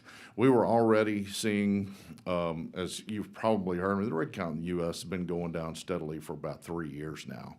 Production has continued to climb. Only in 2025, when prices began to worsen, did crude oil production begin to flatten and drop off just a bit, both in Texas and nationally. We had been losing some oil and gas, upstream oil and gas jobs in Texas, frankly, dating back to September of 2024. And from that point through February, which is the last monthly data that we have, we've lost about 9,300 upstream jobs in Texas off a high of a little over 200,000. So we were in a bit of a contraction by that measure. But again, crude oil supply, we set new records in Texas in 25, set new records in the U.S. in 2025. Again, the heavy lifting has been done by Texas. And while it's reasonable to ask whether Texas companies are going to respond to these higher prices with a near-term increase in production, it's not physically possible for that to happen, as Mr. Thompson pointed out, before this thing is over with. At least I hope that's the case. It may well be, though, that prices have been kind of set at a new tier for 2026, certainly based on what expectations were for this year in pricing and compared to 2025. And what that may do is turn this, what had been a very minimal decline in production in Texas and the U.S., stabilize that and start to take it back north again, and perhaps start to reemploy some of those 9,300 jobs that have gone by the wayside over that period of time. I'm largely talking about crude oil. The natural gas production is extraordinary. Happy to speak now or later to this associated gas issue. I've actually put the analytical pencil to that at various times. To answer the question, a staggering 60% plus of the natural gas that comes out of the ground in the Permian Basin is just that. These negative prices, they were bad enough at 2 or 3, then they went to $7, $8, $9 negative. Back when I last looked at it, a $2 to $3 negative price for natural gas reduced the effective price of a barrel of crude oil out there by about $5 a barrel. So that's worse now. Additional pipeline capacity out of there is the only thing probably that solves that problem, absent halting production, which is, not a good way to go. And that will come with time. It always lags behind, and they're adding it now. They just can't seem to keep up. But just consider the volume of the resource out there, that natural gas, which is serves so many uses in our economy in the U.S. and around the world. To be able to put that gas to use rather than consider it a waste that we've got to pay somebody to deal with out there, certainly a better way to go. In any case, again, I certainly wanted to make the point, as you did, that Texas has led on this. We would be extraordinarily worse off with this kind of market shock had we not so spectacularly increased U.S. domestic crude oil and natural gas production. And in the process, what they've done is this, they meaning our crude oil and natural gas producers, this thing that we always said we wanted them to do, establish a long-term, abundant, affordable supply of energy for literally decades to come.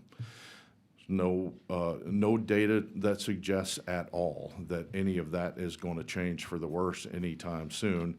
And while it may go up, and may not go up as spectacularly as it has, and it almost surely won't, expectations are that we hold the line on production and maybe raise it up a bit going forward, and we'll be the better off for that. So, again, thank you for your consideration, and I've got to get myself to DC. Members, any questions? Just one comment, maybe Carr and maybe Jesse. Talk about, there's a lot of misconception about Venezuelan Yes. heavy sour crude. You know, that's not here, right? Our refineries, are we refining that product now here in the United States? We get some. It's hard to refine. Our refineries are kind of set up in many respects to handle the larger, heavier, the heavier sour stuff. But, you know, Venezuelan crude oil exports or production has grown by maybe a couple of 100,000 barrels a day. It's not a market mover at this point. You know, we could handle it. And of course, we've got Texas companies. Chevron's done yeoman's work over there in terms of producing crude oil and bringing it to the marketplace. And we can handle some of that. We've certainly got guys that don't want another barrel of crude oil depressing markets, but you know, liberating 300 billion barrels of crude oil and making it available ultimately going forward to the global economy, I think there's something to be said for that. But again, crude oil, Venezuelan crude oil coming into the global marketplace and into the U.S. in much larger volume anytime soon, highly unlikely. Jesse? Yeah. No, And I'll- anybody have any questions of Carr? Thank you, Carr. You've been Thank our you, Mr. utility Chairman, player and to all of this you. day I'm on happy all for of you that. to have at me however you want to. Give me a call, send me an email, and I'd be happy to visit with any of you. And I'm grateful for your consideration. Thank you, Mr. Carr, Chairman. and your excuse. Okay, Jesse, I interrupted you. You were fixing to answer my question, so please go ahead. Yeah, Jesse Thompson, Federal Reserve Bank of Dallas. I think one of the key points that Carr mentioned in his response was Venezuelan crude oil entering into the global marketplace. They were producing around 800,000 barrels a day in 2024. Last year, again, estimates vary, but about million barrels a day, 0.9 million barrels per day. And by the end of the year was arguably pushing 1.1. Expectations for this year is maybe 1.1, 1.2 million barrels per day as an average for the year for 2020. So incremental increases from here, maybe a little bit more in 2027. It depends on operating conditions there for Chevron and any other operators that are coming back in. Long way off. Or not. Or not. It could be no more than that. The long way off for any material increases in that and their output. But the key thing here was the global marketplace part. You know, our imports of heavy crude, our utilization of heavy crude in our refineries has never suffered for lack of access to Venezuelan crude oil. We got it from somewhere else. And so to the extent that we are importing more Venezuelan crude, then we are not importing heavy crudes from elsewhere. And so it's just a reshuffling of global trade flows. Ultimately, the more important thing longer term is that to the extent for prices, that's the extent that the market is demanding those types of molecules, that it's available to that global market long term. Would it be a fair assessment to say that we had replaced the Venezuelan heavy sour with Canadian heavy oil? Canadian, Arab, Mayan heavy blends, and a couple other things. But So yes, as oil Canadian. companies left Venezuela when they were nationalized, they put their money into Canada and developed those resources, and those resources are now available from a favorable trading partner. Absolutely. Well, not just a favorable trading partner. Jesse Thompson, Federal Reserve Bank in Dallas.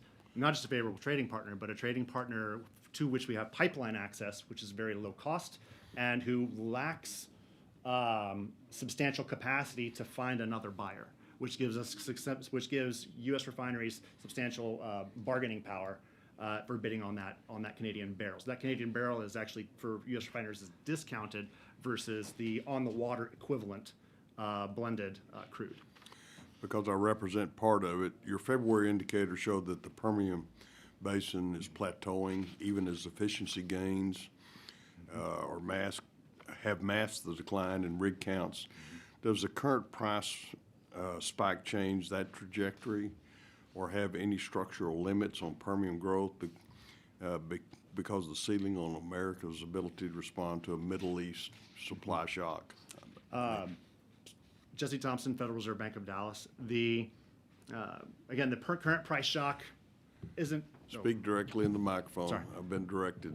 The to direct Jesse you. Thompson, Federal Reserve Bank of Dallas. The sorry, I just usually use my Cubmaster voice, and then everybody can hear me. When you think about the as has been stated many times today, the price shock is too short-lived so far, and the expectations for its duration are very remain low or too uncertain. So we're not seeing really any type of response there. If there was an attempt to make a response, a more robust response, there could be constraints on that growth based off of associated gas production and the negative prices in the Permian Basin if we do not get sufficient takeaway capacity and export capacity to move those molecules elsewhere. And I will add one other thing on that note, just because Carr brought up something that made me think of it. We have been laying off oil and gas employees over the last several years. They're not just in the oil field because we don't need as many to do the same work or to do more work, as the case may be, but also through mergers and acquisitions.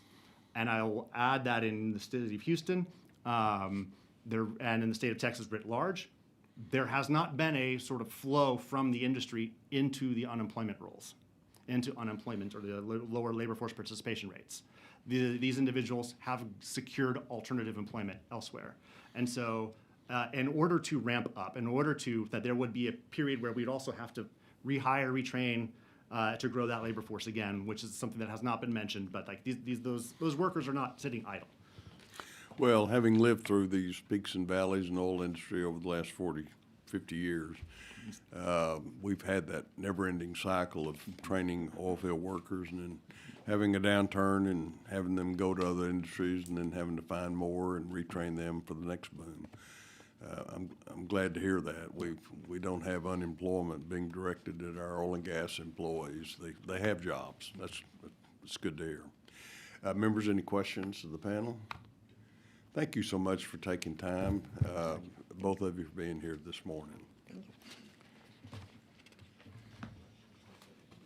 The chair now calls our second panel. Shaw Otis, Senior Vice President, General Counsel, and Secretary of Freeport LNG.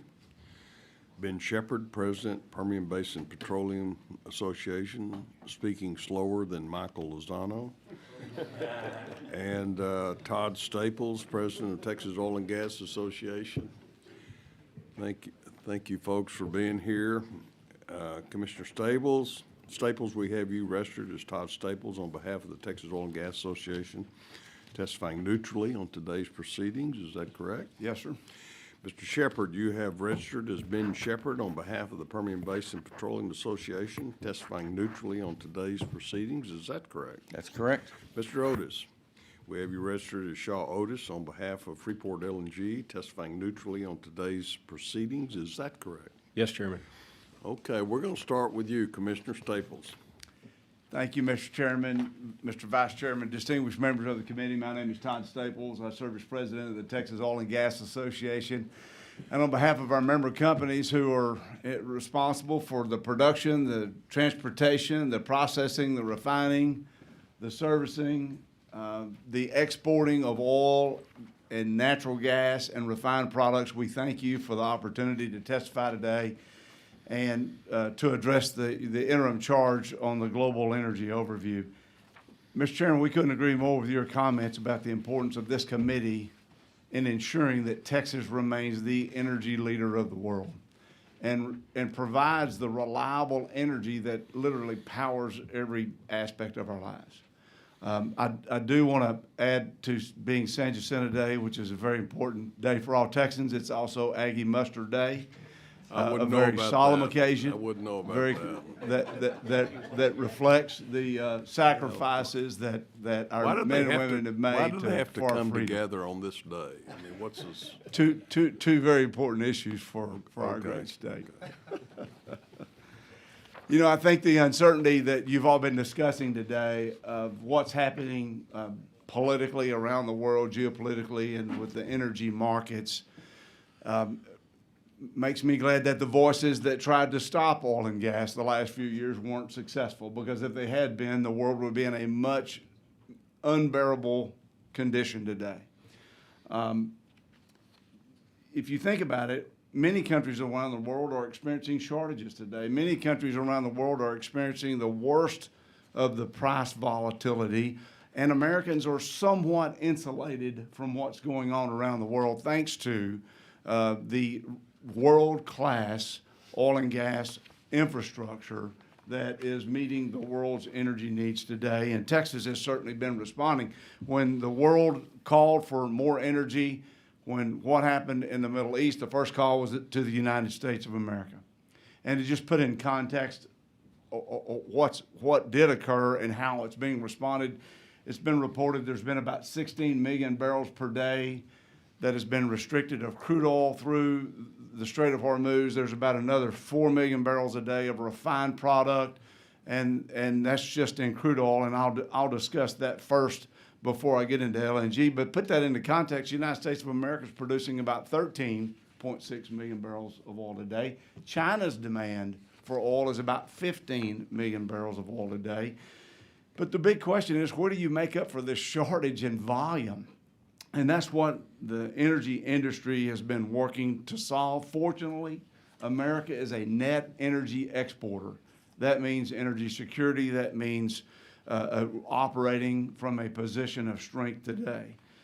Just looking at oil, net exports of oil and refined products from the U.S. exceeded 6 million barrels per day last week.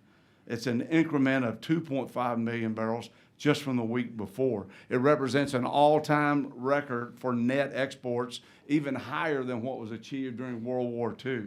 U.S. crude production levels remain steady, obviously at the 13.6 that we discussed.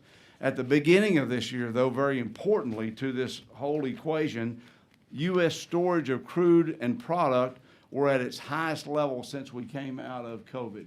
And that's why we were so positioned to be able to be from a position of strength.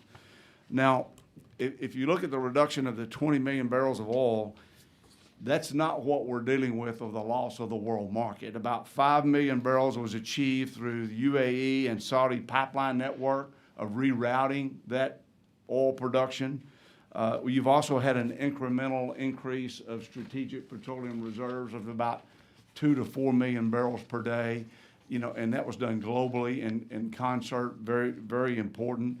But other countries like China are now restricting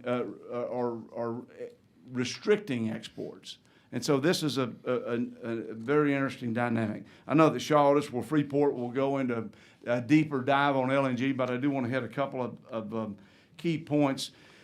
In addition to 20% of the oil being reduced, 20% of the natural gas that the world depends upon was also restricted to the Strait of Hormuz. The damage to the Qatari facility is expected 3 to 5 years before that is recovered. It's not coming back anytime soon. Looking at the United States, our production of natural gas has increased phenomenally over the last few years, 50% in fact since 2015. And Texas LNG producers are doing this for several reasons. One, we have access to open water. We don't have any geographical problems about moving our product to the open seas. We have a steady and legally durable system. We've got growth in production, and we've got scale and speed to scale, which is making a big difference. And I'll leave you with this point and let Shaw get the rest of it. On domestic pricing of natural gas, 10 years ago, no one would have predicted record natural gas production, near record low natural gas prices, and record LNG exports. And it's because of the investment in infrastructure up and down the value chain that this has been possible. I guess the big question, though, that everyone is asking today, when will we resume normality? When will we get back to predictability? Getting back online will certainly be aided, we believe, by what's going on in America, but we also know that there's additional production capacity in some of the OPEC countries. We think what has occurred in the Gulf states is going to take quite some time to, even toward the end of this year, if it were stopped today, before you would get back to the production levels. They have been increasing their supply of storage in those Gulf states because they hadn't been able to move it out of there. So You know, you'll be able to backfill some of that with that storage that has been built up today. But think about this. If you open the strait today, and assuming no more interruptions, it's a 7-day sail to India from the strait. It's a 14-day sail from Asia. Europe is 30 to 50 days, and it's too much to get to the U.S. And so when you have a disruption, that's why it doesn't just change overnight, because of the logistics associated with that. Loss of demand is also certainly something that we're looking at. Flights have been canceled in China and Vietnam. Other countries are saying stay home, don't go to work, don't go to school. So it's just unclear when the energy mix is going to return to the pre-war conditions. Texas has a world-class operations. We have an ever-expanding LNG capacity. More is being done in that space. Texas producers can be relied upon as a trusted partner. We just have to make certain that we continue the conditions that has enabled Texas to be the world's energy leader, and that's building infrastructure. You've talked a lot about the negative prices. I won't go into that, but it's the lack of infrastructure there. So speed to infrastructure, the availability of electricity to power these facilities that Texas is undergoing today is building out that transmission, getting the additional generation that oil and gas production depends upon. That's key. And our tax structure, I think, maintaining a competitive tax structure is what's going to be important if we want to continue to be the leader. We've given you a handout there with a lot of key facts and information. I'll wrap up now and happy to answer questions at the appropriate time. Thank you. Let's go to Mr. Shepard. Thank you, Mr. Chairman. Ben Shepard, President, Permian Basin Petroleum Association. Appreciate the opportunity to be here. Much has been said already by quite a few experts here. I'm going to focus my remarks, Mr. Chairman, members, on the Permian Basin. And to us, that is not just Texas, but it's also southeast New Mexico. And has also been said, this legislature, this committee in particular, has laid the foundation for our energy policy in this state, which has allowed us to withstand some of these shocks that other folks are seeing.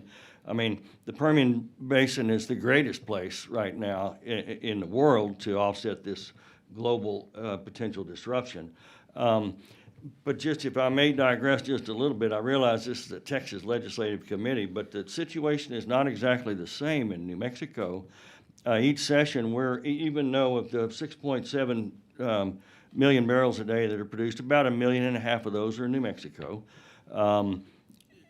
Each session, and they meet annually there, each session we are literally 1 to 2 votes away from basically having punitive legislation put on us to where it's not going to be attractive to operate over there. They have an entirely different perspective on the environment. The environment dominates, so they've got a clean air goal. I could go on and on forever, but I just want to point out that even within our Texas Permian Basin, our next door neighbors take this on very differently, and I think they're going to see the impacts very differently from we are. You know, so much has already been said. I just kind of want to highlight a couple of things. Going back, the uncertainty is the key concern right here. If you're asking the question, can Texas producers accelerate production and help keep prices low or keep them from rising any faster? And I think you really kind of need to look at, as you've already referenced, you know, at kind of the history, and in particular the recent history. You know, after COVID, we briefly went negative in oil price, and so a lot of companies had to relearn the lessons of capital discipline and deployment of capital in different, more conservative ways. And then, you know, just as look at pricing in the last year, I think as I talk to my folks in West Texas, nobody was very excited about $55 oil. It was might have been enough money to break even for some folks, but it wasn't enough money to invest heavily or to take on any new projects. And so we were kind of at a standstill, and then now we're in an extreme period of uncertainty. And, you know, just sitting here in the committee, Mr. Chairman, members, I've watched the oil price swing, I think 5 different times, about $5 each time. So from 92 to 88 and back and forth. So that uncertainty, no business likes uncertainty. We have to plan, we have to invest, and so unfortunately, we certainly don't predict the price of oil or any of those types of things. But I think as long as this uncertainty persists, you're going to continue to see the Permian Basin operators and Texas operators do what they need to do to keep this country running and keep replacing the barrels that have been lost. But I think as far as increasing any production dramatically, very quickly, I think that's going to be difficult to see. With just one comment in one of my conversations last week about natural gas, one of my members who's a medium-small operator was lamenting the fact that he was, just to put it in perspective, he was paying writing $1 million check each month to the gas gatherer to take his gas away. $1 million check to please take my gas. And this is a smaller operator. You can imagine the types of checks that people are spending. And that does, of course, as already been mentioned, take away from the overall value of your production. So with that, I'll stand for questions, Mr. Chairman. Thank you. Mr. Otis? Thank you, Chairman Darby, Vice Chair Morales, and the Energy Resources Committee members for giving me the opportunity to speak with you today. My name is Shaw Otis, and I am Senior Vice President, General Counsel of Freeport LNG. Texas has been blessed with an abundance of natural resources, including natural gas. These resources have greatly benefited the citizens of this state, the country, and the world as a whole. Natural gas is a building block for countless products essential to our daily lives as well as for power generation. Access to natural gas is needed both domestically and internationally to support our own economy as well as the economies of our allies. Given the significant natural gas supplies available in Texas and the relative lack of natural resources of many of our allied countries, the export of natural gas as liquefied natural gas, or LNG, from our state is critical to support the economies of our foreign allies and thus the global economy. Providing access to this abundant resource to our allies also displaces natural gas coming from countries that may attempt to leverage their natural gas supplies to the detriment of our allies in order to achieve a geopolitical, military, or related objective. Just yesterday, in fact, President Trump issued a presidential determination under Section 303 of the Defense Production Act, stating that ensuring adequate LNG export capacity is critical to allied energy security. Recently, as a result of military operations in and around Iran, Qatar LNG's Ras Laffan LNG facilities have been completely shut down. The Ras Laffan facility is the world's largest LNG facility, producing approximately 20% of the world's LNG. While this facility may be able to restore operations once the threat of military action is reduced, unfortunately, 2 of its 14 LNG production trains were damaged in an Iranian military strike. Qatar LNG has stated these units will remain out of commission for 3 to 5 years.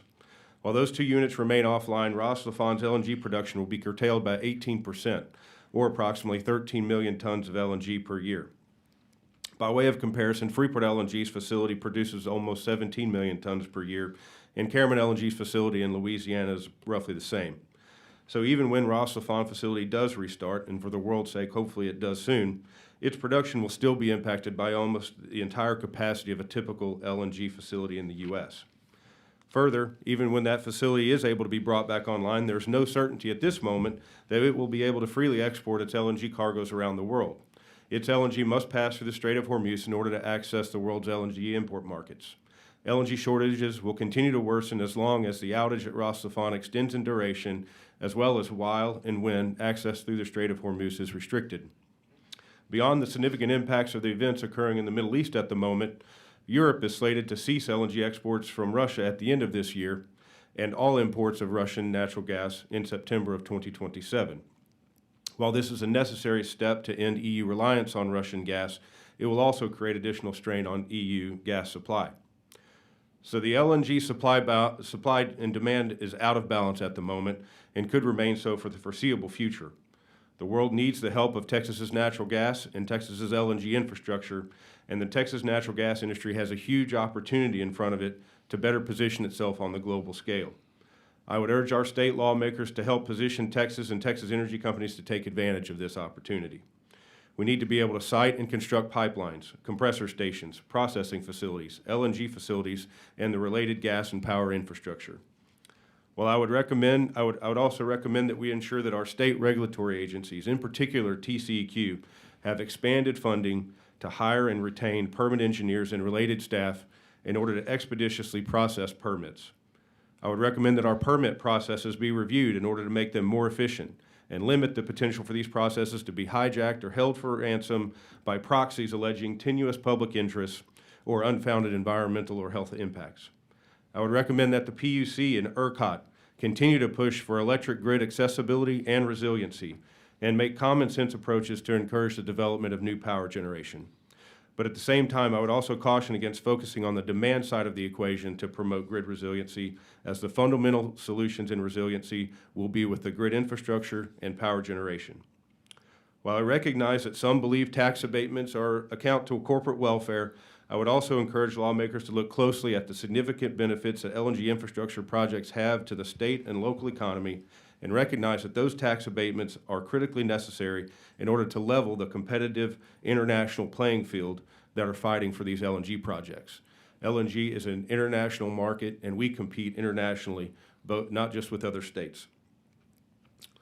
It should be noted that the present JETI program places Texas at a disadvantage for any LNG company looking to expand their existing facilities in Texas, as it requires them to also be working on developing a competing project in another state or outside of Texas in order to be eligible for that program.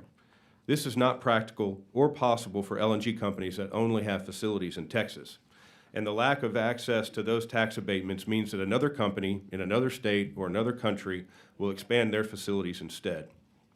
These tax abatements are paid for many, many times over by the infrastructure that can be built in Texas and the revenues that can be generated from them. There is a significant return on investment to the state for these pro-business approaches for LNG infrastructure. Freeport LNG alone indirectly supports over 30,000 jobs, many in Texas, as a result of the incremental natural gas exploration, production, and processing that is associated with the LNG it produces. In addition, our facilities operations provide a $5 to $7 billion annual net positive impact to the U.S. economy. At a local level, Freeport LNG is estimated to pay over $2.6 billion in taxes to the local taxing jurisdictions over the facility's 20-year initial operating life. Freeport LNG has also paid or will pay over $50 million to local municipalities under its existing industrial district agreements. Those payments directly fund municipal services, fire and police services, and emergency medical services that benefit area residences. Further, Freeport LNG has made over $13 million in payments and donations to first responder organizations. Local taxpayers benefit directly from LNG infrastructure through tax compression. For example, Freeport LNG's operations account for over 50% of Port Freeport's revenues, which is the local port in Brazoria County. As a result of those increased revenues from Freeport LNG's operations, for the first time in the port's 100-year history, it is fully self-sufficient and has reduced its tax burdens on Brazoria County citizens to 0%. LNG infrastructure is critically important to the state. The direct and indirect benefits through taxes, pilot payments, port revenues, jobs, and so on replaces funds that would otherwise have to come through state and local taxes collected against individual property owners. It makes it much easier for state and local governments to balance their budgets, and it reduces taxation on residences. And those benefits come without creating supply strain or increased prices domestically for natural gas. For instance, prior to the war in Iran, Asian and European prices fluctuated to around $10 to $12 per MMBTU. Henry Hub was averaging around $3 to $4 per MMBTU. Since the war in Iran, Asian and European prices have risen considerably to between $15 and $18 per MMBTU in Europe and $17 to $21 per MMBTU in Asia. Outside of a very brief price shock from the initial strikes in Iran, Henry Hub has actually been trading at or below $3 since the war in Iran began. Clearly, natural gas prices in Texas are insulated from international events such as these that can increase the prices in Europe and Asia by up to 60 to 70%. In sum, there are a number of ways that the Texas LNG industry can work with Texas lawmakers to take advantage of the unique LNG market we find ourselves in.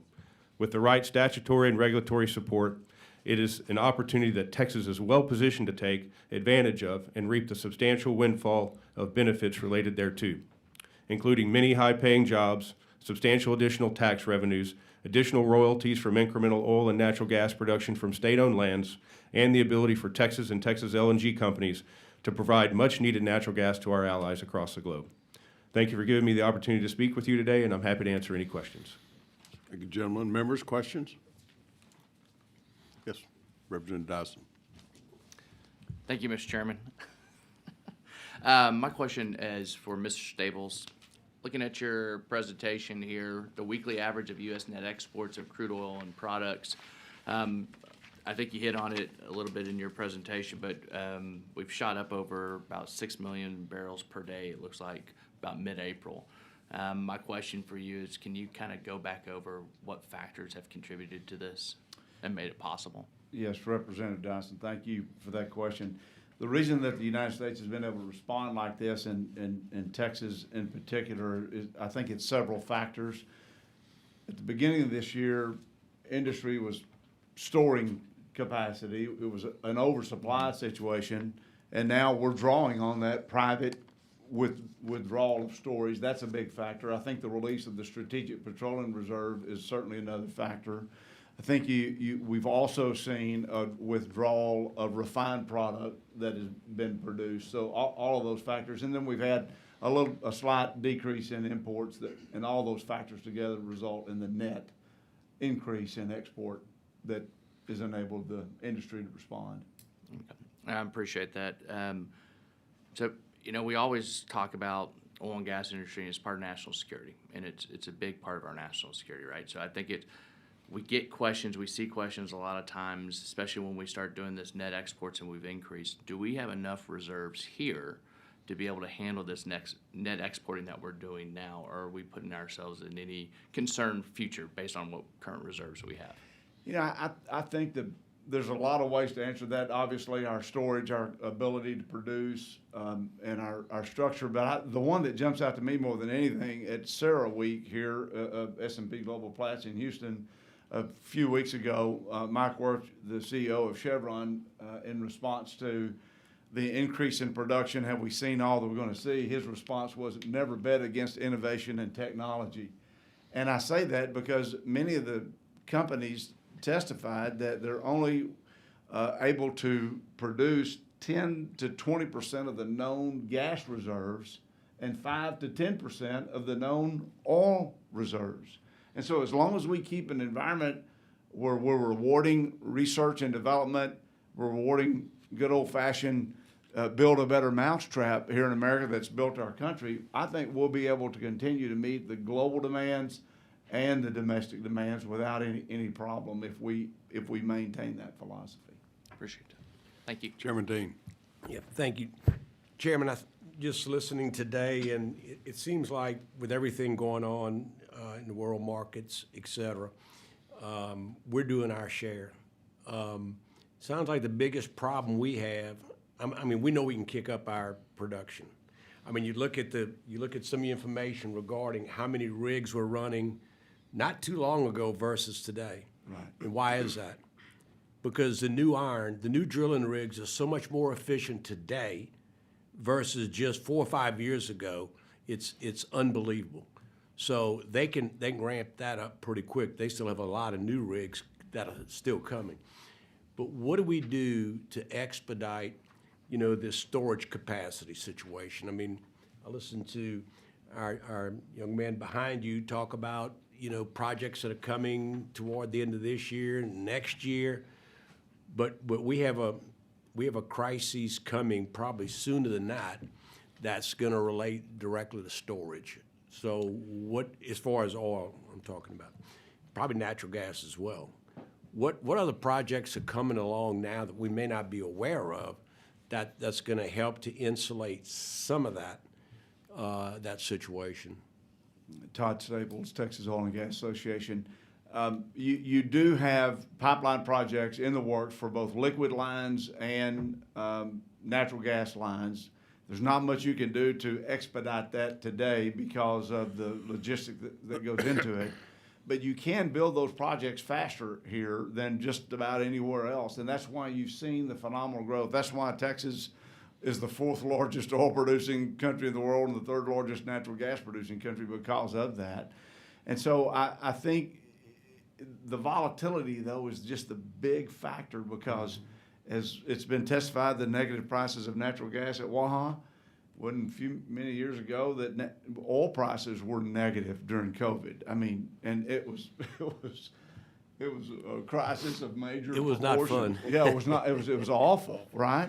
And so, but I think diversifying. If there's been a lot of discussion about the upstream industry's decline in employment the last few years, but the overall growth has been positive of oil and gas jobs because of LNG facilities where you have 3,000 to 5,000 workers on site for years and years and years as the trains continue to be expanded.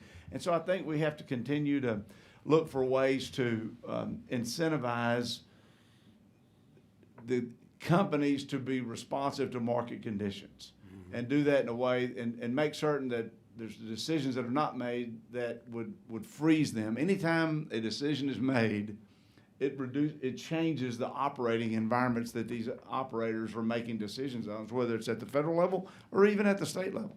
And those decisions are policy decisions, so policy can promote prosperity or can hinder it, and we just need to make certain that we're having those thoughtful discussions, I think, is the quickest way to see America continue its role. What kind of capacity do we have left in the strategic reserves that we could add to?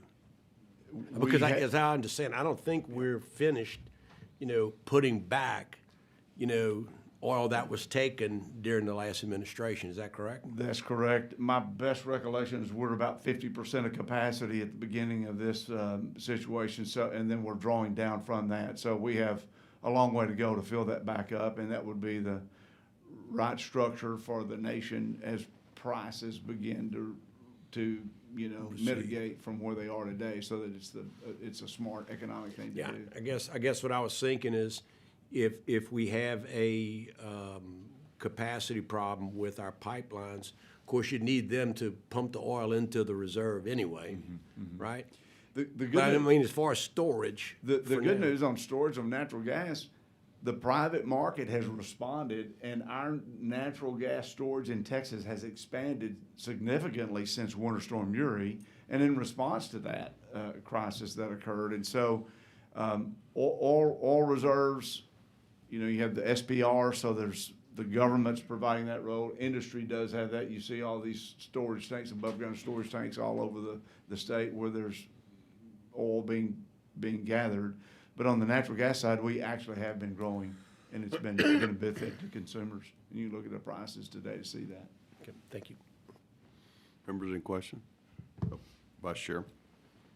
John, well, Mr. Staples, first of all, whoever does your I always look forward to your graphics at TXOGA. So you got to really commend those folks and your team up there. It's not Todd. I know it's not Todd. I'm talking about his team. Ethan will be glad that you said that, Mr. Vice Chair. They are so helpful, just so you'll know, they're so helpful for our staffers to be able then to use on social media to actually spread the message and good, easy to read, informative stuff. So thank you for doing that. Please keep sending them our way, because it's an easy way to have dialogue with our constituency.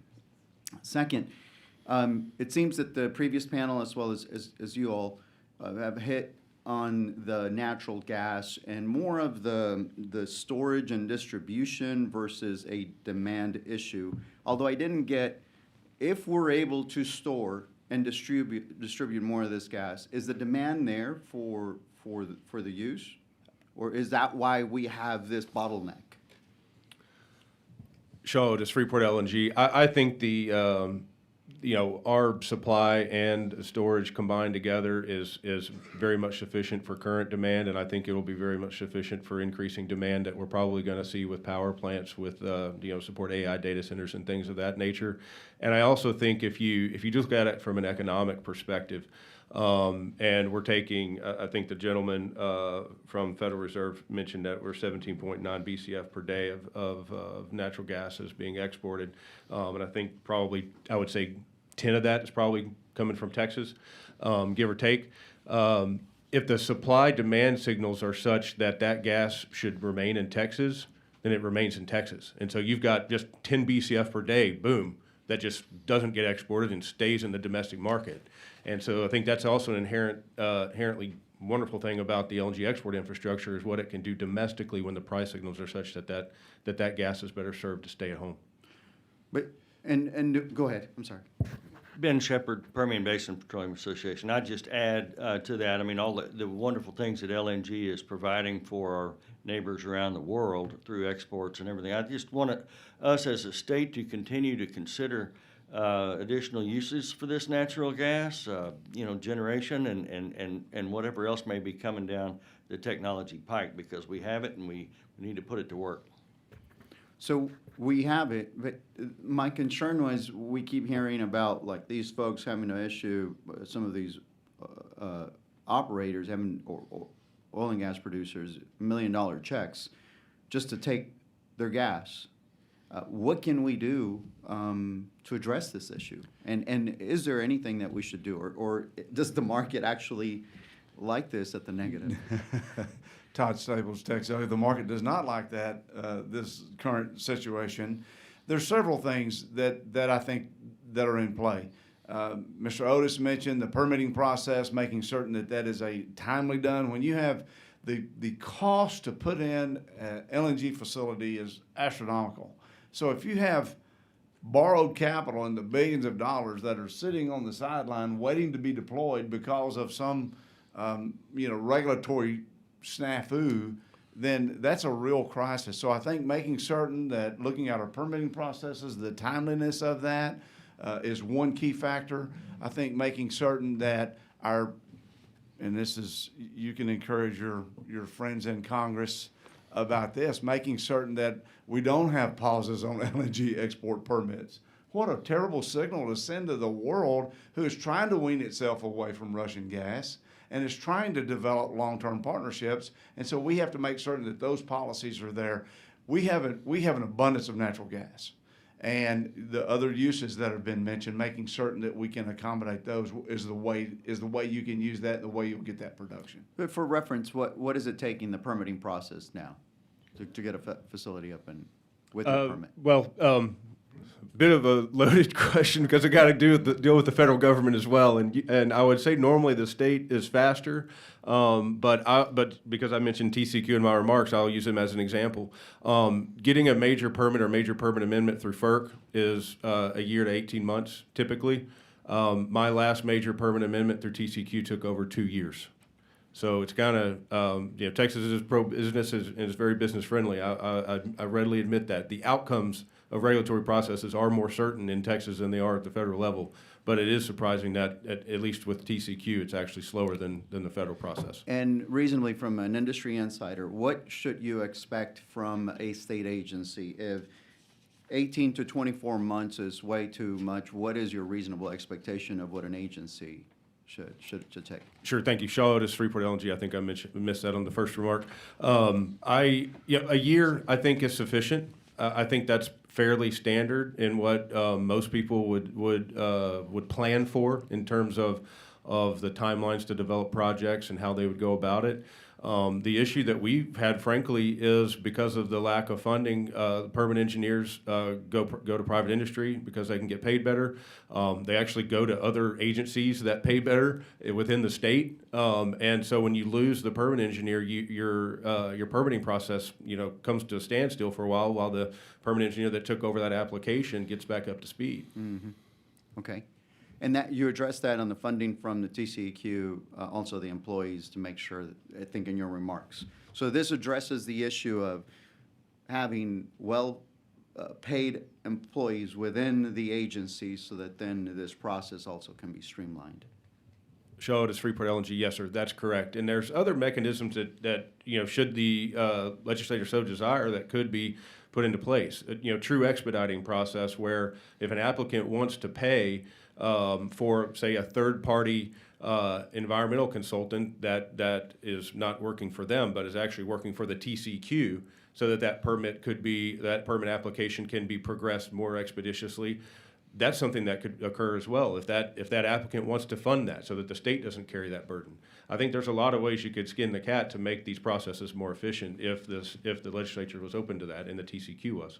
I'd like an opportunity for you and your team to share those thoughts of how we can be more efficient with my staff, and I'm sure all of the committee members would like it, because I think if we can start now during the interim, it could take us a long way into drafting the type of changes that may expedite this. Yes, we're happy to do that. That'd be great. Very much welcome it.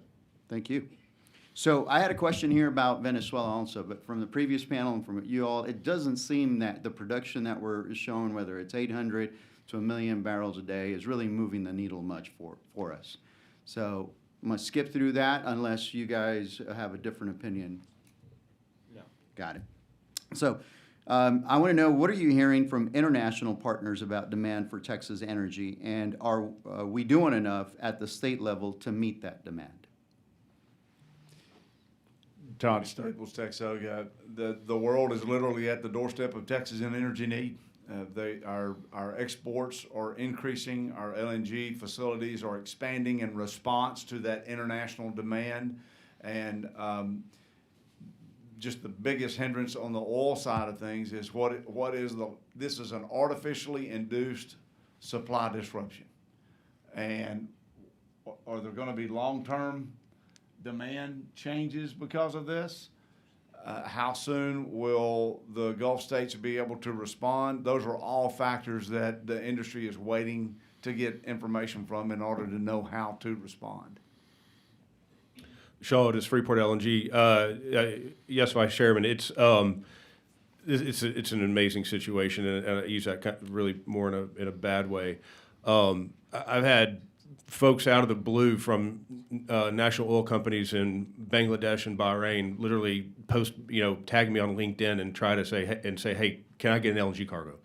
I mean, it is a wild situation out there right now. We're very fortunate to be in Texas and to be in the situation that we're in versus some of these Asian companies that are fully reliant upon LNG. There's not a lot more that we can do in the short term. As was mentioned earlier, our LNG export facilities are running pretty much near capacity. Golden Pass LNG will be the next online. That will provide some incremental relief, but that's several months and maybe longer away depending upon their commissioning schedule. And then down the road, you have other projects that are in early or mid stages of development. But these projects typically take 5 to 6 years just from the time that the first shovel goes into the ground. So we're not going to quickly solve this problem, the immediate problem. But what I think we can do is make sure that we build out the infrastructure in the right way. And make sure we have the regulatory statutory regime to do that in Texas, so that we can help in the long term. And that LNG demand centers want to look to Texas because we have energy security and we have reliability for them. We're not choked off by the Strait of Hormuz. We're not choked off by geopolitical issues and things of that nature. So they will look to U.S. LNG as a safe place to get their energy. No comments? Ben Shepherd, PBPA. I would just agree with that and say that I do think one thing we're all looking at is reshuffling of some of the customers. As Todd mentioned, we do have everybody's looking to America and in particular Texas to fill these supply shortages, and it'll be interesting to see how this shakes out. And I think in the long term, you're going to see a different customer base develop. And that's I guess. Understanding that almost any project, whenever I meet in the office, whether it's geothermal or behind the meter type for data centers, and making sure that we're protecting our water source out there in West Texas also, it always seems to be anywhere from 3 to 7 year sort of program projected output. And so I want to make sure that Texas, and through you all in the industry, that you guys provide the necessary information so we can have that infrastructure, not only physical, but then also on the legislative end. And it seems that we are in a perfect opportunity right now to be able to achieve that purpose and hit we should have been doing this yesterday from your comments. So I want to make sure that you, at least from our end and our office, that you know that you can count on that. I think we can weigh both the constituency concerns, for the environmental issues that are out there, as well as the industry, and making sure that we remain at the lead when it comes to the oil and gas production. So, in your perspective, my last question is, are we entering a cycle of prolonged volatility? I want to understand your honest assessment, and that way we can understand what the legislature needs to do. And how should Texas be thinking about that from an economic standpoint? I know it's a tough question. Go ahead. I mean, I think when you look at Russia and Ukraine, you look at what's happening in the Gulf states, I think there's a lot of concern.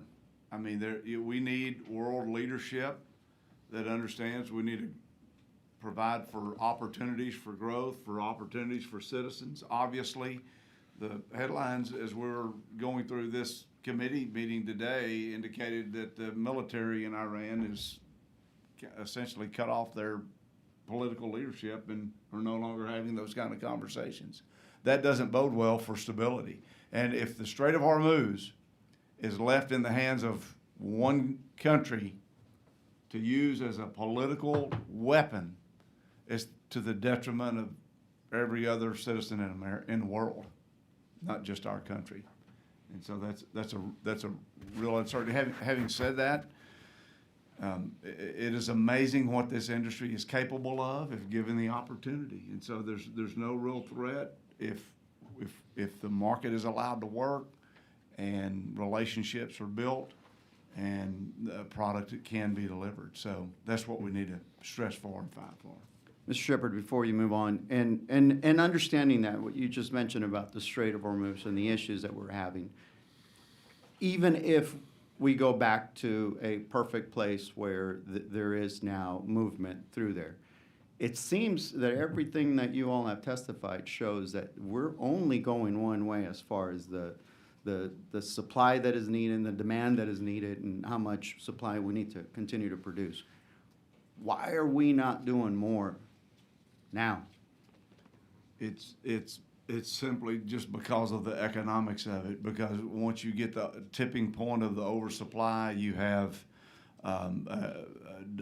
depression in prices and you have layoffs, and so it's a planning process that has to be a certain level of stability in order to be able to attract capital there, or that capital will go into other markets. Mm-hmm. It's really just that matter. Having said that, it's the best system in the world. It's the system that provides for the greatest affordability in the world. The fluency that we have in the United States of America is second to none in terms of what other countries are facing today, because it's more of a government-controlled environment of the resources, of the ownership of those resources, and the deployment of those resources.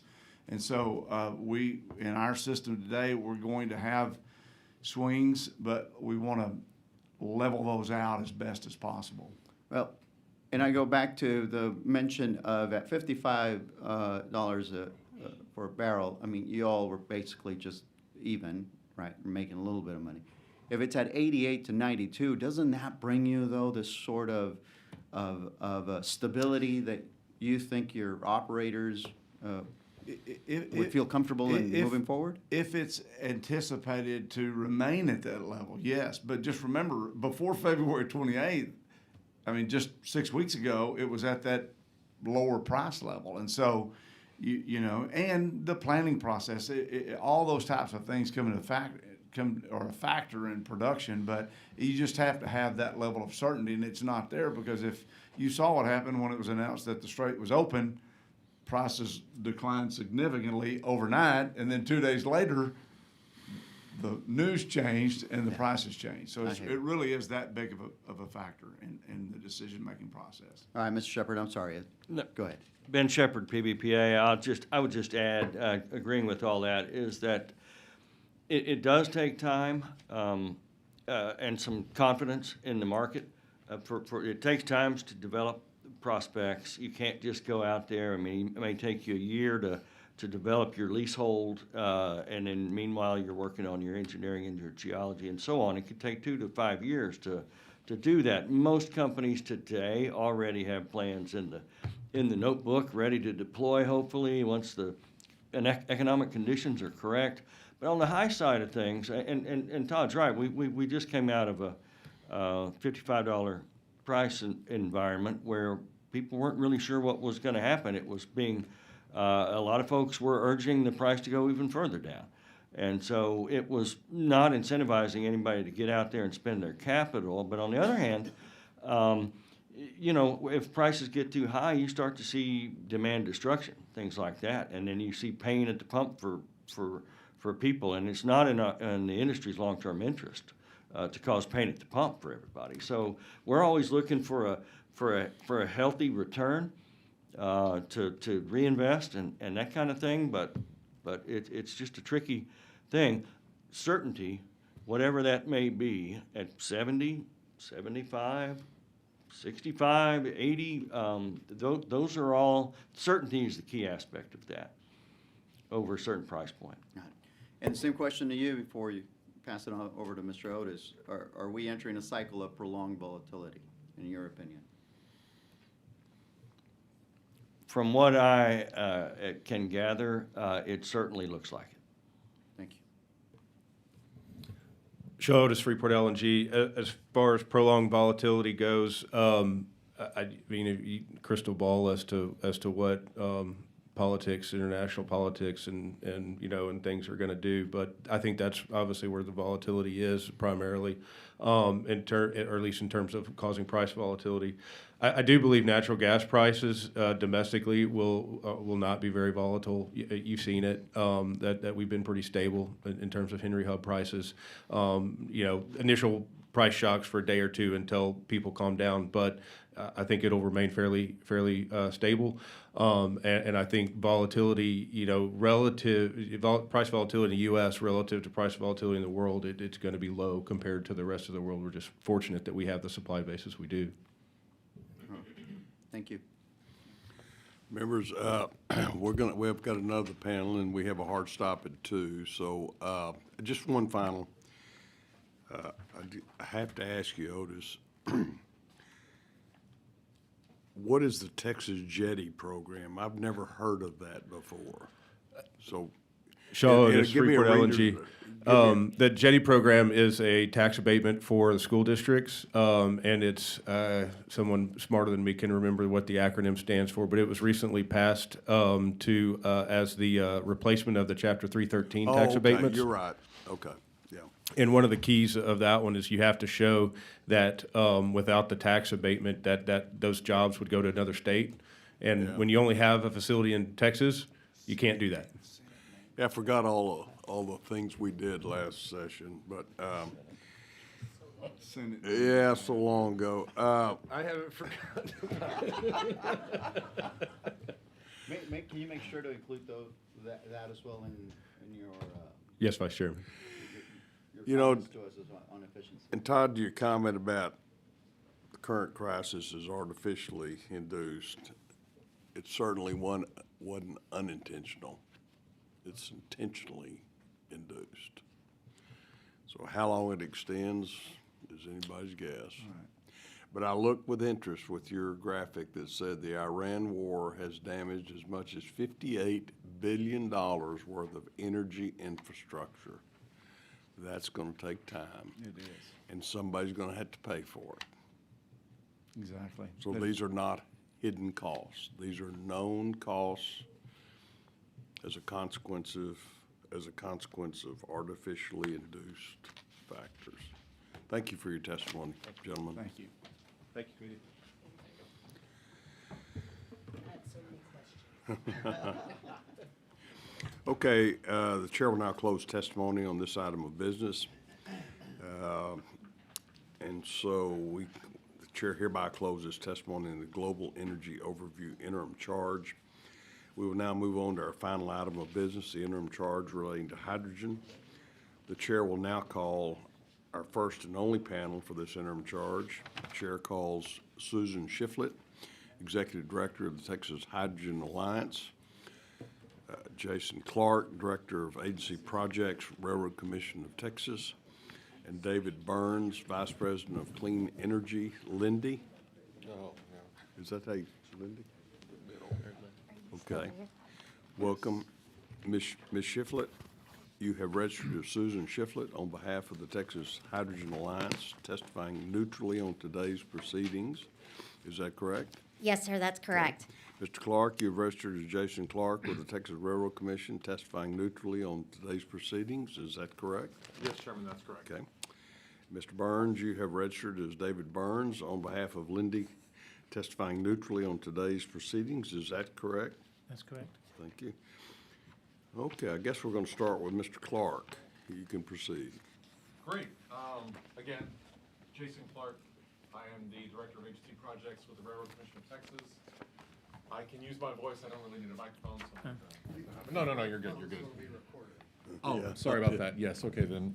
Apologies. Jason Clark with the Railroad Commission of Texas. I'm the Director of Agency Projects, and I am, again, the Program Director for, we refer to it as TXH2, but it is the Hydrogen Council. It has been established since, I believe, 2023. We delivered a report in December of 2024, and in that report, we talked about all of the different factors with regard to hydrogen production development and protecting it within the state of Texas. So to date, the council now has 9 members, one of which is the chairman of the Railroad Commission. Our monthly update meetings have continued through 2024. We meet every month regardless, just to make sure that we're monitoring as per the bill, monitoring what's happening in the state of hydrogen, within the state of hydrogen for the state of Texas. Our current goal is to prepare an update to focus on the economic impacts related to the current state of hydrogen development in Texas. So at the beginning of this past fiscal year, the chairman, Chairman Wright, we wanted to introduce him being the new chairman. We had a meeting of the Hydrogen Council where all of the members came into Austin and we sat down, convened a meeting, and discussed the future report. At that time, we did not know, there was a bit of uncertainty with regard to hydrogen and whether or not development was going to continue. I'll leave the industry members to talk about that, but I will say that we are still monitoring and we want to make sure that our members of the Hydrogen Council understand the charge in front of them, and if an addition to the report is required, we're prepared to write that and make it available on December 1st. The council is in place until 2030, so we'll have a couple more of these sessions to update you on the progress. But again, that's what I have, and if you have any questions, I'm available for those questions. Thank you. Thank you. Ms. Shiflett? Thank you, Chairman Darby, Vice Chairman, and members of the committee.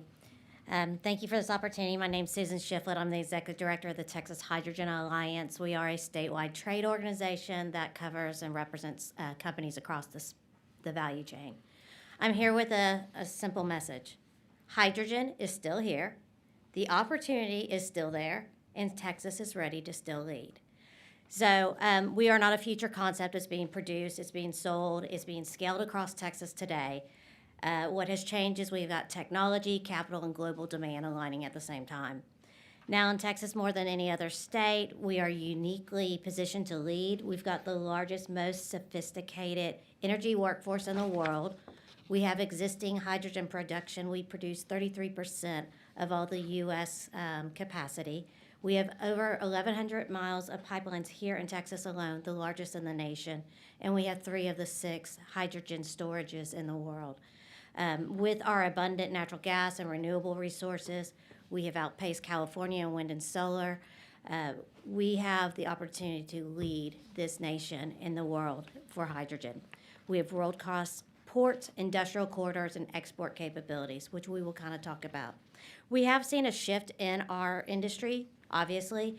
There's been a lot of talk about uncertainty in the previous panels. We have had a lot of uncertainty in the last 2 years. I used to like to say it was like a roller coaster ride, and then you hit a speed bump, and we just slowed down. And then all of a sudden now we hit some rumble strips. But we have some good news. We are still here. We are moving forward. There are projects moving forward. David Burns is going to speak of a project that's moving forward on the Gulf Coast. So this is not about starting from scratch. This is about building out what we already have. We are a multi-billion-dollar opportunity for Texas. We can create jobs. we expand manufacturing supply chains, and we strengthen Texas as a global exporter. That's where a lot of our companies have moved towards ammonia and hydrogen derivative exports. That is where the current offtakes are right now. They are serving markets for Asia, to Europe. So we need to lead. We must act intentionally, but also wisely. At the Alliance, we believe in a strategic policy with smart regulation without mandates. Mandates don't work in Texas. We all know that. The markets do. What we need is not heavy-handed direction. We need clarity, consistency, and coordination. Right now, for hydrogen projects, for instance, it's kind of, if somebody wants to put a refueling station in, I get calls and say, where do I go? Where do I find the rules and regulations? So that is something that we would actually like to see, not a lot of regulations, but at least have some guidance for companies that are building stations here in Texas. We would like to see streamlined permitting pathways. We are also, we were pushing for early engagement with the ports and local authorities, especially for the hydrogen, ammonia, and derivative fuels, for bunkering of these fuels. We've done this before with LNG. We know it's not an overnight task, and so we are actually, THA is actually engaging with the United States Coast Guard at the moment, and we are planning to move forward with a summer workshop that focuses around ports and exporting facilities. We know that hydrogen's not just a molecule, it is a system. We need pipeline infrastructure. That is affordable. We do have a lot of pipelines, but we need more. We need storage solutions. We need access to the ports once again.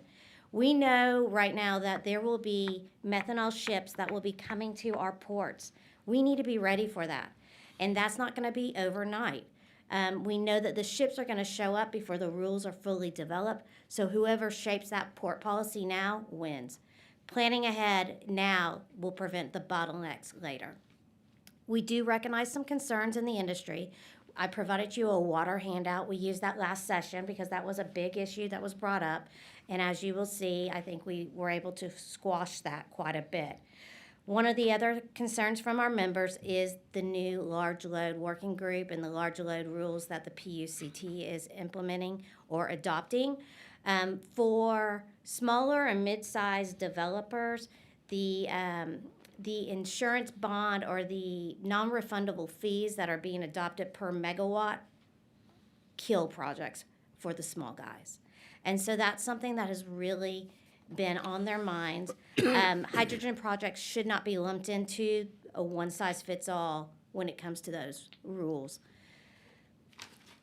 We welcome a continued dialogue with grounded in facts and data, but not assumptions. Capital is ready, but we need certainty. The last 2 years have been awful. The uncertainty of whether there's federal funding, there's uncertainty whether if projects were going to move forward, has probably killed or shelved probably 50% of the projects here in Texas. And that's just not in Texas. That is actually all along the Gulf Coast and all along the United States. There has been recent changes with high velocity, the $1.2 billion hub that was given back in October. Those monies are still there. So we are getting a little lifeline right now. So that's a good thing for us.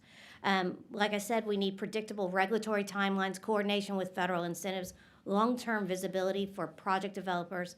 We don't need to out-subsidize others. We need to out-execute them.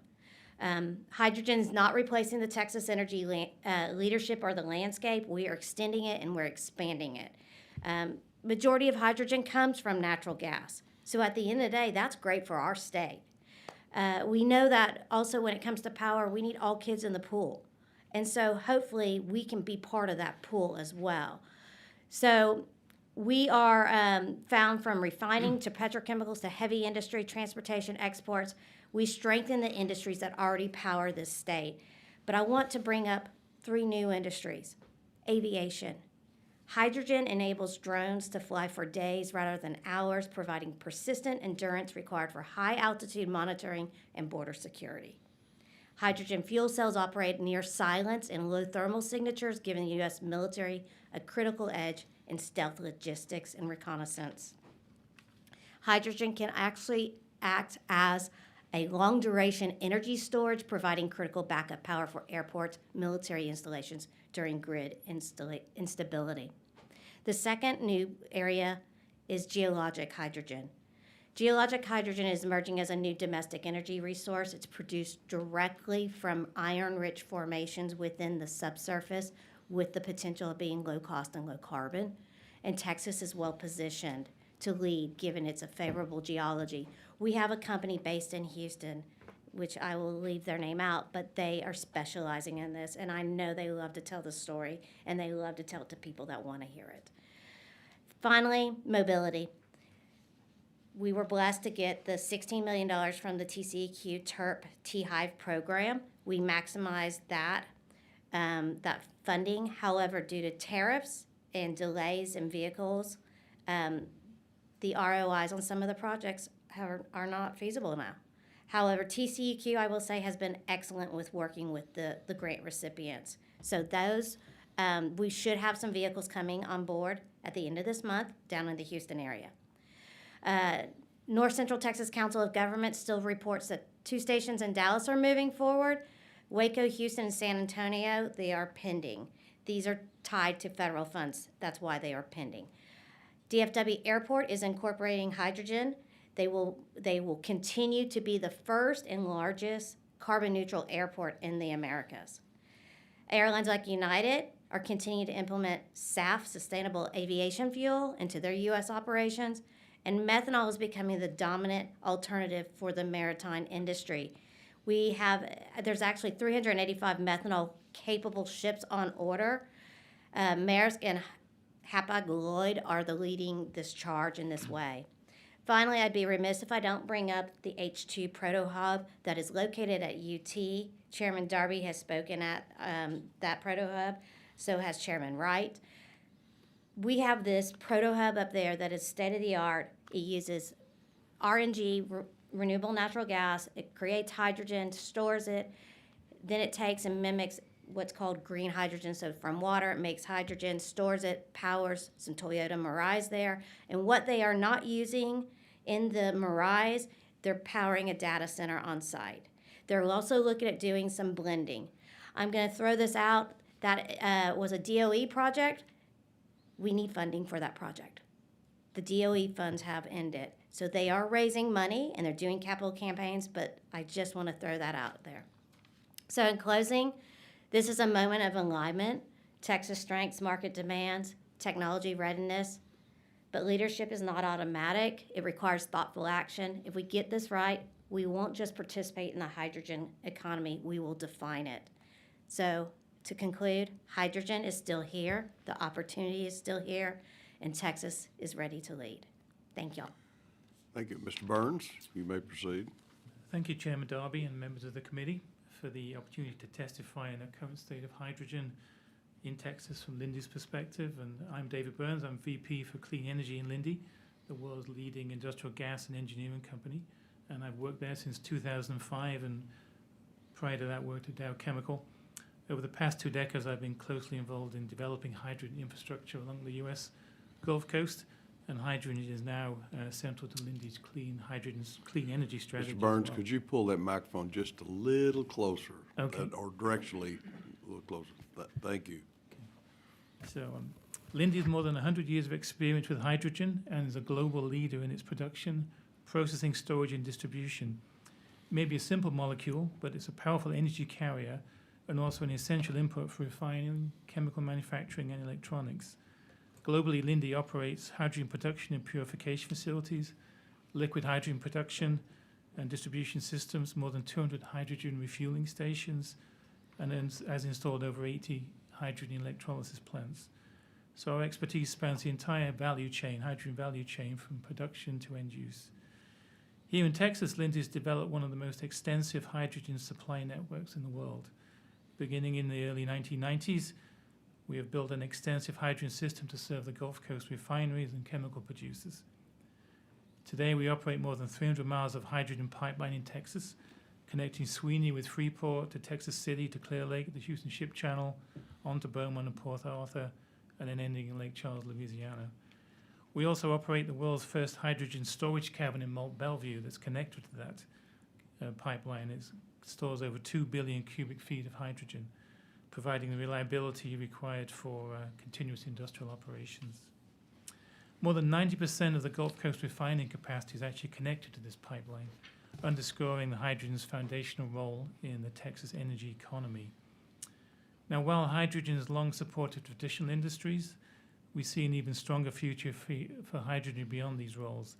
Hydrogen can serve as a clean-burning fuel, an energy storage medium, and also a low-carbon feedstock for manufacturing. It has the potential to become a transformational decarbonization solution across large portions of the U.S. economy, as well, of course, of Texas. In recent years, there's been a significant discussion around clean hydrogen hubs and new hydrogen projects. While some early proposals have fallen away as federal funding tightened, projects economics were tested, well-designed projects supported by real industrial demand are continuing to move forward. These projects are grounded in market fundamentals and aided by tools like the federal 45Q carbon sequestration credit, and they offer meaningful, durable emission reduction opportunities. One example of this is Lindley's multi-billion-dollar investment in Nederland, Texas, and Jefferson County, Texas, where Lindley is constructing a clean hydrogen production facility which uses natural gas as a feedstock, and the hydrogen that's produced is then is used to produce clean ammonia. It will deploy Lindley's carbon capture technology to recover about 2.2 million tons of CO2 per year, and then this will be permanently sequestered underground. The facility includes 2 hydrogen production trains, an air separation unit, carbon dioxide removal systems, and supporting facilities. Construction of this project has supported about 1,200 jobs, construction jobs, and the facility will employ 38 highly skilled permanent workers once fully commissioned. To ensure safe and permanent sequestration of the CO2, Lindley has entered into an agreement with ExxonMobil to transport and store that CO2. And to put that kind of CO2 emissions into context, 2.2 million tons is roughly equivalent to the amount of CO2 emitted by about 500,000 cars a year, or the used in the production of electricity for about 500,000 homes per year. What we're observing more broadly in the hydrogen sector today, though, is a natural sorting process. Projects with credible offtake agreements or sustainable financing.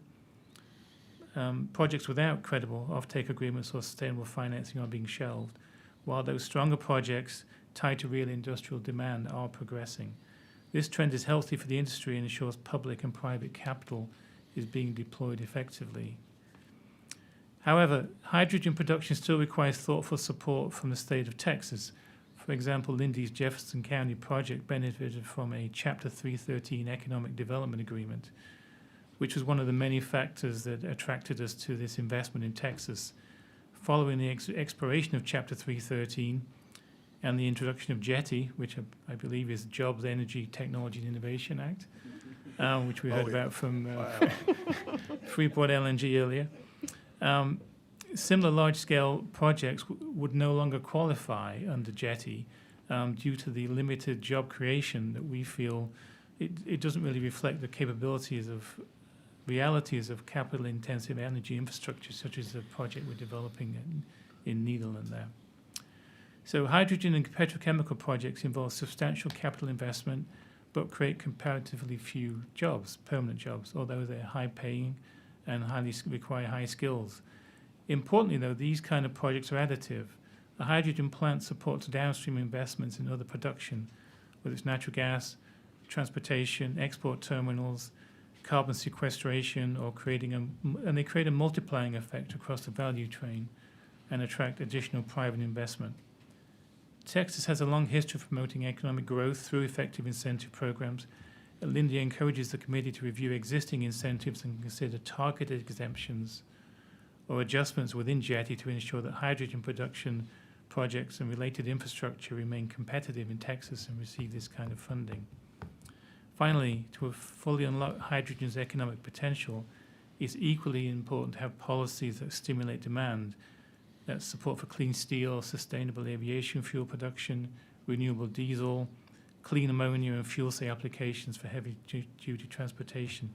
Those will all help establish a durable market that further drives hydrogen growth.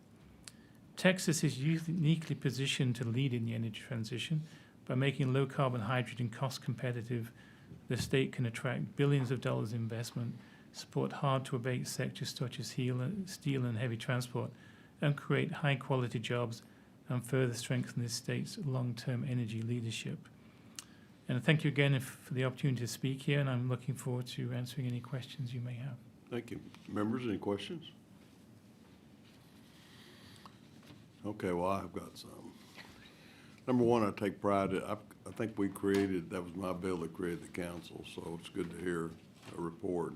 Jason, council recommended that the rulemaking address hydrogen pipeline and casing materials separately from other products when technically warranted.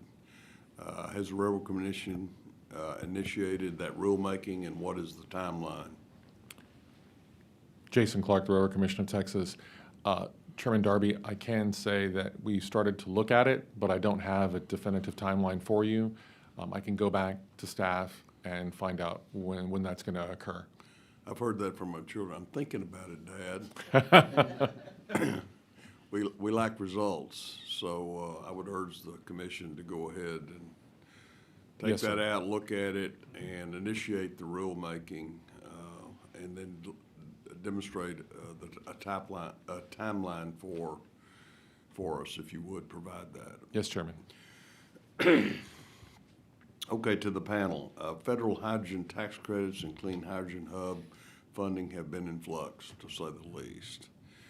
How has that uncertainty affected private investment decisions in Texas? And how does the state need to fill the gap? I think you mentioned a little of that. With its own incentives or regulatory certainty. I think each one of you touched upon a little of that, but give you a chance to expand a little bit if you need to. Susan Shiflett, Texas Hydrogen Alliance. Like I said, we had all this movement. Then the 45V tax incentives were in flux, didn't get an answer, speed bump. Then they came out. And there were some dates in it that the industry was really struggling with. To get that tax incentive, they had to meet a certain date. And these projects are billions of dollars. They're not, let's just throw a few $100s here, a few $100s there and see what sticks and gets built. So they've struggled with the change in administration. There's been other struggles, and that's just fact. Some of the projects that were under Hy-Vee weren't looked upon favorably because of the source of their hydrogen.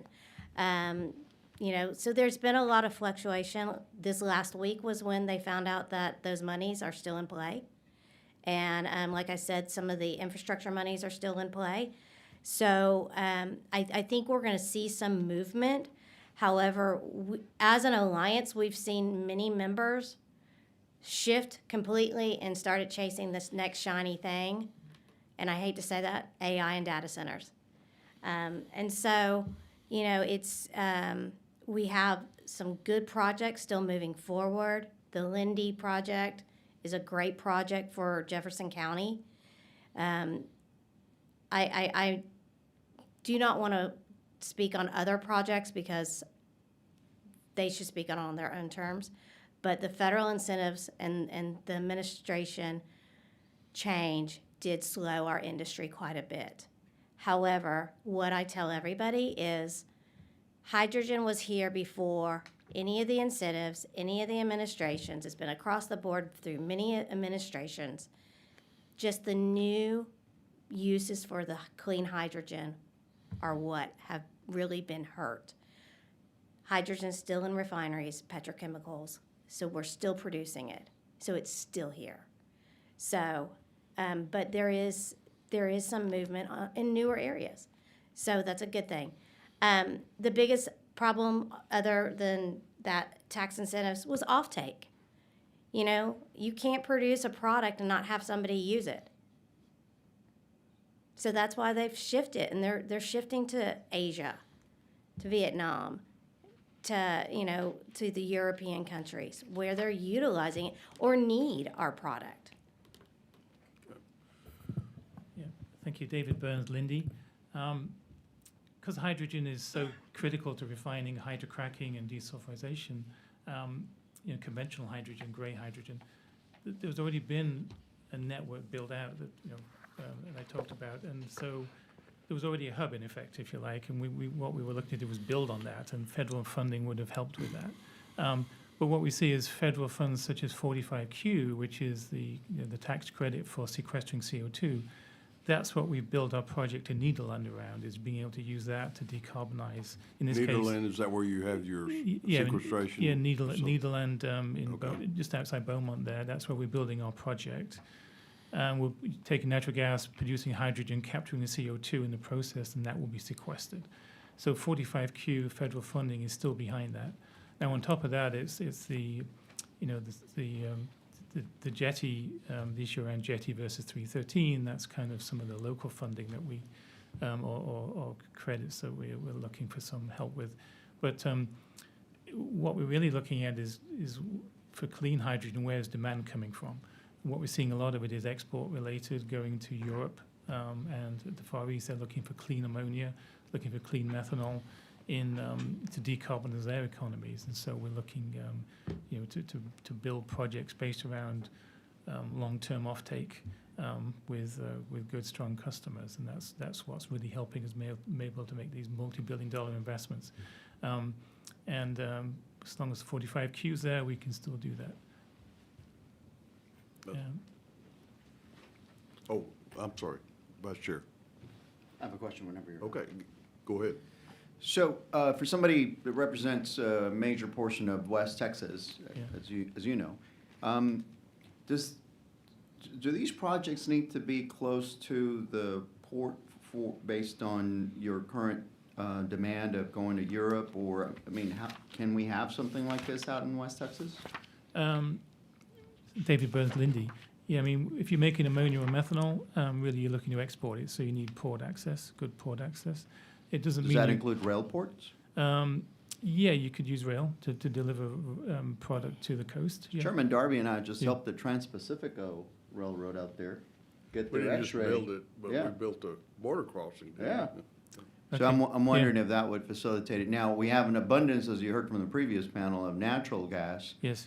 In there to where it's in the negative from what I understand, so it should come at a very good price for whoever's working on hydrogen also out there in West Texas. Right. I'm just wondering why it's not there already, why I haven't had meetings with folks from the hydrogen industry. David Burns, Lindley, one of the challenges when we make these multi-billion-dollar investments, we're looking at 15 to 20-year projects. And so if we could guarantee negative natural gas pricing for 20 years, these would be really good projects. But I'm not sure we can do that. So if it's just a 1 year or 2 year, and when new pipeline infrastructure gets built and the pricing comes back up to Henry Hub, that advantage disappears, and now you have maybe a little bit of a disadvantage. Now you don't have a lot of supporting infrastructure around you if you're in kind of in West Texas. But we had looked at some projects in the past which were based on using renewable energy, wind and solar, through electrolysis to hydrogen, and then producing product which we could then ship. But that's certainly without federal funding. In that case, 45V funding, it was going to be really expensive. So that's why those didn't really move forward. So what's your primary source if it's not natural gas? For hydrogen, 99% of hydrogen today is produced from natural gas. And you take natural gas and you reform it and make hydrogen, a byproduct, CO2. So that's how most of hydrogen is produced today. In China and other areas, maybe they're using coal as a feedstock. There's a wave in Europe in particular of using electrolysis to take water, and by applying power to it, you crack water into hydrogen and oxygen. And that's another way of producing hydrogen. And that's really you see a lot of that in Europe, using renewable energy to produce what's called green hydrogen. And there was kind of a nascent market developing in the US around that as well. And it's more expensive than blue, which is more expensive than gray. And one of the challenge was finding demand which was willing to pay that kind of cost without support, without funding to be able to do that. It was very challenging. And what we saw, a lot of DOE funding, not just for the hubs, but also for other projects, was pulled in a recent, the new administration pulled a lot of funding for green projects. And that really took away a lot of interest in developing electrolysis projects. In Europe, it, for instance, tends to be a carrot and a stick. There's CO2 taxes as well as incentives. Obviously, in the US, it's more kind of incentive-based, but there's no demand pool being created for the green, at this point, the green, more expensive hydrogen. All right. So understanding that, I think, go ahead. There is actually a project out of the Permian Basin by a company called Ingham. It's actually further up. And so I would like to chime in, though. There were several hydrogen projects that were going into, let's say, Permian all the way up to Wichita Falls area. They were mostly led by large renewable companies. And when the shift and changed, they have shifted out of hydrogen. They can't make it work right now. So, And they cannot make it work with natural gas. From the economics. well, they're renewables. Yeah. So they're wind and solar companies. Yeah. So what they would do is they would utilize, instead of like their duck curve that they always talk about, they would utilize that time in that moment to be able to create hydrogen and then transport the electricity down the road, basically. I get it. And so and so that's where some of the water issues came up, and that's something else that when they cite these projects, they need to have source of water. So Which we don't have any of in West Texas. I can tell you, I drove in from Aspermont today. You were getting some water out there. That's temporary, short term. Members, any other question? Representative Gates. Thank you, Chairman. I'm trying to understand, natural gas, I know very little on this hydrogen, but why would you take natural gas that could just be used as it's developed? Why would you go through the expensive process of splitting out the hydrogen and the CO2? And then don't you then have the problem with the CO2, right? You do, but David Burns Lindley, historically hydrogen was used for desulfurization, and there you're taking sulfur in oil, gas, and converting to hydrogen sulfide, so you need the hydrogen to do that. You also needed hydrogen to hydrocrack, take a long molecule, hydrogen deficient, you crack it with hydrogen, it's a chemical reaction that produces diesel, jet, etc. So historically, you can't use methane for that, you can't use natural gas for that.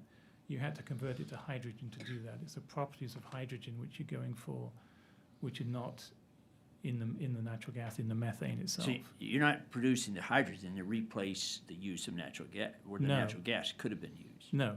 Now what's happened is you've developed this whole industry around using hydrogen for its properties as a desulfurization agent or a cracking agent, or as a feedstock in making ammonia or methanol or a fertilizer. It's a feedstock.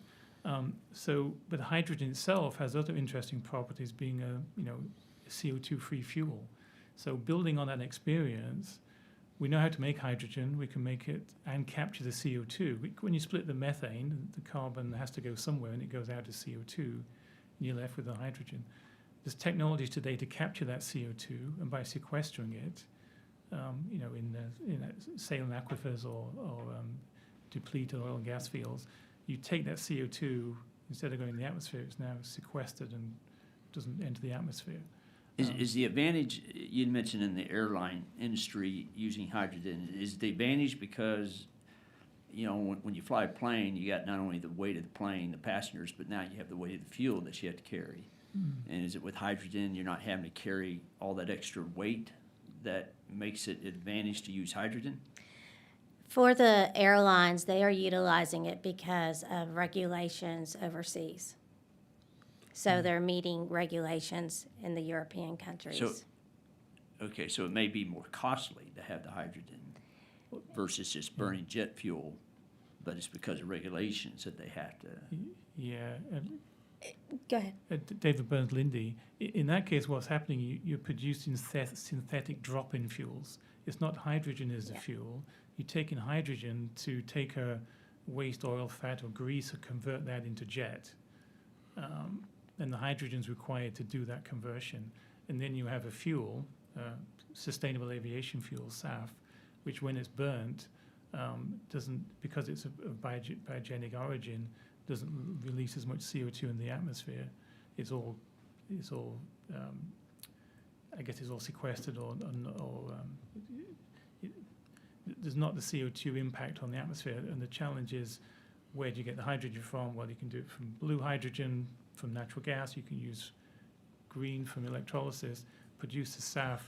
That's a better way of doing it, or a simpler way to do it right now, because if you use hydrogen, you'd have to basically redesign the whole aircraft.